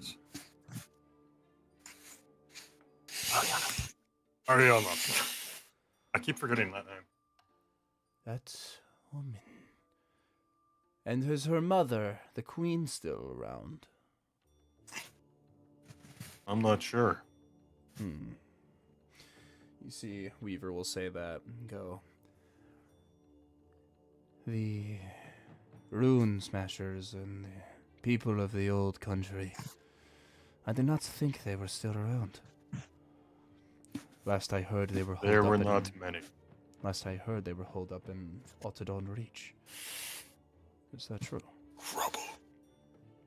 It has been reduced to rubble by the sigil. Not a damn thing left. You see, they all kind of like lax around each other and kind of give you all them each other a look, and go. And you see Bastiana goes. Just another ant underneath the feet of the sigil. So what say you? It is just grim iron, mutsack, and that's it.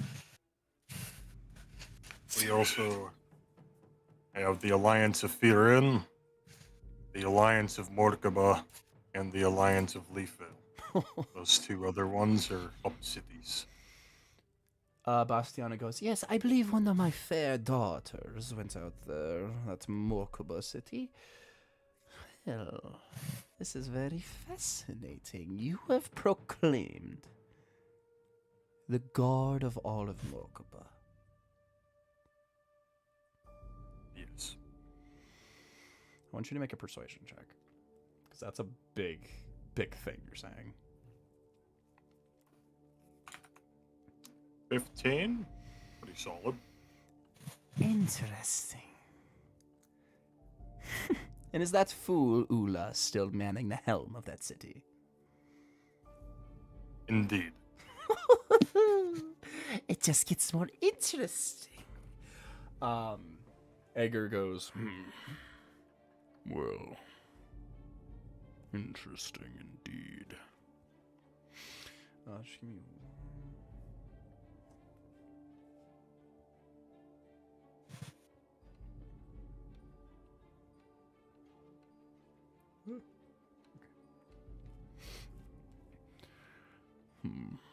And Leafvale. I have not heard of this city.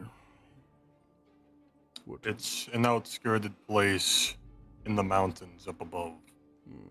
A decently big tribe of Goliaths. Myself. And do they follow the same warrior ways as the Frostwalkers did? Not exactly. If I remember, I believe they follow Bastord. Very interesting. Well, if they follow Bastord, that definitely simplifies things. Well, I must say, so far, the ranks you have procured are quite impressive. I did not... Ain't even mentioned the giant robot. I have to say, I didn't expect you to come here with such a deal. And you see Weaver will goes, now, you lot, the Overdogs, as I hear your name is, why are you here? Why am I not seeing the Lady Matron of Mutsack or Hollyana Grimiron or all of these other people you promised to be manning the helm with you? They are making preparations for the war that will be here within 15 days or probably less. You see when you say 15 days, Edgar goes, 15? And you come to us now, and doesn't give us much time for preparation. That's why we've been gathering alliances along the way. We have been spending those days doing all of that.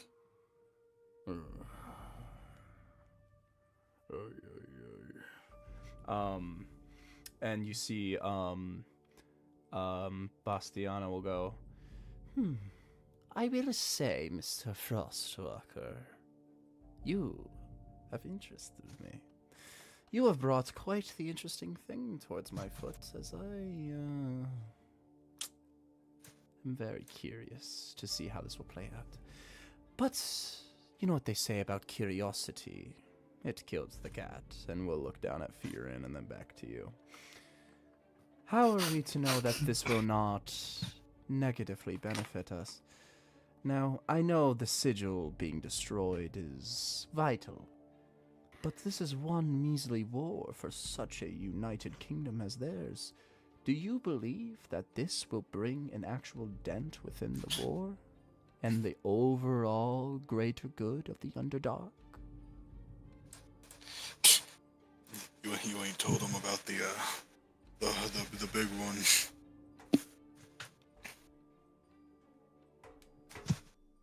Well, if we don't take any action now, they will definitely flatten the Underdark.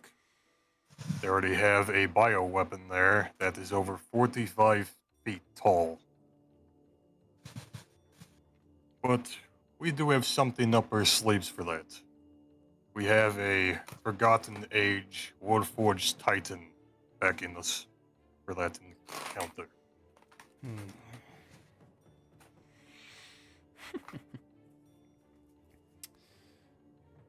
You have really been busy.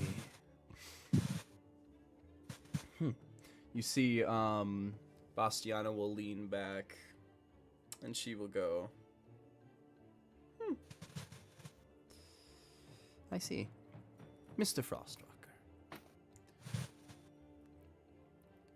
There is rules we run by here. We run by all or nothing. If even one of us sees a problem with your plan or anything, then I don't believe any of us will go for it.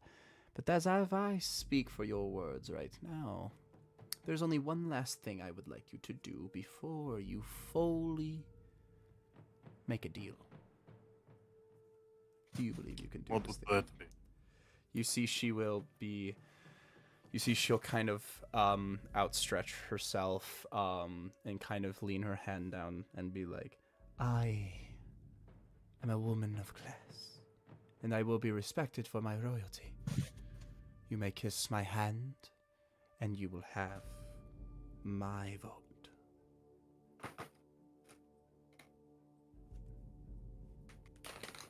Yeah, Ymir would do that. All right. He'll go over. It's has like that little like bug type fuzz on it, but you do it, and she goes, very well. I think I see the benefit in this. Egar, what do you say? Egar will stand there and look at you all and go, I have to say, I am mildly interested. But I do have one question. Please do tell. What is your... If you're willing to ally with us, that means you need to help us with our problems so we can help you with yours. And as you know, we have a problem at our own front gates. Sigil members lined themselves up here, and from what I heard, you guys were able to evade them quite well. And you see... Atlas, the man manning the helm there. If he is slain, or if anything were to happen to him, it could mean the ruin of everything we've built here, and our alliance will mean nothing. I would be willing to make a vote and have you properly on my side, but I need to make sure that he returns home. Atlas is one half of the puzzle to make sure that our barriers stay up. He needs to return home, and if your might is as strong as you proclaim it is, then I would like to see it in action. I would like your group to take care of our infestation at the front. That is a task. Will we be given our weapons? Of course, you will be given everything you will need. I am not With them. worried about the ones that are currently at your gates. They're easy to deal with. But I have heard of an individual called the Barnyard, who I have quiet goes throughout the room when you say the barnyard. some worry about. You see Weaver will go, we're very aware of the barnyard. The barnyard brought a great tragedy to this kingdom long ago.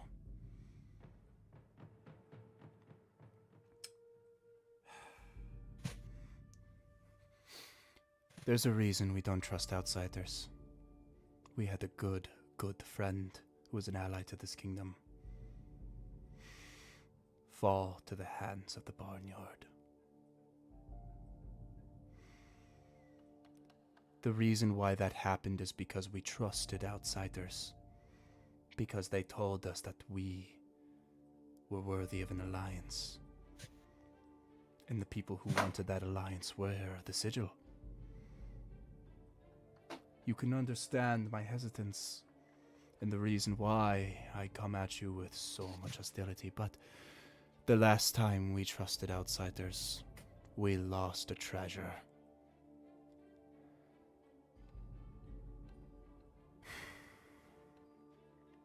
You able to see what you lost? Not a thing. A person. A woman. An ally to our people. Her name was Sephi Tharquil. And she trusted them, believed they could be redeemed and that the Sigil were not that bad, went to their ranks, and she was punished for it. And she was felled by the barnyard.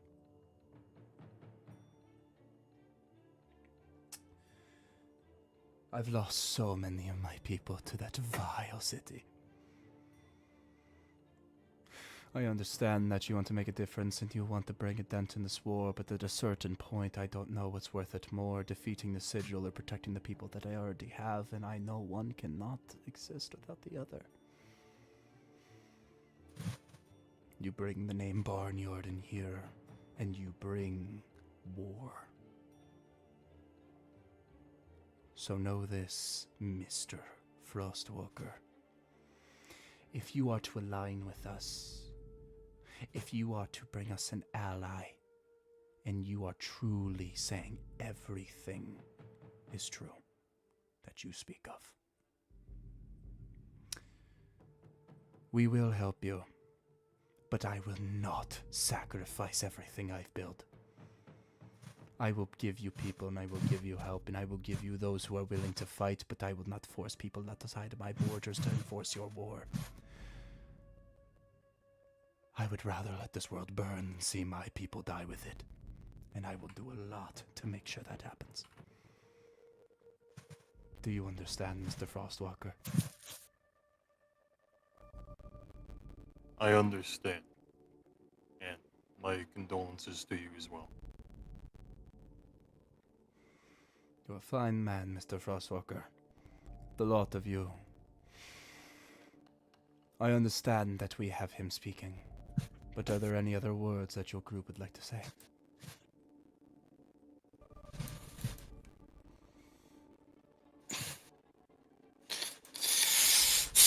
Abel's still looking pretty shaken up from just even the mention of Barnyard. Kip? Kip is honestly probably just silent. He's best with the little one-on-one. He's great at being somebody else. Bastiana goes, But I love people who know their place. well, this should be a very fruitful endeavor. Let's take our final vote. I, Bastiana, matron of the Apier, give the Overdogs and their oncoming war my vote. Egger goes, as I, Egger, protector of the Mothkin and Reckniel's Crossing, I give them my vote. And you see Weaver will go, and I, Weaver, the head cleric of Latrodactus and Sector, will give you my vote. In terms of the council in front of you right here, you have won our favor. And I will say, I am eager.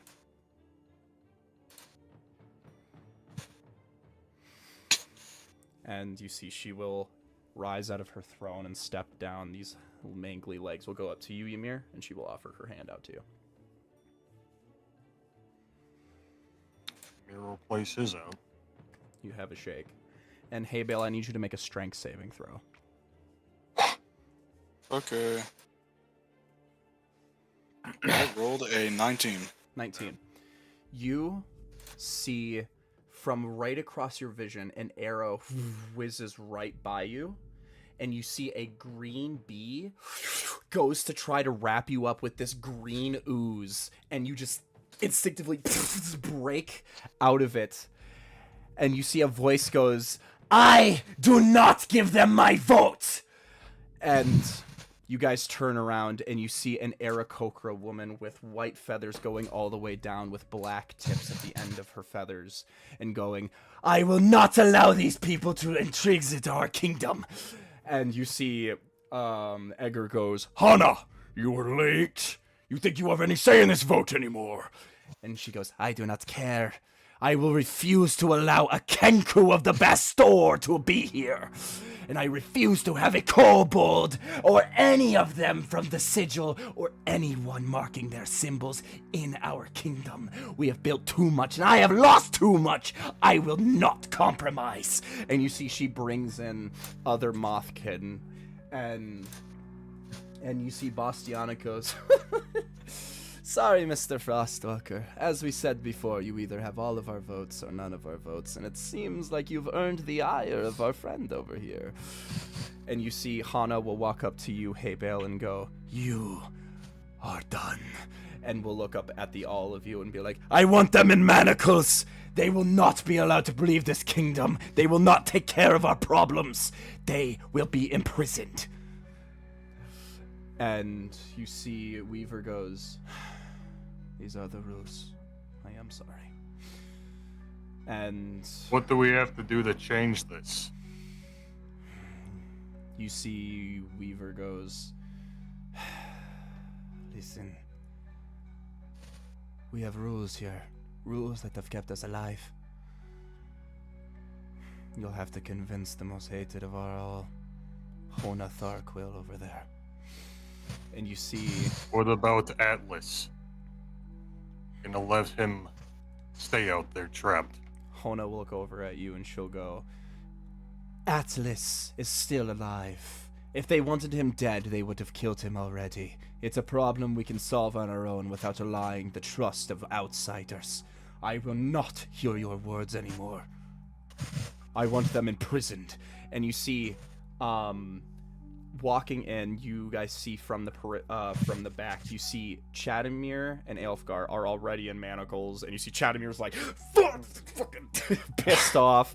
And you see, especially, Tim is in manacles from head to toe, and she goes, You believe yourself to be on the good side of all of this? And you bring that man into our lair. Tim Heidecker. That man worked for the Sigil and he did everything in their beck and fucking call. And he was in the same group as the Barnyard's right-hand woman.